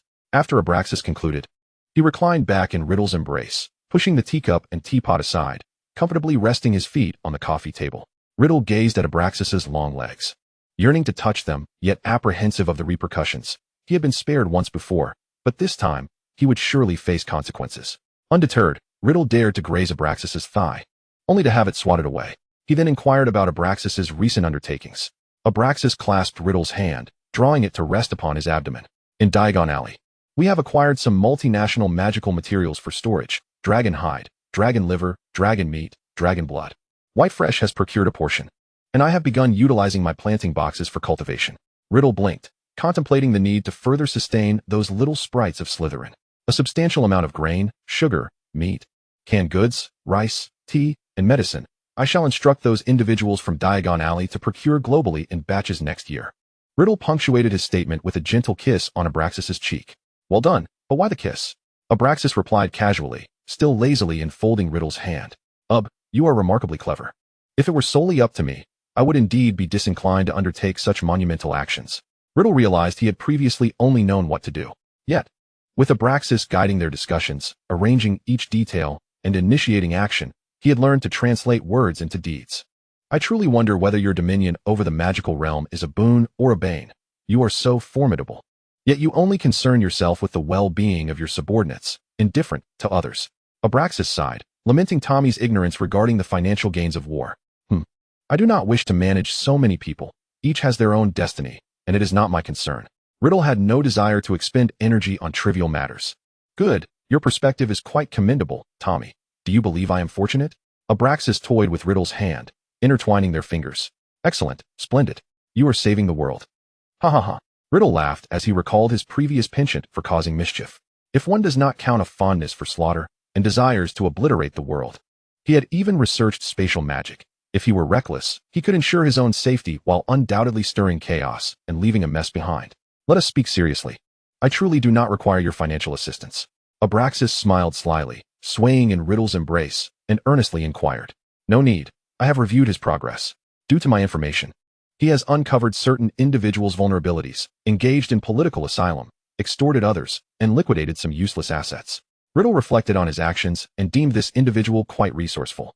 He had also engaged in rampant smuggling, securing a fortune in gold from a select few capitalists, and even ventured into foreign exchange. As he spoke, he glanced at his memories. He intended to secure defense contracts next year, subsequently delving into financial futures, which would be rendered unnecessary. Procurement would be entirely redundant. Riddle resolved to commend him during the year-end summary. Excluding your estate's personnel and those from Diagon Alley, aside from the private soldiers we are preparing to recruit, we can sustain the magical realm, correct? Abraxas calculated based on the previous procurement lists, appreciating the value of preparation. Indeed, more than sufficient. Riddle had not anticipated such low prices. The pound could procure an abundance of goods, although merely a minor display. Would it truly be acceptable for me to utilize your resources to showcase for the Malfoy family? Abraxas's expression grew conflicted. Undoubtedly, such an endeavor would be exhilarating. A cost-effective white fresh could significantly enhance the family's prestige during wartime. Chapter 267. Curiosity killed the cat, as the two indulged in an intriguing potion. What harm is there? You merely need to make your presence felt. It is primarily my people that I must sustain. Riddle felt as though he were on the verge of adopting the Malfoy surname. What of it? In Diagon Alley, we shall gather wizards unable to make a living and discreetly recruit some Muggle officers, cultivating a cadre of private soldiers from the remnants of the bombed ruins. Riddle sensed that, according to their scheming, upon assuming the role of Minister of Magic, he could seamlessly transition into overthrowing Great Britain. You truly are the best. Riddle believed that it was due to Abraxas that they had devised a flawless plan. Tommy, you are brilliant. You have no idea what this information signifies. And I must reward you. Abraxas envisioned their future together, excitedly clutching Riddle's hand. A reward? What kind of reward? Riddle instantaneously perked up, his gaze fixed intently on Abraxas. This, I shall ponder further. Observing Riddle's demeanor, Abraxas felt a twinge of guilt and turned his head away. There is something readily available. You could simply administer the potion to me in advance. Riddle grinned mischievously, his hands growing restless. No. Yes. No. Yes. Abraxas struggled to escape Riddle's embrace. But to no avail, releasing a resigned sigh. Have you not tried the potion before? Let us experiment together. Upon speaking, Riddle noted a flicker of uncertainty in Abraxas's expression. He tightened his hold on Abraxas and leaned in to gently kiss his cheek. Abraxas pushed him away, retrieving the potion, genuinely intrigued by what the effects would entail. Riddle, smiling, produced a bottle of wine and 2 elegant crystal goblets. Clink.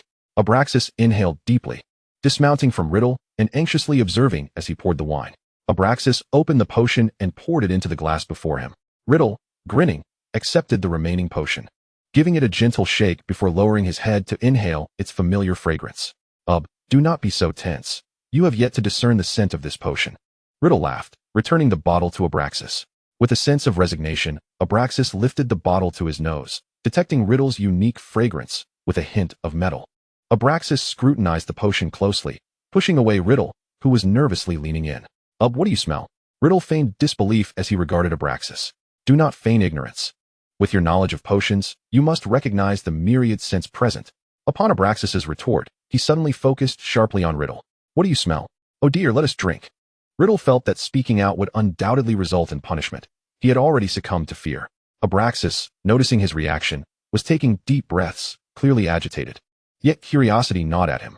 Do you not wish to know what sin I have detected? Upon uttering these words, Abraxas observed Riddle's expression waver. Tell me, and I assure you, I shall not retaliate. Abraxas reached out, grasping Riddle's hand. Riddle closed his eyes, contemplating for a moment before leaning closer to Abraxas's ear. The fragrance upon your skin is more pronounced than that which envelopes your person, Riddle whispered increasingly softly, still pressing against the fair skin of Abraxas's neck to inhale deeply. Smack. You promised you wouldn't punish me. Riddle sighed, covering his neck. Abraxas, already anticipating the latter part of Riddle's revelation, instinctively swatted him. Your warm breath is quite distracting. Abraxas feigned annoyance, though Riddle's breath truly was heated. Domestic violence is illegal, Riddle chided as he wrapped his arms around Abraxas's waist. Oh, but striking an engaged partner is not against the law, is it? Abraxas replied with a mischievous grin, surveying Riddle from head to toe, his gaze lingering on the hand resting on his waist. Not just an engaged partner. I misspoke earlier, striking anyone is not illegal. Riddle flashed a charming smile. Abraxas's current smile and gaze suggested that he was not merely denying Riddle a hug, but was also emphasizing the term engaged, as he had yet to formalize their bond. Tommy, you what of me? Abraxas pondered a plethora of words to describe Riddle's audacity. You are truly remarkable. Your boundaries are exceedingly flexible. After uttering this, Abraxas suddenly sensed something amiss. Each time Riddle leaped repeatedly before his limits, it was evidently intentional. Do not regard me so. Hasten to speak your mind. Riddle sensed a foreboding in Abraxas's gaze. Tommy, do you know why I always let you off the hook? Abraxas handed a potion to Riddle, pinching his cheek. Why? Because I find it exhausting to hit you. You possess an abundance of vitality. Abraxas's tone bore a hint of exasperation as he released his grip. Riddle, though unable to retaliate verbally or physically, was adept at evading, making it quite tiring to pursue him. He dashed around the table. Suddenly, Abraxas realized that if he did not expend Riddle's energy, he would find himself drained in bed. Tommy, let us drink tonight. Abraxas gazed at Riddle, who obediently held the potion, feeling a sense of rationality returning. No, you've already promised. Riddle was on the verge of throwing a tantrum. If you add a little incentive, I shall reveal the nature of the scent, and then we shall drink. Abraxas had already conceived an idea based on Riddle's attire. Add what? Riddle asked, intrigued by Abraxas's whispered suggestion, feeling that this was indeed a beneficial arrangement. No problem. Speak your mind. Riddle rose, removing his fitted black wizard robe and tossing it onto the sofa.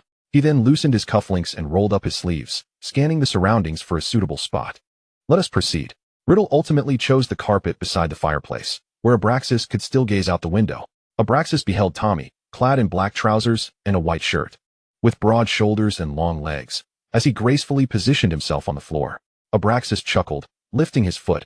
Riddle remained still, supporting himself, and Abraxas effortlessly mounted his back. Wow, Tommy, am I not quite wicked? Abraxas pressed down on Riddle's back, feeling the rhythm of his muscles. Not wicked. Even peacocks must display their plumage. I willingly engage in this manner, Riddle replied, effortlessly performing push-ups. Well, aside from your personal fragrance, I detect the scents of gold, ink, and galleons.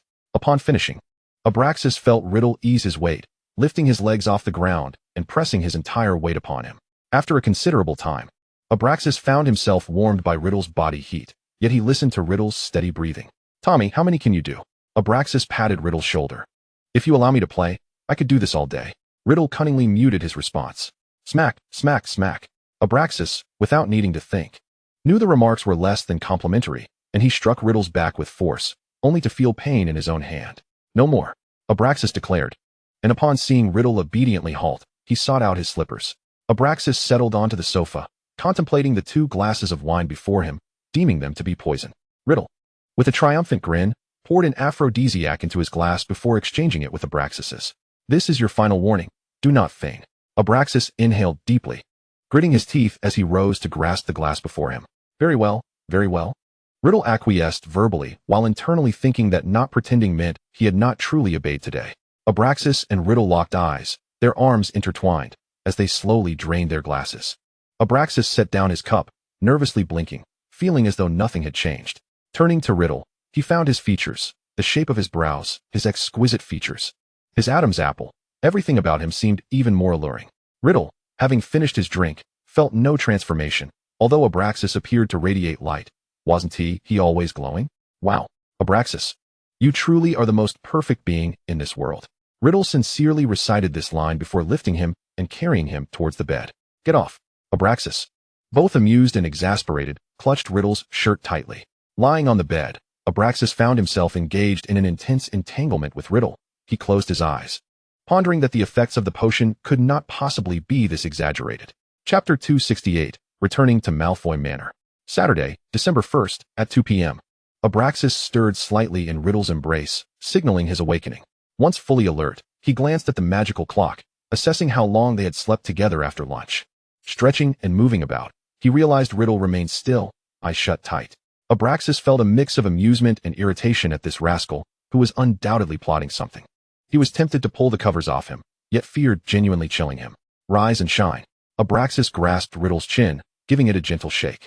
Riddle, eyes still closed and breathing evenly, feigned nonchalance as he turned over, pulling Abraxas closer and pinning him beneath him. Although Abraxas felt Riddle's warm body was comforting, they had matters to attend to that afternoon. Hurry up and get up, we must return home. Abraxas gazed into Riddle's upturned face. He could easily nip at Riddle's cheek. Yet little Tommy looked so obedient and beautiful with his eyes closed. Riddle pretended not to hear, snuggling closer into Abraxas's neck, tightening his hold. Abraxas was certain Riddle was feigning sleep, as he had begun to inhale the scent of Abraxas's skin. I will strike you if you do not rise. Abraxas tugged at Riddle's hair, delivering a final warning. Oh, just a little longer. You wanted me to enjoy this, Riddle murmured sleepily, planting soft kisses on Abraxas's cheek. Abraxas has nearly grown weary of the term enjoy, yet it is a phrase he himself uttered.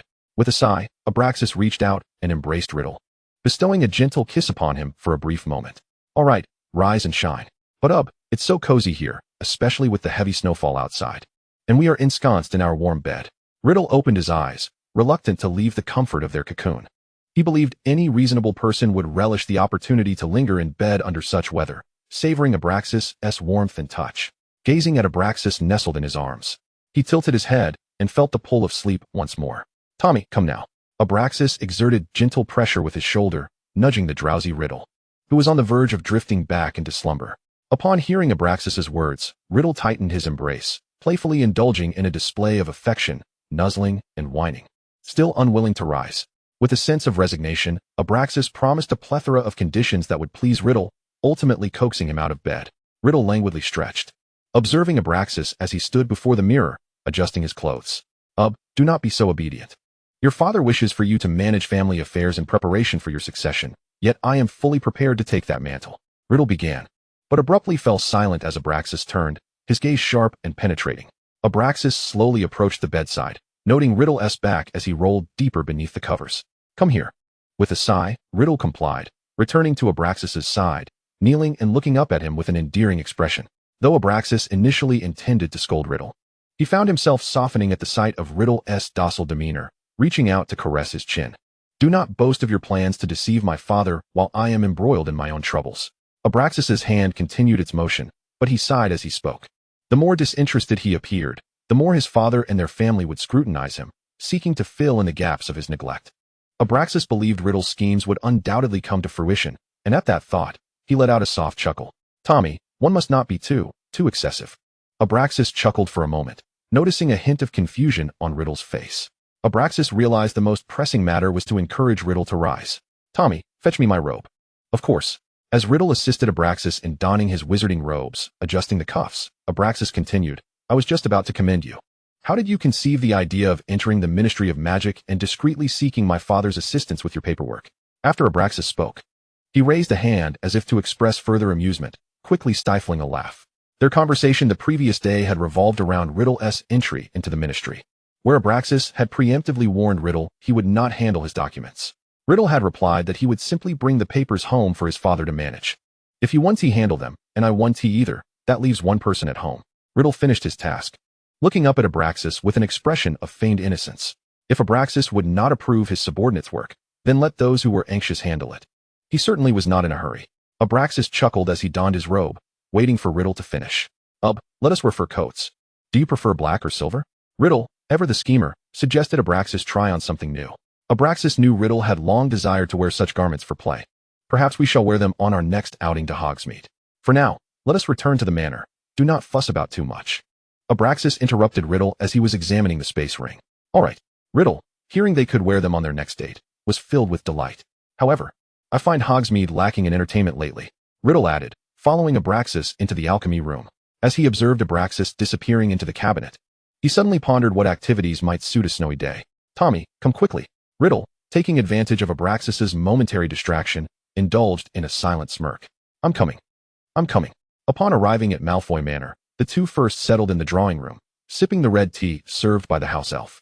I shall retreat to my studies shortly to finalize my affairs and await my father's return. Tommy, what are your plans for today? Abraxas inquired after another sip of tea.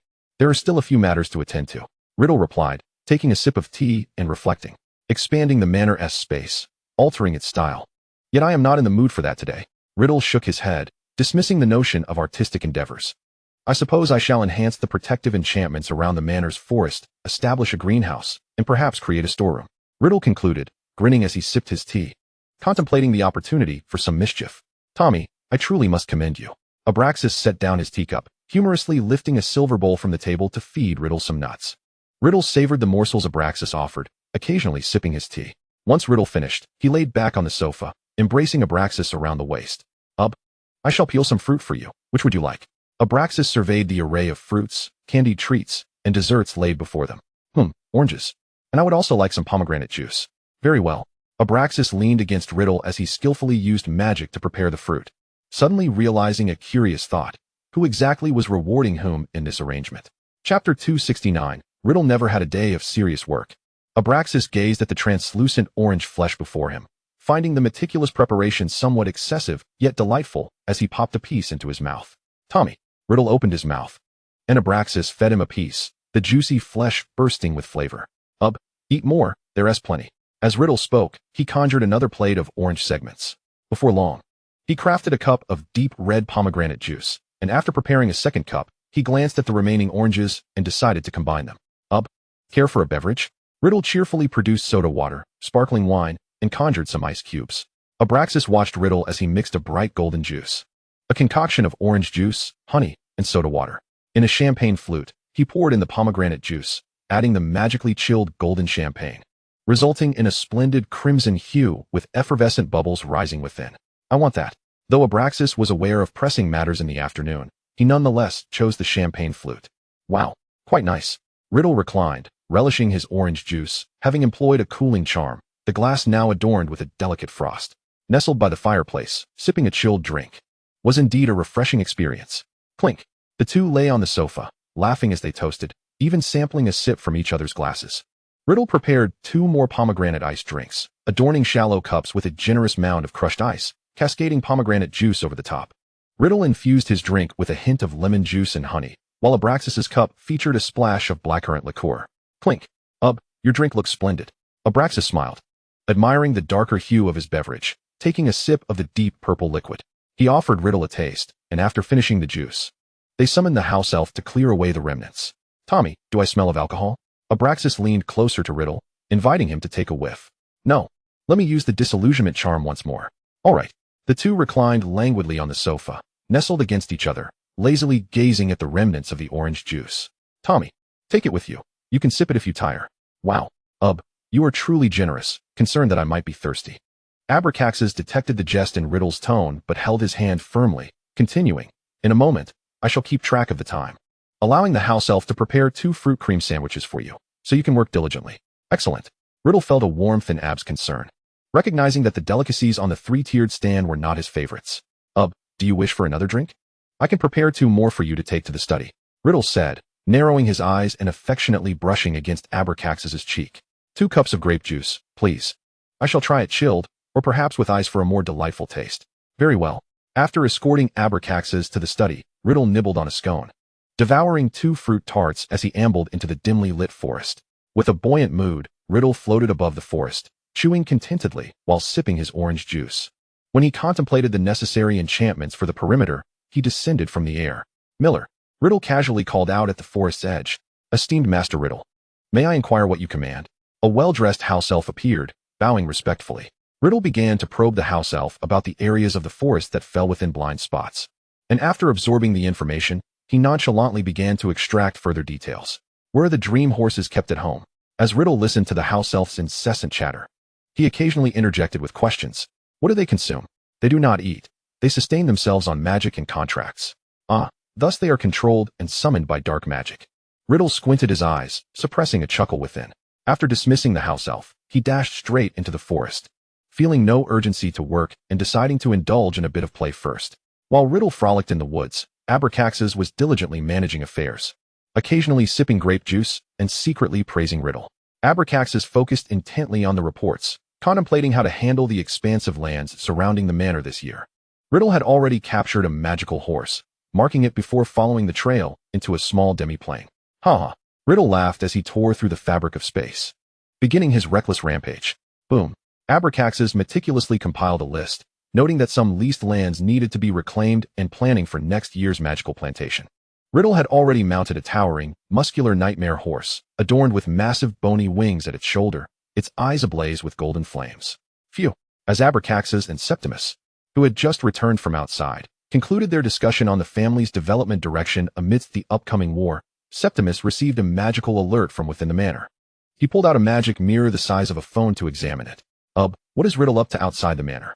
Septimus inquired, looking perplexedly at Abraxas seated across from him. He is likely digging up some earth, Abraxas replied, maintaining a composed smile while offering a rather absurd explanation. Septimus magnified the mirror, setting it on the table between them, observing the clear image displayed. After a while, the mirror vibrated, sending another alert. Both witnessed Riddle leisurely enjoying a strawberry sandwich as he strolled towards the forest. Septimus watched as Riddle entered a clandestine facility within the woods. So, he intends to create a planting greenhouse, Septimus deduced, combining Ab's mention of digging with this revelation. Indeed, father. Abraxas smiled elegantly, observing the location where Riddle had vanished on the screen. Just as Riddle completed the magical setup within the greenhouse, he sensed the triggering of the external defense spells. Together, Abraxas and Septimus scrutinized the small hill's enchantments, yet were unable to uncover any issues. Suddenly, the scene before them transformed, and a stone door materialized at the very center of the stone wall. Father, you've come, Riddle exclaimed joyfully as he spotted them, waving enthusiastically. Riddle, brimming with excitement, approached Abraxas, skipping lightly around him in an attempt to amuse him. Upon realizing that Abraxas remained unresponsive, he turned his back to Septimus and began to sway playfully before Abraxas stood still, displaying no outward reaction, yet his fists itched, prompting him to suggest to Septimus, Father, let us venture inside to take a look. Abraxas wore a polite smile, deliberately ignoring his father while gazing at the stone door. The outside felt too open, and with Riddle's nimble steps, capturing him was proving futile. He was merely teasing. However, once inside, Chapter 270, Abraxas's reputation at home is waning. Riddle exhibited no sense of impending danger, squinting as he examined Abraxas. Had just concluded his business, appearing remarkably serious. Exuding an air of elite sophistication, his impeccably tailored wizard's robe, that waist, what a sight. Septimus chuckled as he stepped inside, and Riddle, distracted by Ab's passing, was nudged by his shoulder, snapping him back to reality as he recorded their magical signatures for the door's access. The moment Riddle crossed the threshold of the stone door, Abraxas, who had been waiting silently, wrapped his arms around Riddle's waist. Tommy, the concealment charm. I need to discuss something with you, Abraxas whispered, already grinning mischievously, confident that Riddle could not see. Though Riddle embraced Abraxas, he hesitated to make any move. Riddle sensed something was amiss. Firstly, it was improbable for the two to engage in any discussion here, and secondly, his father was nearby. Where are you running off to? Abraxas remarked as he noticed Riddle inching along the wall, dropping the pretense. Father's ahead. You ought to be mindful of appearances, Riddle replied, crouching down discreetly, attempting to slip beneath Abraxas's arm. Abraxas had already become vigilant. As Riddle crouched, he seized a handful of Riddle's hair. Oh dear, I shouldn't have created this passage. But father will see when he returns. Riddle struggled, casting a glance towards the passage's end. I didn't hear any footsteps. Let's wait until I do, Abraxas replied, pressing his leg against Riddle, who was still restless, attempting to escape. Riddle admired Abraxas's leg, the way it looked so fine, while he tugged at his own hair, gazing down at himself. This angle, this look, so striking. Oh dear, after checking left and right. You will give yourself away.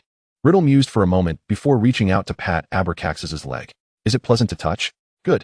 Upon hearing Riddle's resolute response, Abraxas's gaze sharpened with irritation. Smack. After casting the concealment charm. Will you let me go? Riddle obediently withdrew his hands after being swatted. I want to let go. Then if I use a confusion charm, will you release me? Riddle gazed hopefully at Abraxas. The two were in a rather compromising position. Riddle was shameless. But if were to be caught in the act, he would surely be furious. If you use a confusion charm, how do you think father will react? Abraxas contemplated tugging at his hair, hoping to jolt the water from his mind. Come on. Let go of me quickly, or you'll be seen, Riddle implored. Glancing towards the tunnel's end, he discerned that Septimus in the hall had begun to shift to the right, and would soon traverse the central passage. You cannot deceive me. I hear no footsteps, Abraxas retorted, lifting his knee to press against Riddle's chest. Ouch! Riddle despaired, clutching his knees and bowing his head. Abraxas, sensing the gravity of Riddle's reaction, felt a twinge of unease, but the absence of footsteps persisted. After a deep breath, Abraxas tilted his head to peer down the corridor, catching a glimpse of a corner of a wizard's robe. Tommy, has my father turned this way? Abraxas had lowered his legs and was now half crouching, tenderly cupping Riddle's face with his hands. Faced with Abraxas's hopeful gaze, Riddle found it impossible to utter words that might dampen his spirits. I had my head down. He likely did not see me, Riddle replied, embracing the somewhat weakened Abraxas as he stood. Quickly, let us enter the hall and see if that angle offers a view. Abraxas anxiously patted Riddle's back. Riddle lifted Abraxas and swiftly moved towards the tunnel's end. All right, but what? This isn't the first time. You should be used to it. Ouch. Riddle yelped as Abraxas playfully bit his earlobe. Upon reaching the tunnel's end, they cautiously peered out, adjusting their attire and ensuring their appearances were presentable before stepping into the hall. Once inside, Abraxas's attention was immediately drawn to the entrance rather than searching for his father. Oh, he stood still, letting out a deep sigh. It's all right, it's perfectly normal for you to tease me. Riddle gently nudged him with his shoulder. Riddle genuinely believed this was par for the course. Surely, his father had long been aware. Upon hearing Riddle's reassurance, Abraxas felt a wave of darkness wash over him. Just moments ago, he had been bracing himself against the wall, pinning the half-crouched Riddle there while tugging at his hair. After taking a moment to collect himself, Abraxas reassured his conscience that such behavior was common, albeit he inwardly cursed himself. Riddle, observing Abraxas's demeanor, refrained from speaking, instead gazing up at the hall's vaulted ceiling. As Septimus emerged from the grand storage room, he spotted the two, one staring skyward while the other scrutinized the wall. Nonchalantly, Septimus bypassed them, striding directly toward the tunnel, feigning ignorance of their presence. When the tunnel door swung open and then shut, Abraxas was struck with despair. It's over. We've been seen, he murmured to himself. Didn't we agree? Domestic violence is not illegal, Riddle exclaimed, wincing as Abraxas bit his cheek with fervor, realizing he may have bitten too hard. Abraxas was nearly driven to madness by Riddle's audacity to mention domestic violence. Don't look at me like that. You'll run into something. Riddle, perceiving the anger in Abraxas's gaze, offered a well-meaning warning. Upon hearing this, Abraxas regained his composure, realizing that if he were to continue his antics with Riddle and then collide with something, he would dread returning home for a month. Abraxas shifted slightly to the left, avoiding the passage, and beckoned Riddle closer. Do you know why I wanted to hit you just now? I don't know. Although Riddle approached, he maintained a respectful distance from Abraxas. Do you realize you almost revealed something? What did I reveal? Seizing the moment, while Riddle squinted in contemplation, Abraxas lunged forward to grasp his collar. You were far too excited when you saw me. Now tell me, what did you do this afternoon? Abraxas queried, cautiously pulling him closer. Meow. Riddle stammered, flustered, and at a loss for words. Although Abraxas was nearly amused to the point of laughter, he swiftly knocked Riddle down. With Abraxas perched atop Riddle's waist, he raised his hand, preparing to intimidate him. Speak quickly, what did you do? Ouch, don't hit me. I went horseback riding. Where would we have horses at home? You must have been messing with a magical horse. Abraxas was nearly exasperated. That horse was not theirs but borrowed from the Ministry of Magic, and they had to return it. Upon witnessing Riddle's guilty demeanor, which rendered him unable to meet Abraxas's gaze, Abraxas, though reluctant to strike, tightened his grip on Riddle's neck, compelling him to look at him. Speak now. Meanwhile, Septimus sat in the parlor, hoping they would not linger too long and would return for dinner. Recalling the earlier awkward encounter, he instructed the house elf to peek through the greenhouse glass to ascertain their activities, ready to relay any pertinent information. With a crisp sound, the house elf materialized in the parlor to report. The young master is sitting on Mr. Riddle's waist, gripping his neck and shaking him. Septimus covered his face with his hand, gesturing for the elf to cease further details. Prepare a couple of extra desserts tonight, and make sure to include more of the dishes that Riddle enjoys. Chapter 271. Another Day in Hogsmeade. December 9th, 9:35 a.m. Abraxas, donned in his morning robe, reclined on the velvet sofa as the fireplace crackled with fervor. The sound of crackling would providing a comforting backdrop while he savored his cup of red tea. However, when Abraxas observed Riddle energetically darting into his dressing room, a sense of foreboding washed over him. He lifted his teacup, gently blowing on the hot liquid while shaking his head. As long as Riddle did not pester him in the morning, there were other matters awaiting his attention. Tommy, we are in tea cold, Riddle called from within the dressing room. Lifting his head momentarily from the pile of clothes before returning to rummage through them, his hearing impaired. As Riddle emerged, clutching two garments amidst a multitude of others, he approached the sofa with enthusiasm. We're going to play in the snow today. We need to dress warmly. Upon uttering this, Riddle immediately sensed he may have overstepped. Abraxas paid him no mind, propping his feet on the coffee table, signaling his reluctance to change. Riddle conjured several hangers, swiftly organizing the clothes before plopping down on the sofa beside Abraxas. It's cold outside. As Riddle continued to persuade him, he leaned closer, instinctively reaching out to touch Abraxas's leg. After a moment of feeling no reprisal, Riddle realized Abraxas was simply disinterested in changing. What shall we wear? Riddle implored, snuggling tightly against Abraxas. Abraxas chuckled lightly, nudging Riddle's head with his shoulder. Now you can comprehend human speech. Abraxas grasped Riddle's chin, playfully kneading his cheeks. I understand. Observing Riddle's languid demeanor, Abraxas felt a pang of guilt for potentially discouraging him. Nevertheless, glancing at the neatly arranged clothing, he resolved to maintain his stance. These garments all possess warming charms, and you can adjust the ambient temperature. It's hardly cold at all, Abraxas asserted, intertwining his fingers with Riddle's. He fears the chill every day, though the one time he truly felt cold was that day he inadvertently broke into a sweat indoors. Thus, why must we don such voluminous furs? Abraxas, grasping Riddle's hand, directed it towards the two grand coats of black and white. Riddle, nestled against Abraxas on the sofa, tilted his head, languidly gazing in that direction. His mind raced with thoughts, for there were occasions when they could not hold hands, and he felt uneasy about allowing Abraxas to wear such garments. Yet he understood that insisting upon Abraxas wearing them or arguing against it would reveal his intentions. Very well. One must not wear mere single layers inside. A complete ensemble for warmth is essential. Riddle had resolved that from head to toe, he would ensure Abraxas was appropriately attired. After hearing this, Abraxas blinked, recalling Riddle's prior musings on layering for warmth, and suddenly felt that the furs were preferable. As Abraxas resisted, Riddle found himself compelled to assist him, removing and then adorning him with the attire personally. Ha. Abraxas, don't run away. Riddle suddenly found the act of dressing Abraxas to be rather amusing.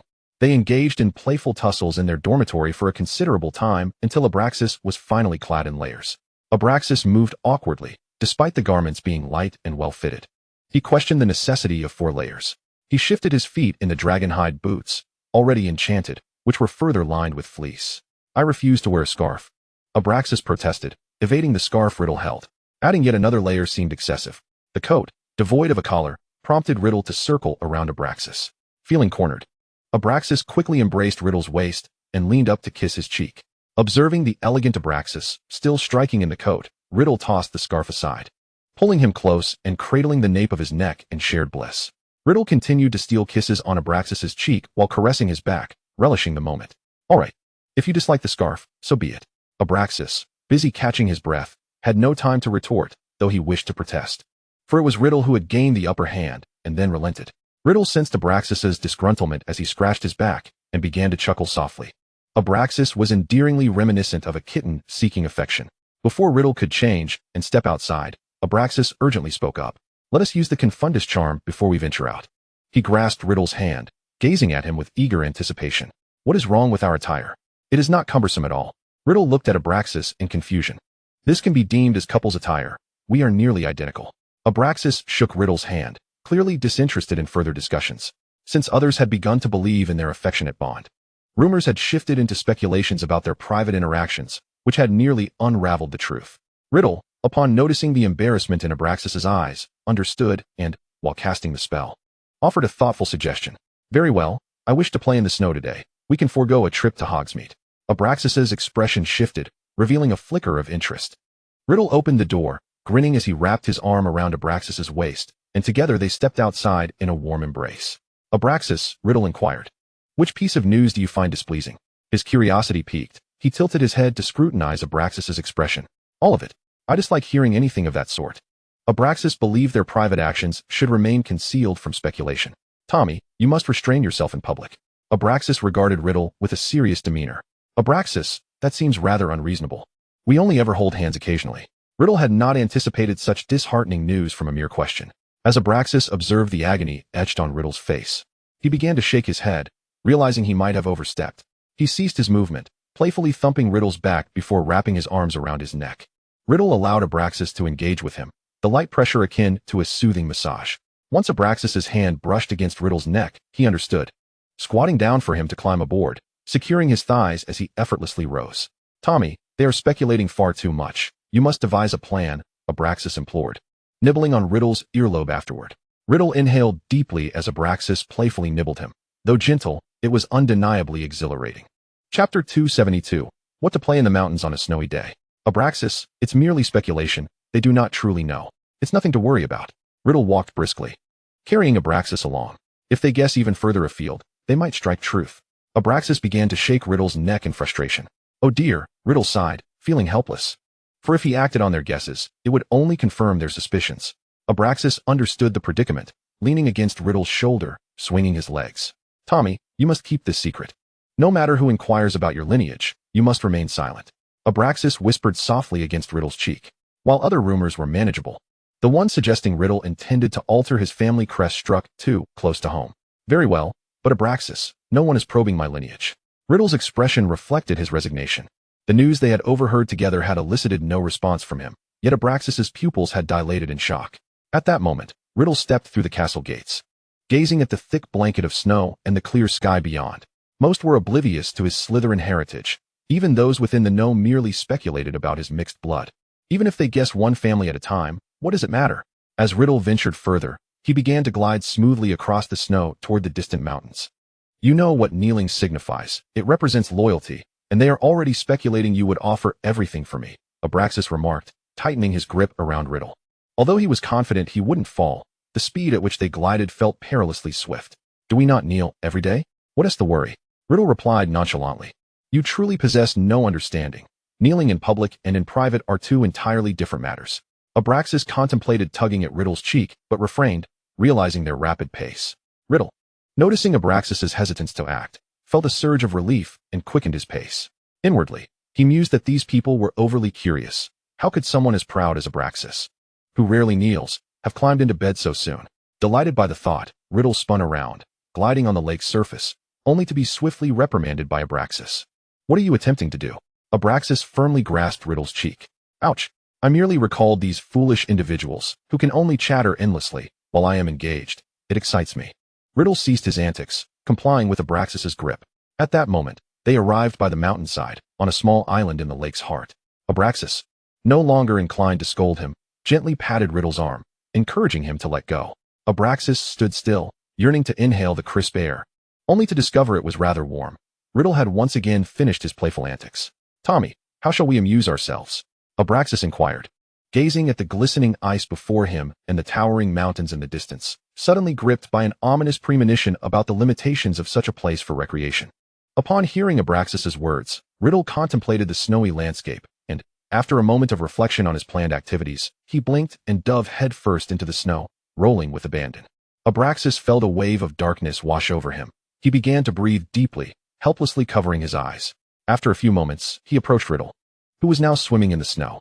Tommy, you are far too childish, Abraxas remarked, kicking up snow with his foot and tossing it toward him.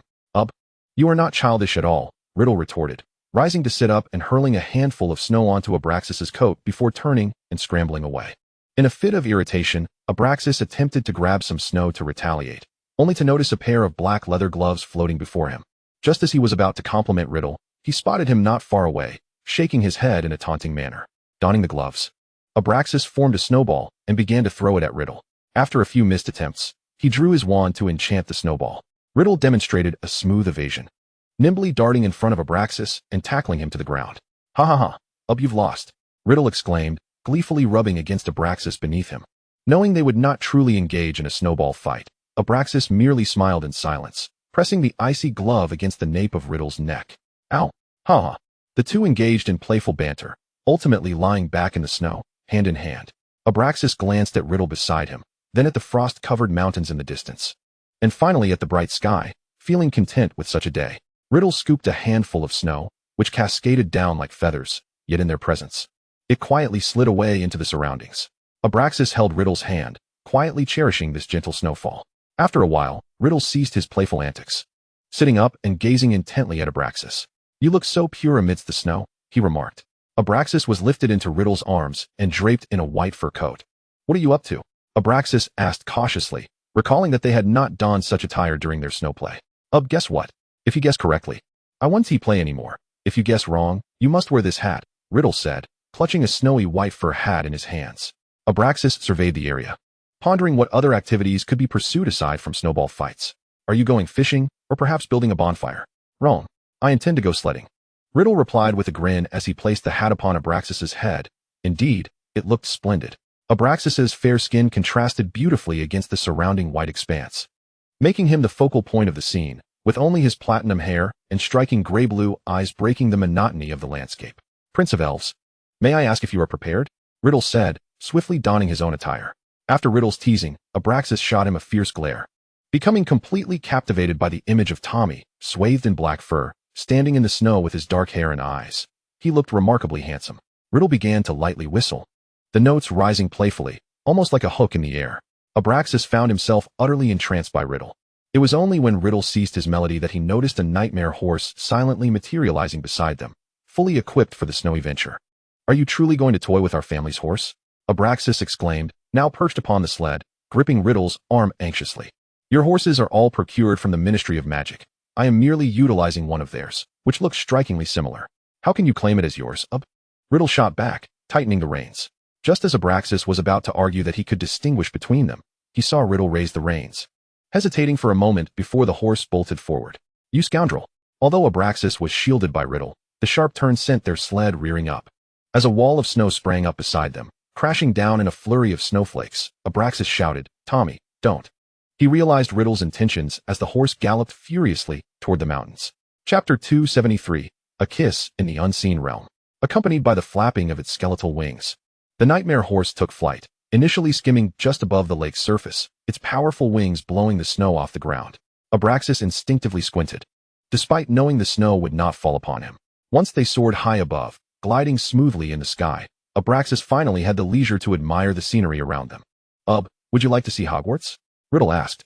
"Let us save that for our return," Abraxas replied, experiencing the view of the familiar mountains from hundreds of meters above for the first time. He beheld the snow-laden peaks, the frozen rivers, and the vast, tranquil landscape. "Tommy." "Well done," Abraxas said, the light of the sky casting a glow upon his face as he relaxed against Riddle's shoulder. "Wow. Do you enjoy the scenery?" "Perhaps. I appreciate this perspective," he responded. Riddle glanced at Abraxas, finding the elevated view delightful, yet he cherished the closeness with Abraxas even more. It was only in such companionship that he found the motivation to take in the sights. It's only with you that I find pleasure in this, otherwise, alone, it would be rather dull." Riddle tightened his embrace around Abraxas as they shared the same view. Abraxas understood Riddle's sentiments. This was not just about admiring the heights. For him, most things were indeed rather tedious. "In the future, you shall not be bored," Abraxas whispered, tightening his hold on Riddle's arm and gently touching his cheek in reassurance. Riddle's eyes lit up as he contemplated something, a sudden inspiration striking him, and he glanced discreetly at Abraxas in his arms. Abraxas did not perceive Riddle's expression behind him, but sensed a shift in his emotional state. "What are you plotting?" Abraxas pondered, gradually identifying that familiar feeling. Riddle was up to something mischievous. Let us go skiing," Riddle exclaimed eagerly, his gaze fixed on a nearby peak. Though he had never practiced skiing, he remembered enough to know that rolling down would be the least he could do. Abraxas felt a wave of dread wash over him as he recalled the skiing videos he had watched. He glanced at the steep slope before them. Heights did not particularly frighten him. At that moment, Riddle began to stir mischief, shaking Abraxas while playfully coaxing him. It's not high. It's fine. Let us play," Riddle said excitedly, his eyes sparkling with anticipation. If Abraxas agreed, Riddle would embrace him and leap down, gliding down the perilous slope. It would undoubtedly be exhilarating. Abraxas scoffed quietly. Without skis, Riddle's fidgety demeanor was simply asking for trouble. "Let us be clear. If you scare me, tonight." Abraxas trailed off, deliberately elongating his final word as a warning. "Abu, I was merely jesting. How could one ski on such a steep peak?" Riddle gently patted Abraxas' arm, his tone dripping with flattery. "Shall we seize the opportunity to ski together in Switzerland? Have you forgotten that purebloods are forbidden from indulging in Muggle holiday resorts?" "We must be mindful of our identities," Abraxas reminded Riddle with a hint of exasperation. "Tommy, we have seen far too much. Do be cautious henceforth." "Will I inadvertently reveal anything indiscreet while outside?" Abraxas solemnly patted Riddle's arm. Riddle's words brought to mind how, in comparison to other wizards, he had a rather profound understanding of Muggles and ordinary folk. All right, Abu. What activities in the future would you desire to partake in?" Riddle inquired. His curiosity piqued as he gazed at Abraxas, who was enveloped in his voluminous fur coat and hat, making his face appear diminutive yet strikingly beautiful, evoking a desire to kiss him. Abraxas, unfazed by Riddle's gaze, pondered for a moment the things he had heard and seen. "You mentioned the skyline of that city. I wish to experience it," Abraxas casually declared, pulling his arms close. This statement jolted Riddle from his reverie, cold sweat nearly trickling down his brow. Such an endeavor was no trifling matter, particularly due to the intricate algorithms involved. "I shall endeavor to procure something akin to it," Riddle replied, his tone wavering. While he had only viewed a video of the activity, he believed that reviewing the rules with Abraxas and concocting a simplified version akin to Monopoly should be feasible. Upon hearing Riddle's hesitance, Abraxas knew he had put him in a predicament, a smirk curling at the corners of his mouth. Very well. At this moment, they had passed the highest peak and began their descent, gliding above the unfrozen Black Lake. They circled the tower, closely admiring the castle before landing near the Forbidden Forest. Riddle snapped his fingers to make their horse vanish and turned to Abraxas. Abu, do we truly need to lift the Confundus charm and enter through the castle's main gate? This seems utterly absurd. Yet, having spoken, he shed their heavy coats, playfully holding Abraxas' hat, twirling it with his fingers. Abraxas shot Riddle a glance, noting his childish antics. What else would you propose? Let them continue to speculate as we vanish for the weekend, indulging in a clandestine rendezvous in an unknown locale. With a sigh, Abraxas expressed his reluctance to perpetuate such rumors. Oh, Abu, you reminded me. We didn't kiss earlier. Let us rectify that, Riddle said shamelessly, inching closer to Abraxas. Get away, Abraxas exclaimed, swiftly turning to flee, only to be effortlessly caught by Riddle, who pulled him to the side of the path. Abraxas found himself pinned against a colossal tree, struggling to cover Riddle's chin with his hand. Someone will return to school and pass by here, Abraxas exclaimed in a panic. His ears perked up. Riddle shook his head, signaling for Abraxas to release his grip, unable to speak in such a position. With a resigned sigh, Abraxas lowered his hand, cautiously using both hands to brace against Riddle's chest. Abu, the Confundus charm remains unlifted. We are safe. Riddle grinned mischievously as he slowly grasped both of Abraxas' hands, pressing them against the tree. Knowing he could not escape Riddle today, Abraxas surrendered. Observing Riddle chuckle as he leaned down. As their lips met, Riddle released one hand, wrapping the other around Abraxas' back, drawing him closer. As the kiss deepened, Abraxas embraced Riddle's back, their previously raised hands entwining into a delicate clasp. With each faint sound of footsteps nearby, Abraxas' grip on Riddle tightened, desperately trying to suppress any sounds between their lips, stifling his own moans. Abraxas felt as if time had slowed. Everyone seemed to walk at a glacial pace. And Riddle's kiss felt interminable. Chapter 274, The Night Before Leaving School. October 15th, 9 p.m. Abraxas reclined leisurely on Riddle's bed, snacks and juice beside him as he watched a documentary. Although he needed to read the English subtitles, he was captivated by the dolphins and whales in the ocean. Surrounded by breathtaking natural vistas, fully immersed in the accompanying music. Meanwhile, Riddle was in the changing room, using magic to tidy up his clothes, preparing for their departure. Abu, I thought we would have a holiday starting on the 20th. Hearing his voice, Abraxas paused the playback. Last year, it was on the 20th. But since it falls on a Monday, wouldn't it be better to have a few extra days? After taking a sip of juice, Abraxas remarked on the delightful taste of grape juice. Excellent. Truly splendid. Riddle laughed as he continued to gather Abraxas' clothing, storing several boxes into his space ring before eagerly bounding onto the bed.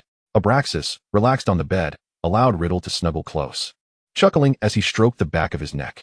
Noticing Riddle's careful avoidance of the juice and snacks, Abraxas raised his cup. Drink up.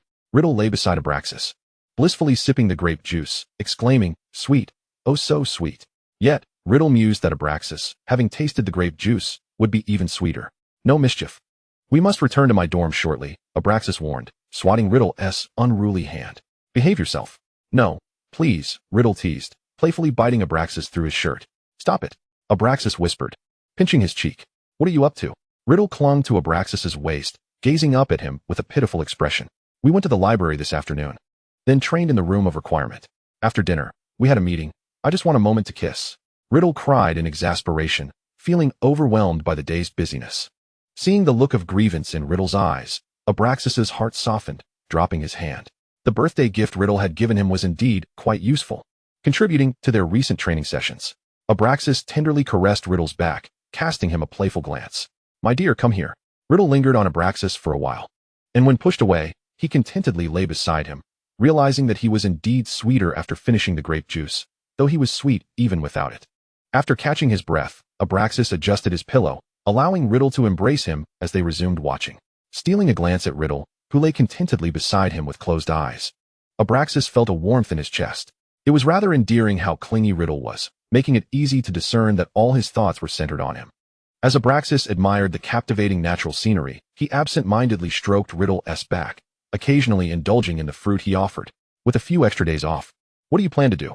Abraxas chuckled, watching Riddle, who was adorably chewing with his cheeks puffed out. I hadn't thought much about it. I initially planned to stay at your place on the first day and then return to sort out my subordinates the next, Riddle replied, blinking his eyes playfully. Inhaling the sweet fragrance of strawberries, I found myself losing the desire to eat them, instead becoming entranced by the exquisite visage of the captivating beauty beside me. Abraxas's profile was stunning, utterly flawless. Feeling the weight of my gaze, Abraxas turned to me, reaching out to seize the strawberry from my hand and indulging in it. I continued to watch. With a playful tap of his finger on my nose, Abraxas began to tease me. Look, mine. I pressed my lips to the corner of Abraxas's mouth, unable to resist planting a couple more kisses on his cheek. A smile tugged at the corners of Abraxas's lips as he nudged me, silently instructing me to behave. I grasped Abraxas's hand, my heart swelling with delight as I pondered how to spend this holiday, all while the familiar background sounds enveloped us. After finishing the episode, Abraxas chose not to continue. Realizing it was time to return to our room, lying back, he wrapped his arms around me, relishing the warmth of our closeness. Is there anything else you need to fetch? He inquired gently. I contemplated for a moment, realizing I had gathered nearly everything except for the basilisk's fawn. Upon hearing my response, Abraxas couldn't help but chuckle, acknowledging that during our numerous weekend outings, we had indeed neglected to procure meat for the basilisk. I'll head back first. You can come over from the cupboard later. He affectionately stroked my hair. Then I'll escort you back, and I'll return. I clung to Abraxas, unwilling to let go. The thought of waiting here alone was unbearable. No more of this nonsense. You should go run the bath in my room first. He sighed, clearly exasperated. Tommy would undoubtedly return with some mischievous plans. Wow, sounds good, I replied, beginning to chuckle softly. Abraxas, perched atop me, pinched my face and interrogated me about my intentions. When he failed to extract any information, he eventually relented. As I stood at the doorway, bidding farewell to the impeccably dressed Abraxas, I swiftly cleared the last remnants from my bed, making a beeline for the vanishing cabinet. Tonight marked the final evening before leaving school, and the Slytherin students buzzed with excitement, some arranging to spend time with friends. After exchanging pleasantries with a few acquaintances, Abraxas approached our dormitory door, only to find Jersey waiting there for him. Their conversation revealed an unsettling silence regarding me. Once their discussion concluded, Abraxas entered the dormitory, only to be met with an eerie stillness, amplifying his anxiety. With a deliberate slam of the door, he sought to entice my emergence from my hiding place. He approached the vanishing cabinet and knocked. Tommy. He opened the cabinet door, only to find it empty. Panic set in. There was but one spot left unchecked. Though I was in the washroom, I could clearly hear Abraxas' movements and whereabouts. After a moment's hesitation, I called out cheerfully, come on in. Despite the warmth of my invitation, he hesitated, finally shuffling inside. Upon pushing the door open, a cascade of rose petals greeted him, and I sat at the edge of the bath in my white silk pajamas, champagne in hand, gazing at my reflection. Surprise! I exclaimed. Get out. Don't make me resort to violence. Abraxas shoved and kicked me out, clearly unimpressed with my intentions. After taking a sip of champagne, he surveyed the bubbles and rose petals in the bath, setting down his glass as he prepared to indulge. Yet, he remained skeptical about my easy dismissal. Glancing back at the firmly shut door, he felt a sense of disbelief. Chapter 275, The Train Ride Home. I stood at the bathroom door, contemplating the enchanted mirror in my hand, pondering its secrets and the potential dangers of unlocking them. There would be many opportunities ahead. Perhaps I could explore them when Abraxas was too fatigued to resist during our next bath together. Abraxas reveled in the enveloping water, sipping champagne while activating the mirror to play music, only to notice a new option had appeared. He touched it, and although the music continued, the screen transformed. Hi. I had been in the changing room, but now I waved and smiled at Abraxas through the mirror. He glanced down at the bubbles, realizing they concealed him entirely, and sighed. In retaliation, he splashed water at my reflection, flipping the mirror shut. You little rascal, he muttered, taking a deep breath before unleashing a stream of playful curses.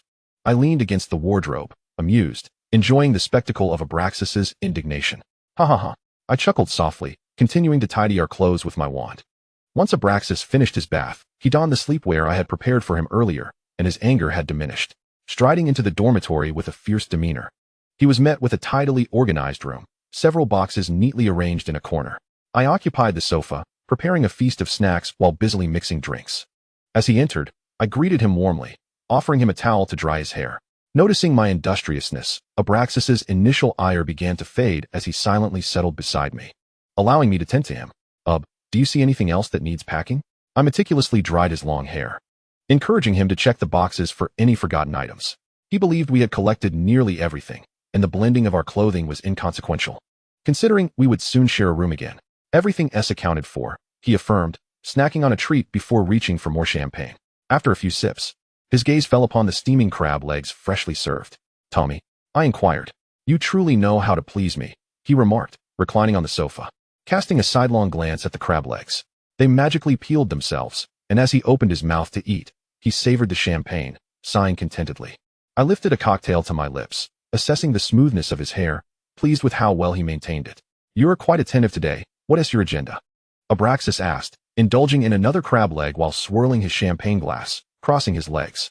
"I have no ulterior motives. I've simply been obedient," I replied, settling down beside him and wrapping my arms around him. Abraxas, too lazy to argue, swept his hair to one side, having promised an early night. I sensed he was plotting something. As I surveyed the delectable array of snacks, I begrudgingly recognized his compliance. "I'm feeling rather lethargic now. Let us play for a while longer, and then I shall retire." Watching him eat pizza, I felt it was odd for him not to take further action. "Once I finish eating, I'll shower, and we should go to bed early," I suggested, taking another bite of melon.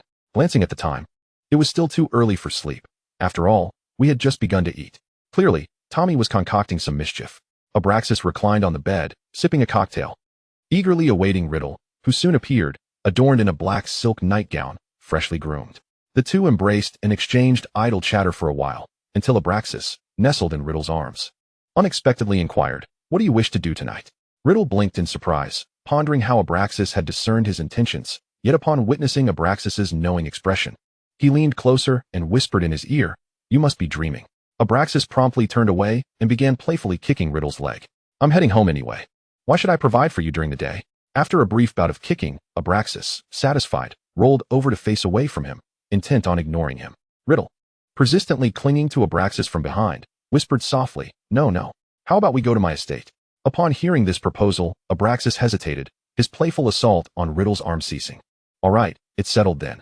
Ha ha ha," Riddle chuckled softly, his hands and feet becoming increasingly restless. Abraxas turned to confront him, using his arms to push Riddle away while playfully nudging him with his legs. "You scoundrel, who agreed to that?"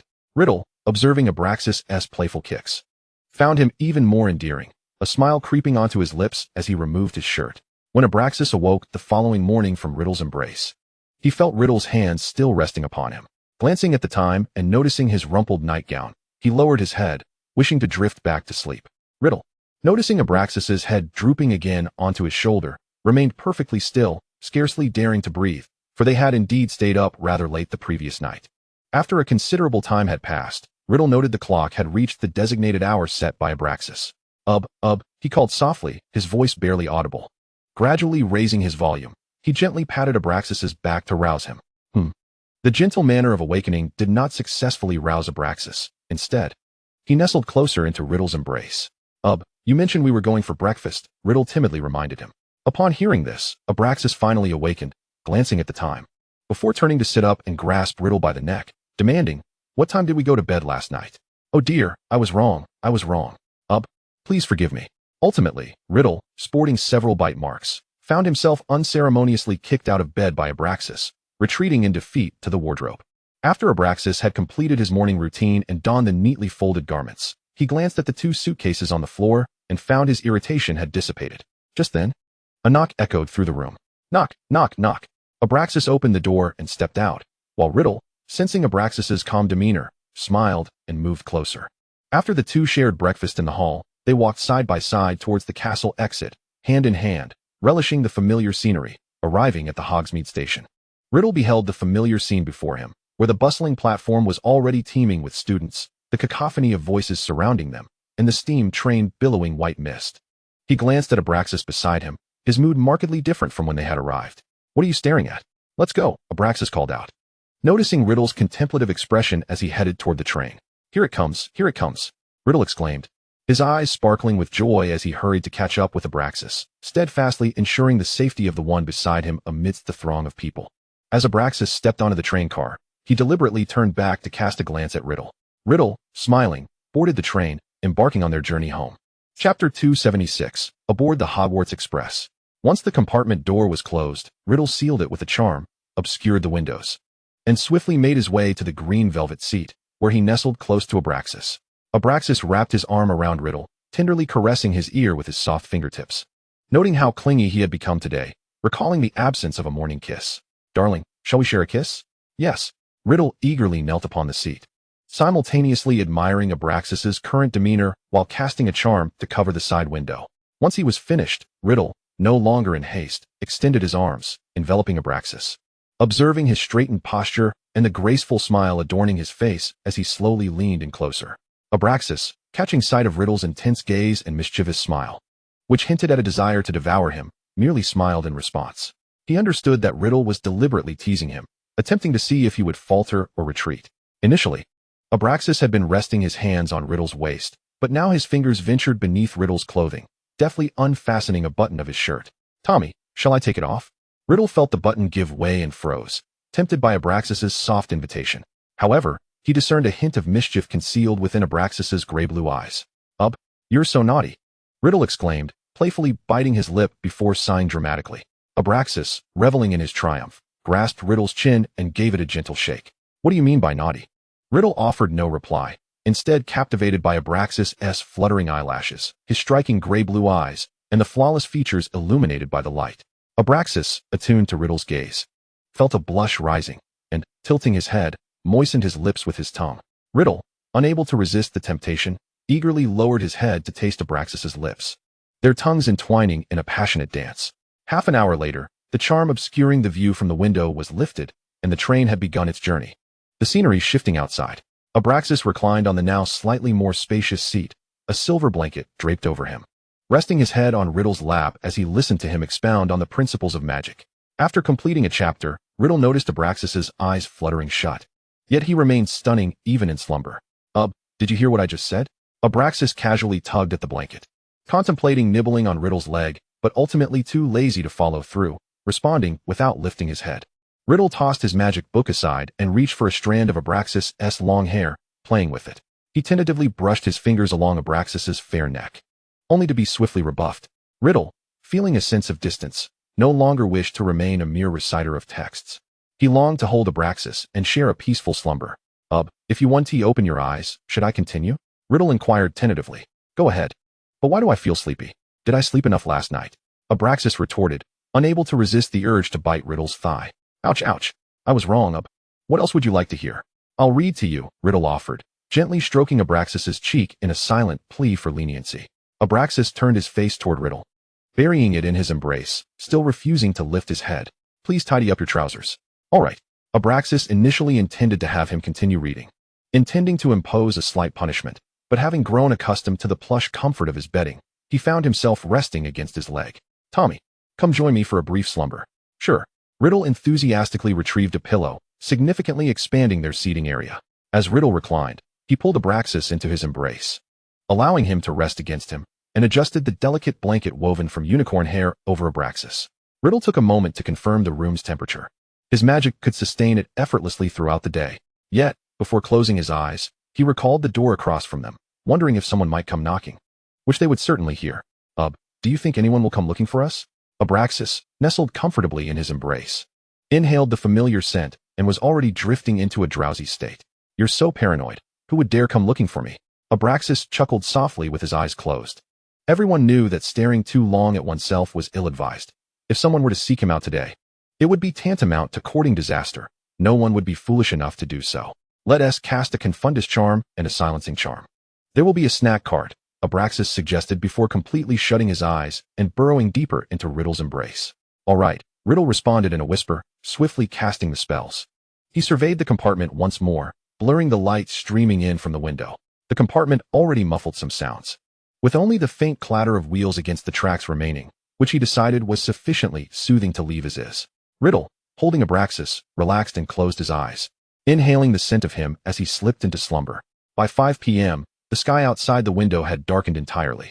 Abraxas reclined against the backrest, observing as Riddle reached up to stow their luggage into the space ring without uttering a word. Riddle, being a natural rebel, had already utilized the fiendfire. It was quite normal for him to use the undetectable extension charm. "Tommy, have we accomplished anything today?" Abraxas inquired, removing the necklace from around his neck and transforming it into a bracelet to adorn his wrist. But we did watch a movie, didn't we?" Upon hearing Riddle's words, Abraxas, who had been fiddling with the golden snitch, was momentarily speechless. He meant they hadn't engaged in anything productive. Riddle, with a playful grin, joined Abraxas in toying with the little golden snitch. Abraxas sighed, uncertain of what could be gleaned from watching Murder on the Orient Express. Yet he recalled the film's stunning visuals. It was indeed beautifully shot, right? Ha ha ha, Riddle concurred, asserting that watching a movie while on a train was the proper thing to do. Your magical prowess has been growing splendidly, and your studies are commendable. There's no need to rush. Riddle wrapped his arms around Abraxas's waist, holding his hand. Abraxas sensed Riddle's genuine desire to console him. Yet he gazed up at the compartment's ceiling, feeling exasperated. He had already begun contemplating world domination. His plans would commence next year. Abraxas abruptly halted mid-sentence. He understood that in Riddle's eyes, he was the most astute individual, capable of discerning hearts and taming circumstances, managing all affairs with finesse. However, seizing control of the Ministry of Magic had its precedents, and they also needed to prepare for the Muggle government. Never mind. Chapter 277. Holiday on the 16th. Returning to the manor. All right, I want to rush, but I'm going to hit you. Abraxas concluded with a mischievous smile directed at Riddle. Huh. Riddle looked bewildered, pointing at himself in confusion. Why would you hit me? Abraxas chuckled, contemplating where to unleash his frustration, yet ultimately relented. Handling family affairs and everything concerning the future should be quite simple for me, Abraxas explained softly, observing Riddle's perplexed expression. Though you possess your own power, once we graduate, I'll target the Minister of Magic, and then we'll prepare to dominate the Muggle government. Tommy, have you forgotten? I haven't graduated, nor have I officially taken over the family business. Abraxas locked eyes with Riddle, scrutinizing his expression with an air of nonchalance. Smack. Oh dear. Riddle dramatically clutched his neck. As they exited the compartment, the surrounding crowd had thinned, yet Riddle continued to chatter incessantly in Abraxas's ear. You're the best, even without me. The Malfoy family will thrive under your stewardship. You can forge alliances and sow discord. In your second year, you could set traps for 7th years. I know you're the most capable. Ambition is the grandest cloak one can wear. They cannot achieve it, for they are all mediocre. You will undoubtedly succeed. From the outset, Abraxas had been smiling, his spirits lifted by Riddle's words. You are destined to be the ruler of this world. After Riddle spoke, he observed Abraxas's eyes narrowing into slits of amusement, feeling reassured that they had successfully navigated the day. I'm following your lead. You surely can do it. Upon hearing this, Abraxas suddenly felt a sense of unease, clenching his fists as he regarded Riddle. So the flattery at the end was merely directed at him. Riddle, sensing Abraxas's sharp gaze, felt a twinge of panic, unsure of what further praises he could offer. Complimenting Abraxas for his discerning taste in choosing him seemed like an invitation for an even harsher reprimand. Don't look at me like that. Riddle's tone turned timid as he began to plead for mercy. You wait. Abraxas cast a long, penetrating glance at him before turning away, striding forward with purpose. Due to the confundus charm they had cast, they easily exited King's Cross Station. Riddle had initially envisioned a jubilant ride in the Malfoy family's carriage, but now, hesitating at the sight of the compartment, he felt reluctant to board. Abraxas flung open the carriage door, letting out a cold laugh, leaving it ajar as he settled in. Awaiting Riddle's inevitable approach. Taking a deep breath, Riddle agilely slipped into the compartment, casting a shielding charm as he closed the door behind him. The house elf, Miller, seized the reins, guiding the carriage upward, slowly ascending into the sky. Although it emitted no sound, he could sense the compartment swaying behind him. Once the carriage stabilized, Abraxas had shifted from the seat to perch atop Riddle's back. In the future, you can handle your own affairs. I want to do a thing. What do you think, Tommy? Though Abraxas spoke with a smile, his gaze was fixed intently on the back of Riddle's head. Riddle felt the weight of the question, realizing that no matter how he answered, it would lead to trouble. Meow, meow, meow, meow. Riddle suddenly burst out with an exaggerated imitation of a cat's meow. Abraxas, amused, found himself unable to sit straight, supporting himself against Riddle's back as laughter erupted from him. Abraxas adjusted his position, releasing Riddle and taking a deep breath as he reclined against the backrest. Abraxas understood the implications behind Riddle's words. They were certainly not as he had imagined. Yet he felt compelled to clarify. What did you mean by that last statement? Abraxas gently nudged Riddle with his knee. You tell me who to hit, and I'll handle it. You manage the politics, and I'll take care of the execution. Doesn't that sound splendid? Riddle said, earnestly massaging Abraxas's hand. Abraxas was reluctant to strike his own face. Instead, he merely tugged at his collar, attempting to suppress himself with his own physicality, hesitantly frolicking about the carriage, nearly sweating from the exertion. You could govern as well, Abraxas mused, observing Riddle's handling of affairs with a certain patience that he found quite commendable. Riddle was amused by this remark, embracing Abraxas as they leaned against the carriage wall. I can endure for just 3 days, he declared, after which I shall wish to overturn this establishment. The world is far too chaotic, and that is not conducive to existence. One must thrive within order. He envisioned a realm populated by kind, ordinary citizens. If chaos reigned within him, his subordinates would also resort to bloodshed, and the populace would adhere to the doctrine of the survival of the fittest, oppressing the weak. He would aspire to eradicate such a place from existence. Tommy, you possess a singular virtue, Abraxas remarked, noticing the gleam in Riddle's eyes and the perk of his ears as he eagerly awaited the continuation of the thought. You possess remarkable self-awareness, he added with a chuckle. Riddle, somewhat exasperated, tightened his hold on the laughing, swaying Abraxas.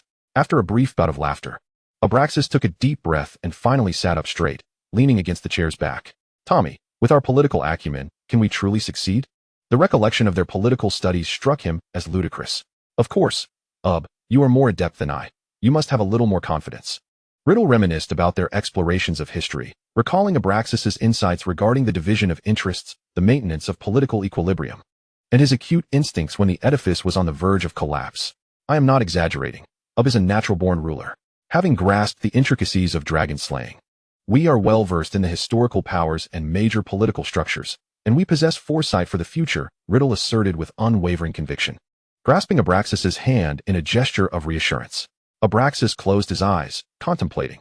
Although they lacked a government to practice their skills, he had nonetheless unraveled the relationships within, acquiring sufficient information and knowledge. With a sigh, he opened his eyes and leaned into Riddle's embrace. I wholeheartedly concur. We should unveil our plans for regime change post-marriage. But we must not inform my father. What if it all goes awry? Abraxas frowned, contemplating the chaotic nature of the world, yet acknowledging their reckless approach. Should any misstep be discovered in the future, revealing the internal factions within the government, the Ministry of Magic would undoubtedly pursue them. Fear not, when the time comes. I shall silence any dissent, and I will seek my father for assistance, Riddle reassured, understanding Abraxas's concerns. Indeed, the longer the timeline, the more susceptible the plan becomes to exposure, yet we possess a contingency plan to safeguard us. Should failure arise, I shall take decisive action. Riddle spoke calmly, believing that even if London or all cities were reduced to rubble, such an outcome would be acceptable. Abraxas, gazing into his profound dark eyes, detected a flicker of ruthlessness. Raising an eyebrow, having heard this, he felt a sense of relief, convinced that anything was preferable to Tommy's methods. At that moment, the carriage began to descend, and Miller's voice resonated, announcing their arrival at Malfoy Manor. Abraxas was assisted by Riddle as he alighted from the carriage, observing the excitement in Riddle's eyes as he surveyed the estate. Tommy, can you pretend for just 2 days? Riddle blinked, but said nothing, bending down to scoop Abraxas into his arms, racing towards the manor. No. Abraxas extended his hand to steady himself against Riddle's shoulder, watching the scenery retreat alongside him, hearing his final exclamation at full volume. This is my home. I shall change it as I please. Upon finishing his statement, Abraxas noticed the terror reflected in Miller the house elf's eyes as he stood by the carriage, silently averting his gaze. Chapter 278, The First Day Home. On the morning of December 17th, within the hushed confines of a bedroom draped in heavy curtains, the sudden chime of a magical clock shattered the tranquility. Abraxas, annoyed, rolled over and, after a brief moment of contemplation, swatted Riddle lightly. Instantly, the bedroom was enveloped in silence once more, and Abraxas nestled into Riddle's embrace, feeling the silk blanket being snugged around him. With a subtle smile, he pressed his cheek against Riddle's bare chest, drifting back into unconsciousness. Half an hour later, the alarm rang again, prompting Abraxas to awaken, sprawled atop Riddle as he reached out to silence it. Abraxas lingered in bed for a moment, then recalled that the clock was set to ring again in half an hour, a feature he had requested. Stretching on the bed, he tapped Riddle, who promptly drew the curtains open, allowing sunlight to flood the room. Abraxas stood momentarily mesmerized by the light. Suddenly, he sensed something amiss. Riddle, that rascal, was unusually compliant today. Tommy, why are you keeping your eyes closed? As he spoke, Abraxas had already thrown off the silk blanket and sat up, searching for his pajamas, which had been cast aside. I want to sleep a little longer, Riddle murmured in a hushed tone before shutting his eyes once more. Upon hearing this, Abraxas turned sharply to gaze at Riddle, his expression sharp as he scrutinized him. Riddle's eyelids fluttered, yet he remained motionless. Tommy, you fool. Are you seeking to court death on your first day? Abraxas felt his temper flare as he yanked the blanket off Riddle, revealing him still lying quietly in bed. Gazing at Riddle's beautiful sleeping visage and bare chest, he found himself torn, deciding to appeal to reason instead. Tommy, you cannot linger in bed. I shall rise on my own. What would my father think if he saw you like this? Abraxas pushed gently against Riddle's chest, Riddle swayed slightly with the force of Abraxas's push, yet remained silent, having resolved to play along. Seeing Riddle's obstinacy reignited Abraxas's ire, and he mounted Riddle, intending to pinch his chest, but reconsidered, raising his hand instead. Will you rise? Abraxas observed Riddle's eyelashes tremble, yet he remained unyielding. Smack! Ouch! Smack! Ouch! Abraxas! You've struck me! Riddle exclaimed, his eyes flying open as he began to shout. Abraxas, already amused by Riddle's antics, playfully slapped his neck, to which Riddle eagerly extended his neck and tilted his head in response. Ha! Abraxas pressed his palm against Riddle's chest, laughing until he felt drained. Noticing that he had ceased his playful assault, Riddle too had quieted, still lying back, but lifting his head, his eyes nearly glued to Abraxas's upper body. Abraxas slid off Riddle, retrieved his pajamas from the foot of the bed, and stood at the edge of the bed. Just as he turned to urge Riddle to rise, he caught sight of Riddle clutching his neck, feigning a whimper, rolling into the sunlight, and then back again. Abraxas, captivated by Riddle's alabaster skin shimmering in the light, watched for a moment, but upon turning away to step forward, he heard, "Ouch! Your bed is so comfortable, so soft." Abraxas halted in his tracks, tossing off his slippers and leaping back onto the bed, straddling Riddle and pinching his face. "I can't shake the feeling, you rascal, that you're implying something." Abraxas suspected Riddle was insinuating he was soft. Riddle blinked innocently, yet his hands began to wander upward. "You better not let me catch you. If I do, I'll make sure to end you tonight." Abraxas, having been touched, knelt to evade his advances, resting a single knee against him, hinting at his intent. Oh dear, I dare not," Riddle said as he cautiously shifted upward, curling into the pillows and drawing the blanket around himself. Abraxas knelt beside the bed, watching Riddle, who was adorably hiding beneath the covers, and found himself no longer irritated. He couldn't afford to linger too long. He needed to rise quickly. Upon hearing the softening of Abraxas's tone, Riddle sensed that he could expect his daily indulgence. With a playful wiggle, Riddle rolled over and embraced Abraxas's waist, gazing up at him with eager anticipation. A mere kiss would suffice. "All right, love you up." Riddle's tone was gentle, but as he knelt, squinting his eyes, the kiss was not solely determined by Abraxas. When Abraxas finally managed to extricate himself from Riddle's embrace and glanced at the time, a wave of despair washed over him. With a single hand, Abraxas grasped Riddle's neck, intending to reprimand him, only to be met with Riddle's adoring wink. "Hurry and get dressed." Abraxas, unable to withstand Riddle's enchanting visage, released his grip and urged him to rise swiftly. Riddle hummed a cheerful tune in his mind, joyfully swaying his head as he retrieved a pure black sweatshirt from his spatial ring. As he stood up, just as he donned the sweatshirt, Abraxas playfully slapped him from behind. Riddle turned, puzzled, wondering if the outfit was unsuitable. Abraxas, however, was momentarily captivated by Riddle's beautiful back. Admiring the pronounced shoulder blades and the curve of his side, he felt an urge to touch, but Riddle's questioning gaze prompted him to reconsider. "A friend is coming this afternoon. Perhaps you should change into something else." Abraxas casually walked away after speaking. Riddle, entirely engrossed by this revelation, hastily put on his pants and followed him into the bathroom with inquiries. "How can a friend come over on the second day of the holiday? I had no idea you had such friends. I am your favorite, after all." Abraxas, feigning indifference to Riddle's incessant chatter, allowed Riddle to style his hair with careful precision. "Just an ordinary friend. A neutral party. We are not particularly close. I need to wash my face. You're in the way, you can step outside." Abraxas, feeling too lazy to concoct a more elaborate excuse, opted to shoo him away. Riddle stood outside the bathroom, thoughtfully stroking his chin when Abraxas's voice called from within. "Go wash up in another room. We need to hurry downstairs." When they rejoined at the door, both dressed neatly, Riddle's voice echoed in the spacious corridor. "He really lacks awareness. It's the first day of the holiday, and you should play with me. How dare he come over? I'll deal with him shortly." With a playful slap to Riddle's side, Abraxas felt a wave of relief. The firmness of Riddle's waist was quite delightful. "Tommy, look at the time. You'd best pray that Merlin protects you. Otherwise, Father will question us at the dining table about our tardiness." Riddle, recalling his activities from that morning, realized he had indeed neglected to ponder this friend. "Father, good morning." Septimus had long finished his meal and nonchalantly set down his newspaper, nodding with a gentle smile. "Good morning." Chapter 279, The Playboy and Riddle's First Meeting. In the Malfoy Manor at noon, only Riddle and Abraxas were dining together in the restaurant. Abraxas observed Riddle finishing his tomato shrimp pasta and then began crunching on beef brisket chips, knowing he was sharpening his teeth for the afternoon's mischief. Using a gold-rimmed knife and fork, Abraxas sliced through the aromatic foie gras on his plate, nudging Riddle with his leg. Riddle, unable to speak with his mouth full of beef, could only turn his head in confusion, uttering a muffled, Abraxas contemplated for a moment, deciding not to bring up the earlier topic lest their guest face dire consequences upon leaving. Were you tired this morning, Tommy? You should eat some of the tender roast beef. Riddle, with a sunny smile, took a bite of the foie gras Abraxas had offered him, savoring the lingering taste of beef mingled with the richness of the foie gras. Not tired. I'm playing, resting, and preparing. I should have it all done before I return to my manor. Riddle quickly raised his glass to sip juice, hoping Abraxas hadn't caught on. Abraxas squinted but remained silent. To Riddle, the absence of supervision meant he could indulge freely in his playful antics. Tommy, I think the color scheme is too dark. It certainly could be improved. But it must remain grand and majestic. As Abraxas softly advised him, he continued to fork pieces of beef onto Riddle's plate. Yet, the mere thought of Riddle's potential actions left him feeling anxious. All right. Don't worry, you can check in any time. Riddle, excitedly eyeing the beef on his plate, quickly prepared a bowl of beef and foie gras rice. Would you like some? Not interested. Abraxas decided to curtail the upcoming visitation period. While Riddle might have been genuinely innocent in the morning, he was bound to stir trouble in the afternoon. Riddle, delighting in his meal, then moved on to the half-table of Chinese dishes. Abraxas noticed Riddle indulging in dessert and ice cream, finally grabbing a handful of candy, and without a second thought, he realized Riddle was intent on floating about in a sugary haze. You shouldn't eat so much honey candy.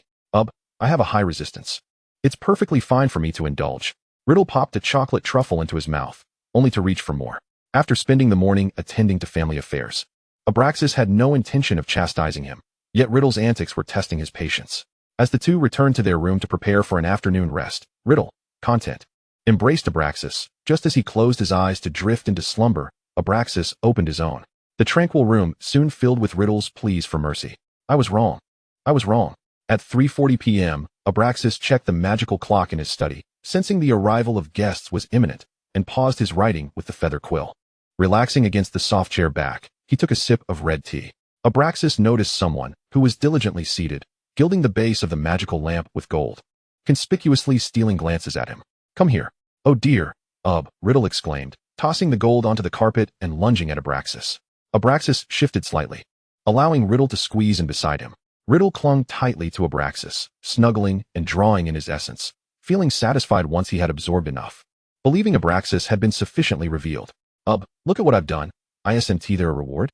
Riddle pointed to the transformed room, claiming it as his own accomplishment. Abraxas surveyed the study, noting it had expanded somewhat, the color scheme being preserved only through his strong objections.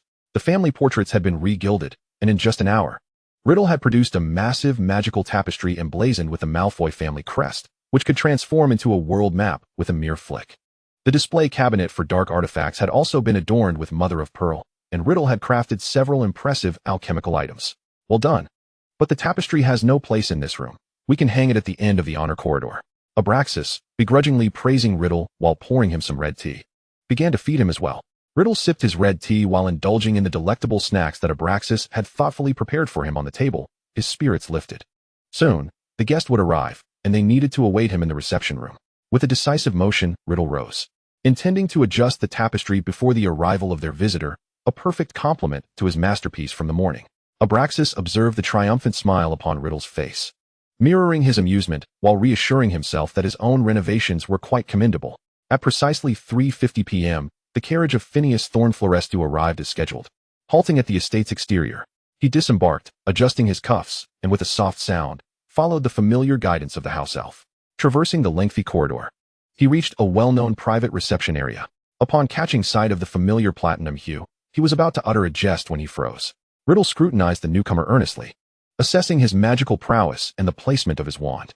After evaluating the man's potential for conflict, Riddle felt an immediate distaste. Short brown hair, meticulously styled, with a few deliberately tousled strands. All right, Tommy, Abraxas gently called to Riddle, noticing his increasingly hostile gaze, and offered a soothing pat on his hand. This is Phineas Thornflorestu. Abraxas paid no mind to his stiff friend, maintaining his smile as he regarded Riddle. After hearing the name, Riddle blinked, only catching the last syllable. Abraxas discreetly glanced at his friend, concluding that a handshake was unnecessary given the current atmosphere. All right, Tommy, you may as well attend to your business, Abraxas said with a smile, adjusting Riddle's collar, albeit with a gentle brush of his hand against his neck for comfort. With that, Riddle felt sufficiently reassured, smiled back at Abraxas, and exited the sitting room. Abraxas admired Riddle's retreating figure, He had changed into a wizarding robe that accentuated his broad shoulders, slender waist, and long legs. Turning his gaze, Abraxas caught sight of Thorn, one hand pressed against his chest while the other trembled slightly, pointed at himself. However, Abraxas disregarded him entirely, elegantly seating himself on the sofa, propping up his long legs as he lifted his teacup to sip his red tea. "What is this, your home?" Thorn exclaimed, struggling to articulate his thoughts, eventually sighing as he made his way to the sofa across from Abraxas. He rubbed his chilled fingers together, feeling the overwhelming aura that matched the rumors he had heard. "Why is he looking at me like that?" Chapter 280, Thorn's Astonishment. Upon hearing this question, Abraxas paused his tea drinking, pondering. Was it Riddle's earlier notification about a visitor, or perhaps the way he had tidied up after his nap, or even the moment he had apprehended him in the study? After a nonchalant sip of tea, which was quite pleasant, he recalled the moment when Riddle had grown irritable while awaiting their guest in the reception room, mischievously inquiring, "What demeanor should I adopt? We are not particularly close, so any attitude will suffice." As his reminiscence concluded, Abraxas set down his teacup, the porcelain clinking against the saucer as Thorn's gaze shifted towards him. "You've heard the rumors. He is precisely that type of person," Abraxas stated, his expression betraying no hint of concern. Thorn nodded inwardly, indeed. A mere glance from Riddle felt as though it could penetrate his very essence. "But I am your friend." Thorn recalled other rumors, pondering how Riddle was supposed to be infatuated with Abraxas. Contemplating, Abraxas lightly tapped his knee, deciding to delicately convey the truth. This morning, upon hearing that someone was to visit on the first day of vacation, he had, alas, for Thorn's safety, claimed that they were merely ordinary friends. Wow. So this is the jealousy of a man. Thorn mused, having accepted the explanation, reclining comfortably on the sofa, crossing his legs, and beginning to jest. Abraxas, observing his frivolous tone, noted that despite his business pursuits post-graduation, he still exuded the demeanor of a dandy. "Indeed, had I not stated it so. What awaited you might have been more than just a mere glance," Abraxas replied, noticing the visible shock on Thorn's face, which brought him a sense of satisfaction. "Let us drink tea." Thorn cleared his throat, recognizing the mockery in Abraxas's expression, yet Riddle's earlier gaze unsettled him. He believed that no one could withstand such intensity. He lifted his teacup, sipping some red tea and nibbling on a pastry, all while observing the cup beside Abraxas and the smug smile gracing his lips. Thorn scrutinized Abraxas, who seemed to radiate a luminous aura. His demeanor, his complexion, and the air he commanded were all striking. The wizarding robe, under the light, subtly revealed magical patterns. And those pearls, how splendidly large they were. The colorful pearls and scattered diamonds adorned the collar of his robe. Thorn concluded that he should refrain from staring too long, shifting his thoughts elsewhere. What did Riddle truly look like? He had been so startled earlier that he hadn't properly seen his face. Instinctively, he felt Riddle must be quite handsome, particularly harmonizing with Abraxas's presence. Abraxas found himself at a loss over this inquiry. He possessed a photograph of Riddle, yet it was not something he could show to Thorn, who simply adored attractive individuals. If he were to fixate on Tommy, he would likely face dire consequences. "He was worth every bit of my pocket money." Abraxas, reluctant to answer directly, casually picked up a fruit tart. "Is that true?" "No. Didn't he gift you a vault?" Thorn, initially shocked by Abraxas's willingness to spend, recalled the rumors that Riddle had given him such a gift. Leaning against the armrest of the sofa, he scrutinized Abraxas with piercing eyes, sensing that his reaction hinted at something being concealed. Thorn was astonished. Their earlier intimate exchange could have been mere pretense, but Abraxas's current demeanor and the smile upon his face felt incongruous. "Wait, are you two in love?" he gasped, his expression one of disbelief as his hand, still holding the cup, froze mid-air. Abraxas tapped the table lightly, meeting Thorn's amber gaze with earnestness. "Indeed, the affection between us is profound." Seeing Abraxas's solemn acknowledgement, Thorn's eyes widened in shock. This was a man who had previously expressed that power and ambition were of utmost importance. He set down his tea, overwhelmed by the events of the afternoon. Abraxas, observing Thorn's contemplation, glanced at the treats on the table, pondering whether Riddle had eaten anything. Could it be possible? He purposefully kept Thorn in suspense, catching his gaze. "With me, he shall have everything." After speaking, Abraxas smiled with a sense of pride. Taking another sip of his tea, Thorn felt as though he had reached his limit. Recalling how he had once flaunted the gifts from various lovers to Abraxas without much reaction, he now found himself unsettled by Abraxas's boastful demeanor. Was this what true love felt like? Thorn tilted his head in confusion, contemplating for a moment before directing a knowing gaze at Abraxas. "What has he given you?" Thorn leaned forward, his expression bordering on frantic. The rumors of the vault remained unrefuted, suggesting that power would indeed follow, and he was undeniably good-looking. A week of engagement signifies the resolution between Abraxas and Septimus. In the past, he indulged in extravagance, yet it never reached the current level of opulence. Thorn, with anxious fingers drumming on the sofa, fixated his gaze on Abraxas, awaiting his words. Abraxas harbored a distaste for physical contact, even in his urgency. He refrained from encroaching upon Thorn's space, lest he provoke his wand to summon dark magic upon himself. Well, in 2 years, you shall understand, Abraxas remarked, observing the widening of Thorn's eyes.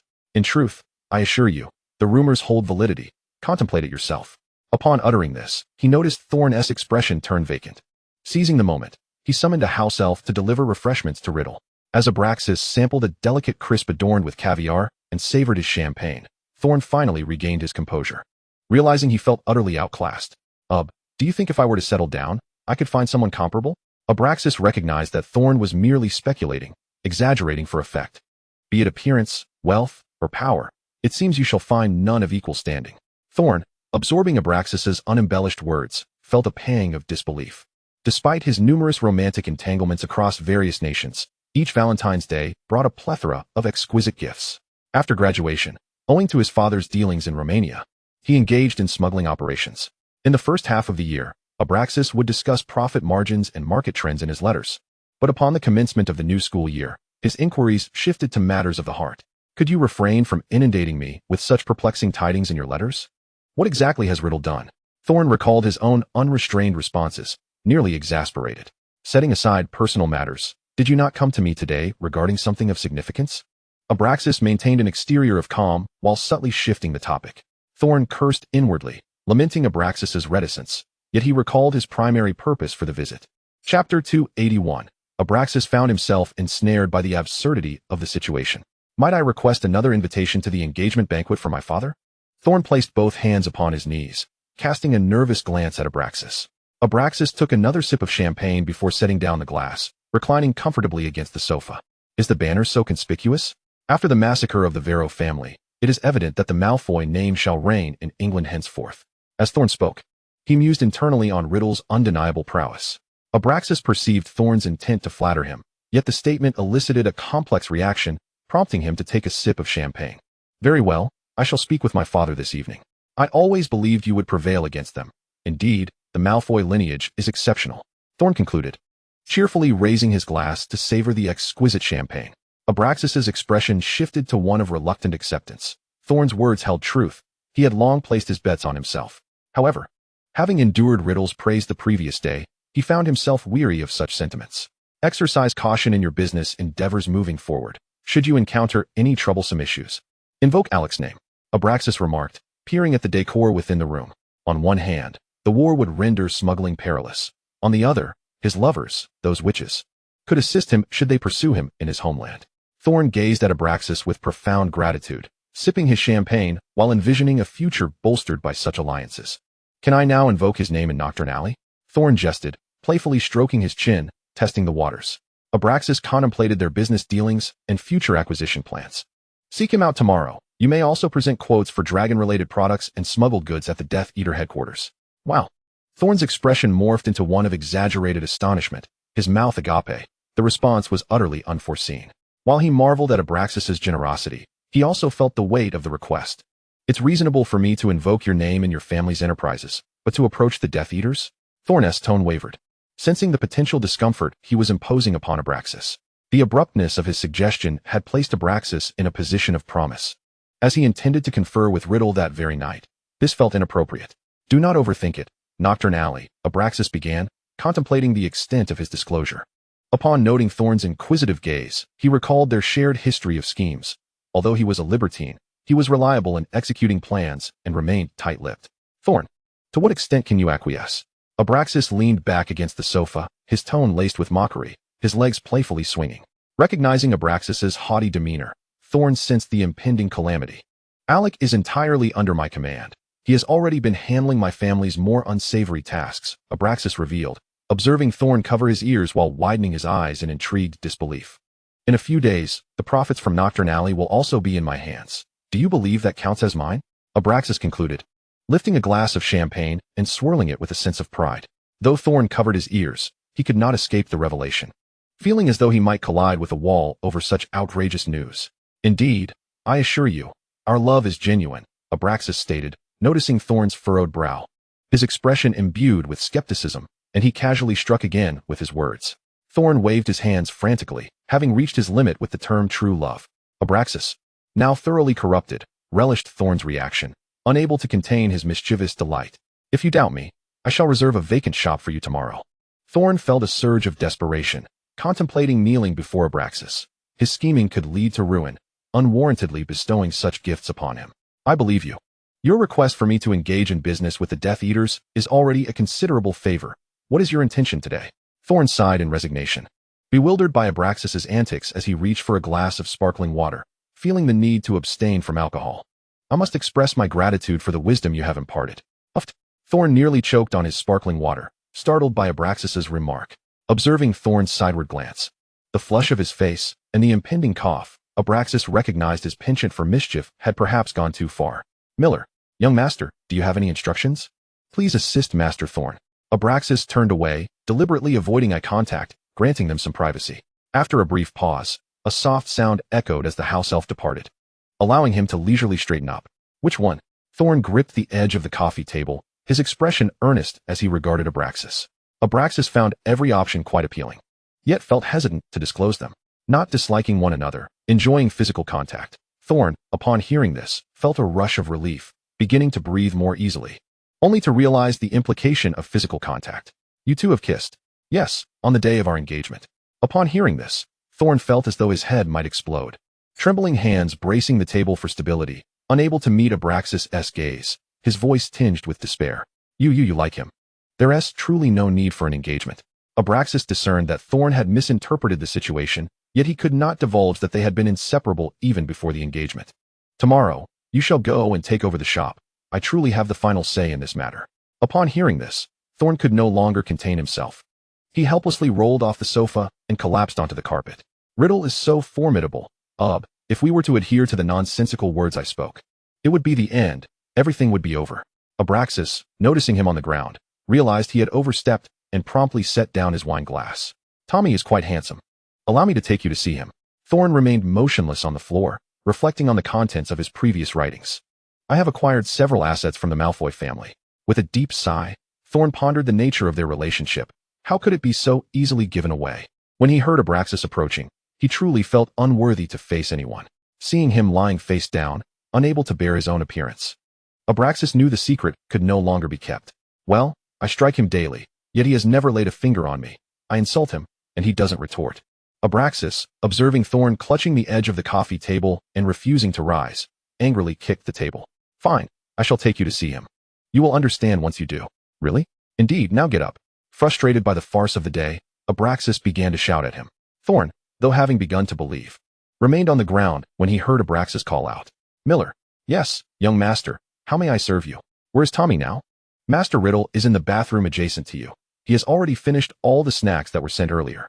Chapter 282, The Historic Friendly Meeting of Thorn and Riddle. Riddle, having been expelled from the washroom by Ab that morning, decided to lie down in the afternoon. He intended to show Ab the results, select a color, and renovate their master bedroom. As he admired the splendid black marble bathtub and the golden snake-shaped faucet, the bathroom doors suddenly swung open. Ab, you've arrived. Riddle joyfully rushed toward Abraxas, initially intending to embrace him, but then noticed his expression. Ab, what troubles you? Riddle inquired, wrapping his arms around Abraxas' waist. Concern etched on his face. Yet, he suddenly glanced toward the bedroom door. This person today is actually a good friend of mine, but he thinks you. Abraxas, speaking as he gently touched Riddle's ear, sensed that Riddle had noticed someone outside and decided to clarify the situation. Am I being harsh with him? Upon hearing this, Riddle shot a piercing gaze in that direction. No, Tommy, how do you propose we prove our affection? Why do we need to prove our affection to him? Realizing Riddle was becoming wary again, Abraxas leaned closer to whisper in his ear. He is quite the flirt. He has written many things in his letter. Abraxas held Riddle tightly, signaling him with his eyes to focus. I have already indulged in that with you. He believes he carries great sins. As he spoke, Abraxas' voice dwindled to a mere whisper. Riddle narrowed his eyes, perplexed, pondering what Abraxas had done to him. Frustrated, Abraxas felt exasperation rising. Clearly, Riddle was oblivious. Stop overthinking. I will tell you tonight. For now, find a way to demonstrate our affection. Then shall we kiss in front of him? Absolutely not. Riddle looked at Abraxas. who was unwilling to display affection in front of others. No one was permitted to witness Abraxas being kissed. Abraxas, initially troubled by the notion of kissing, found Riddle's possessiveness amusing. All right, if you cannot think of something, I shall. Come along. After saying this, Abraxas pushed Riddle away gently. Oh dear. I do not wish to meet friends. Riddle, reluctant, was tugged along by Abraxas. Having just been scolded, he now had to feign friendliness. Upon reaching the bedroom door, he halted in his tracks. Abraxas stood in the corridor, observing Riddle, who was pressed against the wall, and Thorn, whose presence was overwhelming. You two may simply exchange greetings. Tommy Riddle. Phineas, Thorn Florescu. Their voices resonated in unison. However, Abraxas keenly sensed a problem. What did you say? Taking a deep breath, Abraxas gazed at Riddle. Riddle blinked innocently, a hint of nervousness in his demeanor, realizing he had misspoken. I do not like to be called Tom. Riddle silently mouthed the words. Abraxas turned to Thorn, about to explain, when he felt like a mere messenger. He realized this was not the way. Riddle could not be forcibly dragged along. If you do not believe, so be it. Tommy, accompany me to the living room. Abraxas pointed at Thorn, then turned and walked away. All right, wait for me. Riddle, seeing Abraxas leave, hurried to catch up. Thorn, pressed against the wall, focused intently on his toes, glancing at the two as they walked away. He recalled the look Abraxas had given him as he passed, sighed deeply, and slowly made his way toward the meeting room. As they walked, Riddle sensed something was amiss. This was the small meeting room, yet he dismissed the thought, focusing instead on embracing Abraxas. Once inside, Abraxas shut the door, pinning Riddle against it as they kissed. After a moment of reassurance, when Riddle's actions became increasingly fervent, Abraxas gently pushed him away. Taking a deep breath to compose himself, he straightened his attire, then opened the door and walked over to the sofa. Come here. Riddle, seeing the 3 cups on the coffee table, knew he was in trouble, as he would have to face his friend. When Riddle sat down, hesitantly frowning while clinging to Abraxas, he remarked, You may hold my hand. Just consider it a meeting with a subordinate. I had no idea you had such a friend. Abraxas sighed in resignation, removing Riddle's hand from his waist and intertwining their fingers instead. I do not relate well with those in lower grades. As for the older ones, his attitude is quite egalitarian. Abraxas, once oblivious, now comprehended the nuances of this new acquaintance. Thorn embodied the archetype of a superficial admirer. He has a multitude of lovers. I believe his demise will be at the hands of one of them. Abraxas began, but was interrupted by Riddle's gentle pat on his hand. Tommy, if he is ever pursued by a lover, you must assist him. Of course, no problem. Riddle reclined comfortably on the sofa, eagerly agreeing. Having heard about Thorn's lifestyle, Riddle felt little concern. He was willing to extend his hand to others, even if Abraxas might scold him for it. As Thorn entered, he first caught sight of Abraxas, who raised an eyebrow at him with an impassive expression. Gathering his courage, Thorn glanced at the dark-haired, dark-eyed, aristocratic-looking Riddle, whose aloof demeanor seemed almost otherworldly. Thorn marveled at the exquisite bone structure of Riddle's face, a striking countenance that was both handsome and sharp. That momentary indifference had an air of nobility that felt beyond mortal comprehension. Lost in thought, Thorn wondered if this was indeed the fierce figure he had seen earlier, the one who had joyfully circled around Abraxas. After a moment of contemplation, he lifted his gaze to question Abraxas with suspicion. Abraxas wore an expression of profound resignation as he raised his chin slightly. Please, take a seat. The house elf had already replenished their cups with fresh red tea. Riddle gazed longingly at the scones and fruit tarts, contemplating for a moment before ultimately opting to lift his cup of tea instead. Abraxas selected a fruit tart and, observing Riddle's tentative mouth opening, gradually fed it to him. Thorn, cradling his teacup, cast sidelong glances at their interaction. 2 stunningly beautiful individuals, such a delightful sight. Yet he abruptly shook his head, reminding himself not to be entranced. After finishing, Abraxas regarded his fingers, while Riddle silently cast a cleaning charm, flashing a smile. Tommy, tomorrow I intend to have Alec prepare a place for him. Abraxas playfully held Riddle's hand, their fingers never parting. Sounds good. He doesn't believe our bond is genuine. Tommy, what should we do? Riddle's gaze shifted toward Thorn, who was engrossed in his own thoughts, adamantly avoiding eye contact. We're planning an engagement banquet. If you don't believe it, Riddle continued, his tone darkening, only to be interrupted by Abraxas tugging at him. If you still doubt, I can't help you. Abraxas regarded Thorn with an air of exasperation. I believe you. Though Thorn hesitated to meet their eyes, he could see their hands intertwined, engaged in subtle movements. Chapter 283. Riddle was now exceedingly welcoming to friends. I wish you both eternal happiness. Thorn finally regained his composure, delivering the statement with notable conviction. Well, since you plan to engage in business on the black market, feel free to use Alec's name. Following Riddle's words, he glanced at Abraxas, seeking affirmation. Hearing them echo the same sentiments today, Abraxas smiled at Riddle and lifted his teacup. If you can call for Abraxas's help in time, I will come to your aid. Should any misfortune befall you, simply inform your would-be assailant that I will ensure their demise. Riddle lounged comfortably on the sofa, exuding an invisible authority as he regarded Thorn. His tone light, yet earnest in his instruction. Riddle considered that if Abraxas truly deemed someone a friend worthy of hospitality so soon after a break, his demise would surely sadden Abraxas. Upon hearing Riddle's words, Abraxas set down his teacup with an approving expression, entwining his arm with Riddle's, drawing them even closer. You should thank Tommy. Anyone with a modicum of awareness would recoil from such a threat. Abraxas was in high spirits, feeling not only the responsibility to protect his family but also his friends, a sensation that was utterly exhilarating. Thank you. I appreciate your promise. Thorn, having spent a year engaged in smuggling, naturally understood the implications of their conversation, albeit he was taken aback by their confidence. How could he have assumed that Abraxas, lacking romantic experience, would be at a disadvantage? Riddle's immediate vow of retribution elicited a delighted reaction from Abraxas, and the fate of the Vallow family was scarcely worth mentioning. You needn't be so dramatic. Riddle glanced at Abraxas, silently requesting his intervention. Abraxas nodded slightly, seamlessly taking over the conversation. Thorn, do you intend to continue smuggling indefinitely? His expression turned serious as he scrutinized Thorn. Given the future landscape, persisting for another 2 years would not only be perilous, but could also sever his supply lines. I have only this one channel. I wish for a more stable existence, yet no business allows me to earn like this. Thorn held his teacup, glancing at Abraxas with evident trepidation. His familial line had already waned, leaving this as his sole source of support.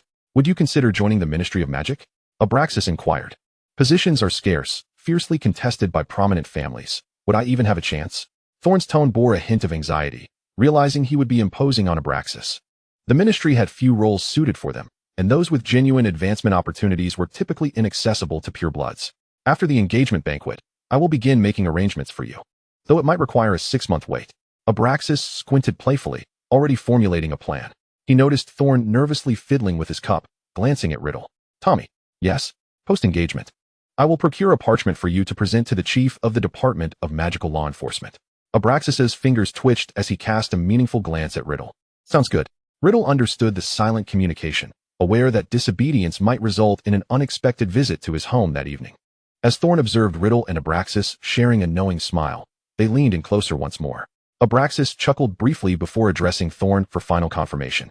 Do you wish to join us? Should you choose to proceed, you will receive a mark, binding you to our cause. Thorn seemed to grasp the implications. By joining, he could align himself with Riddle and gain access to the Ministry of Magic. Please, grant me the mark. Thorn nodded resolutely, determined to stand by their side. Regardless of the outcome. Extend your arm, Tommy. Let him endure the pain. All right. Abraxas noticed Riddle elongating his tone, casting a warning glance. Riddle's countenance instantly shifted to seriousness as he drew his wand, bestowing the mark of the serpent on Thorn. In that moment, Thorn felt a sharp pain coursing through his soul, though it quickly subsided, leaving him curiously examining the magical insignia. Abraxas's eyes sparkled with mirth. This way. There was no need to state their friendship explicitly, for he was truly the first chosen by the Truth Society. As previously mentioned, those engaged in smuggling may inquire with Alec. Merely show him your arm. Abraxas concluded with a satisfied pat on Riddle's thigh. He reveled in the sense of power and influence, an indescribable pleasure. With Thorn seamlessly integrating into the smuggling operations, he could soon transition into the ministry. Abraxas, content, glanced at Riddle, already contemplating how to reward him. Riddle, understanding the glint in Abraxas's eye, silently celebrated. Having a friend who could bestow rewards was indeed a blessing. Do you have any further inquiries? Abraxas regarded Thorn, though he was still holding Riddle's hand, urging him to temper his gaze. Nothing pressing. Now that business and personal matters are resolved, I shan't intrude upon your romantic discussions. Thorn, having observed their every subtle interaction, rose with an easy smile to take his leave. As he exited the manor accompanied by the house elf, he pondered whether he should reconsider his own path and seek a true love. Mounting the carriage awaiting him, Thorn gazed back at Malfoy Manor through the window, silently wishing Abraxas well. Congratulations to him for finding someone who could bring him solace and joy, someone who would elicit a smile at the mere mention of their name. Hand in hand, Abraxas and Riddle stepped out of the sitting room, choosing to enter the deserted secret corridor. Abraxas walked upon the carpet adorned with the Malfoy family crest, admiring the transformed hallway, its towering arches seemingly imbued with magic. Tommy, white truly is a fine choice.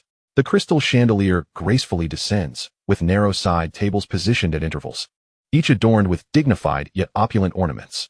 The marble beneath, polished to a mirror-like sheen, speaks for itself. Riddle, upon receiving compliments, blinked in contemplation, musing over the little thoughts he harbored. The ambience bore a striking resemblance to that of the Malfoy estate, elegant, grand, and exquisitely luxurious. Hand in hand with Abraxas, Riddle gazed at a crystal light fixture, making an earnest attempt at conversation. Ha ha ha, Tommy, it's perfectly fine if the colors differ, Abraxas remarked, leading Riddle to the end of the corridor. However, as they ascended the ornately decorated staircase and beheld the second floor, also swathed in white, Abraxas was suddenly engulfed by an ominous premonition. Chapter 284, A Day of Mutual Scheming. Abraxas had initially intended to observe how the tapestry, which was the wrong size, would appear when hung on the second floor, but with Riddle's pace slowing, they hurriedly ventured to the third floor. After surveying the third floor corridor, Abraxas acknowledged that while the second floor was indeed grand, its transformation into a uniform white left him feeling desolate as he grasped the window frame, noticing its altered hue. Tommy, what were you thinking? Abraxas tugged at Riddle's collar, fury igniting in his gaze. Didn't you say it was acceptable? Riddle stammered, taking a deep breath. Abraxas rephrased his thoughts. If it were just that corridor, it could stand as a separate spectacle, given that we shall one day wield control over it. Abraxas halted mid-sentence, wary of the portraits around them, cautious not to betray their aspirations for power. Our family traditionally adorned our walls with silver gray and darker fabrics. Yet you've transformed the corridor entirely, making it unrecognizable upon exiting rooms. As Abraxas spoke, he noticed Riddle turning away, avoiding his gaze. What else have you altered? Abraxas wished to interrogate him sternly, yet his voice emerged as a mere whisper. Only this side wing, the banquet hall of the main building, where guests will convene, remains untouched. Riddle replied, his tone lingering. Abraxas had intended to commend Riddle for his earlier actions, but the mere thought of the additional white corridors in their home was enough to overwhelm him. Why didn't the family portrait scream? Abraxas remarked as he released Riddle's collar, casting a glance to the side, realizing the portraits had vanished. It's possible I've enchanted them. I added a few more paintings and vibrant landscapes to amuse the elders, Riddle explained, observing as Abraxas hurried to inspect the portraits. Upon reaching the ancestral portraits, Abraxas found no faults. The magical aura was abundant, the details more intricate, adorned with additional flowers. Come here, Abraxas called out, his voice rising as he noted the absence of the portraits. Riddle was tempted to flee, envisioning a playful chase, but quickly recalled Abraxas' earlier tactics. I will manage my father, Riddle asserted, stepping before Abraxas with a reassuring pat on his chest. Abraxas knew Riddle could indeed handle it, at worst reverting the changes. Yet he struggled to accept the current disarray within his family home. Forget it, Abraxas turned to descend the stairs, suddenly reminded of Riddle's work in the bathroom. He halted, fixing his gaze on Riddle beside him. I recall your bathroom was designed in black. Indeed, Riddle replied, eyes wide with surprise, while Abraxas' face flushed crimson in an instant. Abraxas took a deep breath, steadying himself as he grasped Riddle's wrist, urging himself to wait for an explanation. If your bathroom is black, why is the corridor white? Because you asked me to use darker tones this afternoon. These are from the morning, Riddle explained. Upon hearing this, Abraxas released Riddle, his arms falling limply to his sides, realizing the magnitude of the chaos he had inadvertently unleashed. What's the matter? Riddle inquired, wrapping his arms around the now slumped Abraxas. Tommy, this is discordant. From the outside, it appears as a black manor, Abraxas lamented, feeling overwhelmed as he envisioned the drastic transformation of their estate. My color-changing spell is quite powerful, Riddle admitted, initially reluctant to reveal the truth, but moved by Abraxas' despair. Embracing Abraxas tenderly, Riddle stroked his back in a soothing manner. Why didn't you inform me sooner? Abraxas, lacking the strength to stand upright, tightened his grip around Riddle's waist, burying his face against his chest. The portraits witnessed everything. I merely intended to tease you. Unaware of your strong reaction. I apologize, Abraxas, initially incensed, found himself pacified by Riddle's sincere tone. Yet, a realization struck him, regardless of the circumstances. It seemed he was the one seeking Riddle's favor. Tommy, you'd best sleep with one eye open tonight, Abraxas warned, pushing Riddle away without a glance. Turning to descend the stairs, convinced Riddle was now hoping for his supplication. I was wrong, Riddle murmured, trailing closely beside Abraxas. I will revert it right away. Seeing Abraxas still ignoring him, Riddle hastened down the steps. I shall provide you with the subsequent design drafts. As Riddle reached for Abraxas' hand, he was rebuffed once more. Tell me how you wish it done, and I shall comply. I am at your service. he offered, tentatively trying to hold hands, finally sighing with relief as he succeeded. Go ahead and manage it, Abraxas instructed, halting as they ascended to the second floor. Riddle drew his wand, tapping it against the marble, channeling magic to reverse the transformation spell he had cast, and in an instant, the marble transformed into a deep black. Abraxas gasped at the dramatic metamorphosis of the corridor. The once pure white had receded, and the black walls seemed poised to engulf all. Amidst the newly gilded family portraits adorned with intricate Baroque reliefs, Tommy, Abraxas gazed at the serpentine motifs entwined with thorns, observing the now black crystal chandelier casting a cool-toned light. How magnificent! Abraxas stood in awe of the grand corridor, taking in the surroundings. So do you like it? Riddle inquired, curiosity evident in his gaze. Abraxas reached out to touch the serpent's eye, the cold gem-like feel sending a thrill through him. I love it. Abraxas beheld the corridor, its matte walls complemented by the mirror-like black marble flooring, the magical traces evident on the reliefs. Tommy, can we alter everything to match this? He asked, his excitement palpable. We can, but let us not adopt this style for our bedroom. Such a design would hinder restful sleep. Abraxas dismissed Riddle's latter remark, gazing out the window. Suddenly, Abraxas clapped a hand against his palm, eyes lighting up. Tommy, give me the design drafts. Riddle feigned an expression of exasperation as he conjured a rudimentary layout of the manner he had sketched, handing it over to Abraxas. He patiently awaited a response, only to find Abraxas engrossed in the parchment, barely acknowledging his presence. Am I of lesser importance than the drawing? Riddle's voice carried a hint of melancholy. You, came Abraxas's nonchalant reply, his gaze still fixed on the parchment. To achieve this effect, I employed a multitude of spells, and the extent of this endeavor is unparalleled except by myself. Upon uttering these words, Riddle noticed Abraxas finally turning his attention towards him. Moreover, considering the reward for your friend today, have you contemplated your decision? Riddle's insinuation was veiled, yet unmistakable. Abraxas clenched the parchment tightly, sensing the gravity of the situation. The two factors combined were ominous. No, do not draw so near. We shall discuss this later. Abraxas's voice wavered as he rolled up the parchment, retreating while maintaining his stance. Very well, Riddle leaned back against the wall, narrowing his eyes to assess the rigidity in Abraxas's posture as he held the parchment. Suddenly, Riddle mused that transforming the bedroom into a realm of utter darkness would not be amiss, with Abraxas adorned in a pristine white suit, embodying a sanctified presence within the shadowy sanctum. Chapter 285. Abraxas's burden of debt on the morning of December 21st, within the confines of Riddle Manor. Abraxas finally extricated himself from beneath Riddle, turning onto his side, breath coming in hurried gasps. Riddle propped himself on one arm, striving to restrain his other hand's eager impulses, patiently awaiting Abraxas's breath to even out. As Abraxas had just rolled over, ready to voice a complaint, he was abruptly pulled away by Riddle once more. In the serene bedroom, the only sounds were the crackling of the wood burning and Abraxas's muffled struggles accompanied by the tumultuous rush of water. Smack. Ha. Despite receiving a slap on the neck, Riddle propped himself up, chuckling. Did you not say today was the day? After teasing, he reclined against the headboard, reaching out to tuck a stray lock of hair behind Abraxas's ear. Abraxas curled up on the disheveled black bedding, and as he sensed Riddle descending upon him again, he swiftly wrapped his arms around Riddle's neck. Riddle chuckled, tilting his head to plant a kiss on the shell of Abraxas's ear. Truly, Abraxas was astute. Entangling himself was indeed a commendable strategy. Abraxas was abruptly lifted into a seated position by Riddle, but dared not release his grip, clinging tightly. As Abraxas felt Riddle's hand slip beneath his nightgown, he began to plead for mercy. Tommy, I was wrong, woo-woo. Riddle, suppressing laughter, graciously ceased his advances. Abraxas, typically so proud, being compelled to utter such words was indeed a testament to his recent trials. All right. Riddle gently caressed Abraxas's back through the fabric, offering him solace. Abraxas found sitting in this position rather stifling. Lie down. Upon hearing Abraxas's faint voice, Riddle complied, allowing him to rest atop his chest for a moment. It's not my fault. You keep delaying this debt. Riddle's explanation was cut short as his mouth was suddenly covered.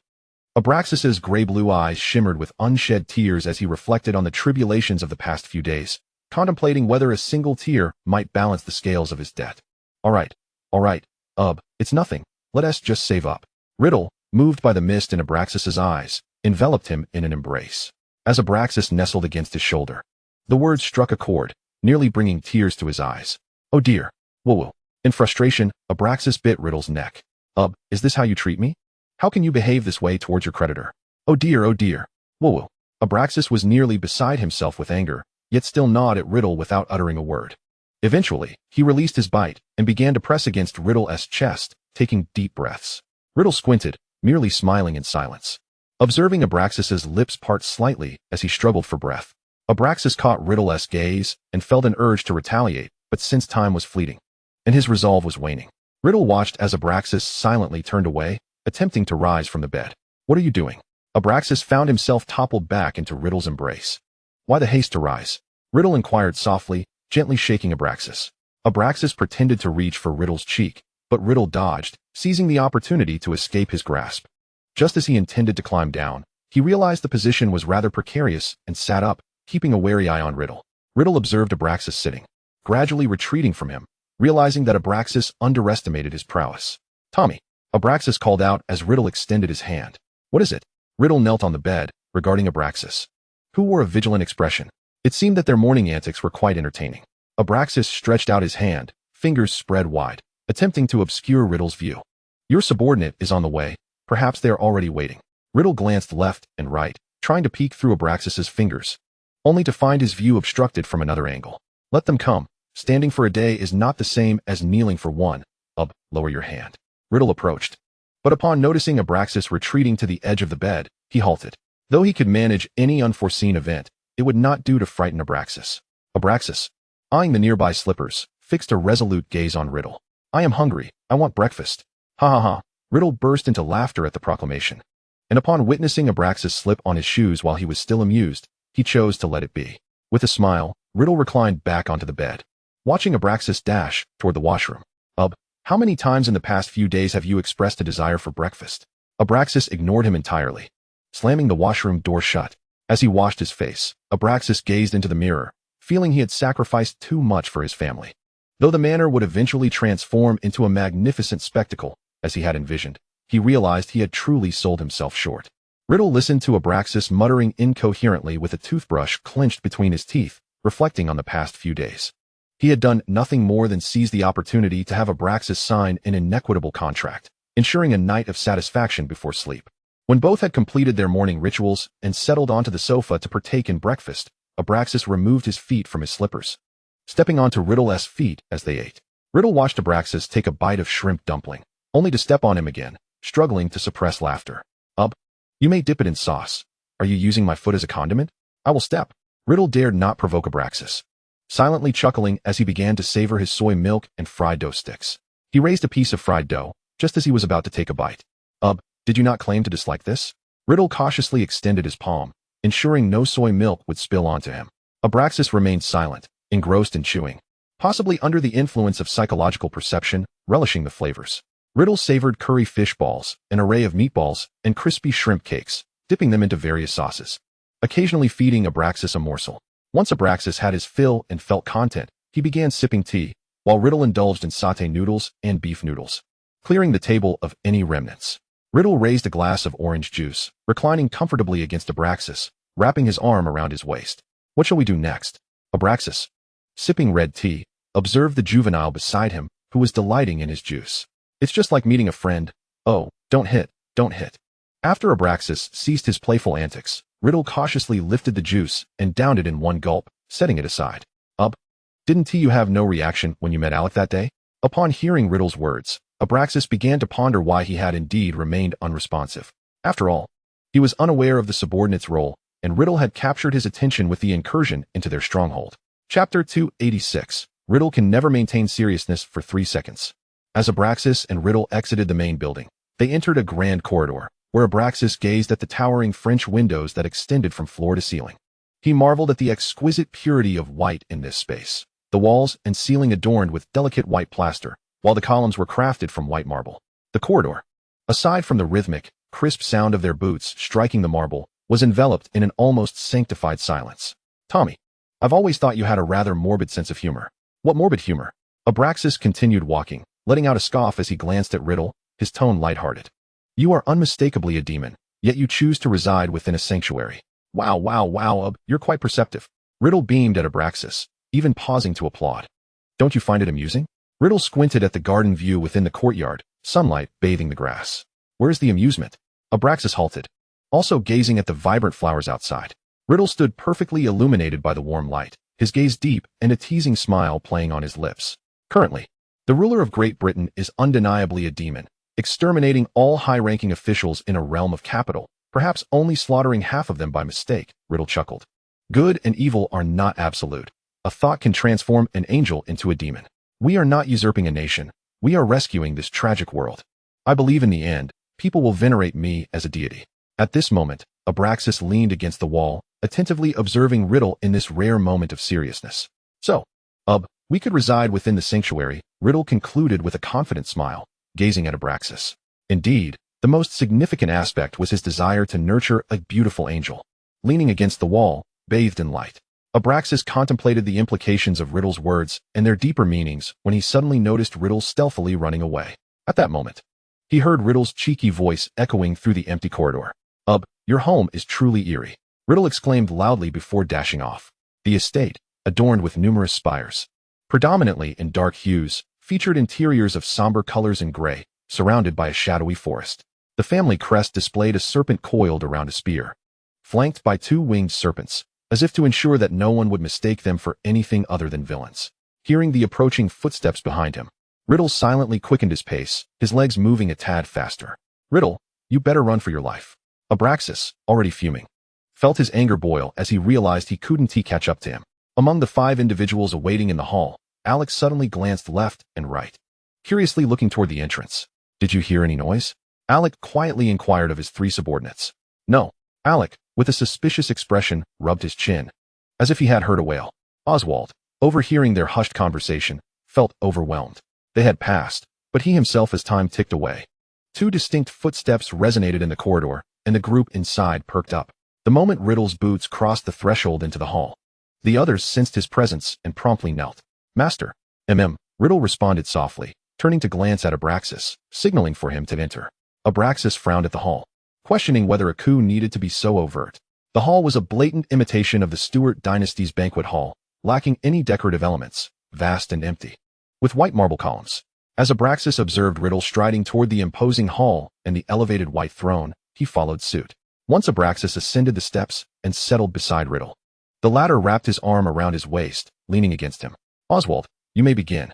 Oswald, nearly sweating bullets, pressed against the icy marble floor, gradually recounting his endeavors throughout the year.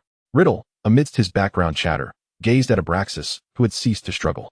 Abraxas, meeting Riddle's inquisitive gaze, wrapped his arms around his neck and discreetly kissed the corner of his mouth. He had expected his most trusted subordinate to present his report with a lifted head during the year-end review, fearing that others might witness Riddle's embrace. Riddle blinked in surprise after the kiss. It seemed Abraxas was oblivious to his subordinate's physical prowess, as they should both be aware of the closeness. Oswald, undeterred, continued his report, while Alec and the others dared not lift their heads. Internally, everyone was fervently astonished. Wow. Do not move, do not breathe deeply. Stay calm. Continue reporting. This was indeed a reality. Would they need to kneel and address Lord Malfoy as their master in the future? Riddle, needing to delve into Oswald's memories, casually opened their thoughts, listening to their inner voices while quietly holding his beloved.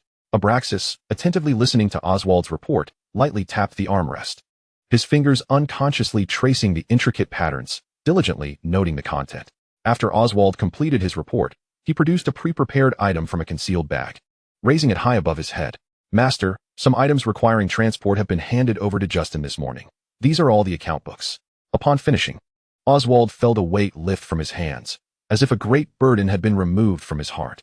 Throughout the year, he had worked with trepidation, for his physique was truly remarkable, and life had been exceedingly pleasant. He refused to be dismissed. Riddle levitated the account books and handed them to Abraxas. Alec, it's your turn. Following the same procedure, Riddle similarly passed the account books to Abraxas. Meanwhile, he sighed inwardly, producing a piece of parchment. This was the plan he had formulated with Abraxas. For the upcoming year, Alec and your team will Riddle began, his face devoid of expression as he recited the details. I will review the accounts and provide you with the purchase orders tomorrow. Very well, my master. We assure you that we shall accomplish the task flawlessly, Alex declared, prompting his subordinates to bow their heads deeply in agreement. Riddle gently pinched Abraxas's cheek, urging him to focus on him rather than the ledger. Abraxas looked up, furrowing his brow in annoyance. But upon noticing Riddle gesturing at the ledger and awaiting his nod of approval, he merely shot him a glance. Oswald, your performance this year has been commendable. Alex, you two have fulfilled your duties. You may all take your leave. Yes, master. The group, heads bowed, slowly retreated from the hall. And after they exited and traversed a short distance, their expressions transformed into one of elation as they hurried away. You are indeed quite the miser. Riddle affectionately nuzzled Abraxas's cheek. Observing that Abraxas still ignored him, engrossed in scrutinizing the ledger, Riddle seized his waist and began playfully nibbling on his cheek. Abraxas, unable to speak with his flesh being held, whimpered softly, emitting a nasal protest, "Leave me be." Riddle released his grip, narrowing his eyes at Abraxas, who dared to be so audacious despite owing such substantial debts. Riddle pulled him closer, tilting his head downwards and securing his chin, initiating his playful assault. The ledger slipped from Abraxas's grasp with a soft thud, falling to the ground. Abraxas clutched Riddle's back tightly, and after a moment, unable to withstand it any longer, he whimpered softly, beginning to scratch at him in a futile struggle.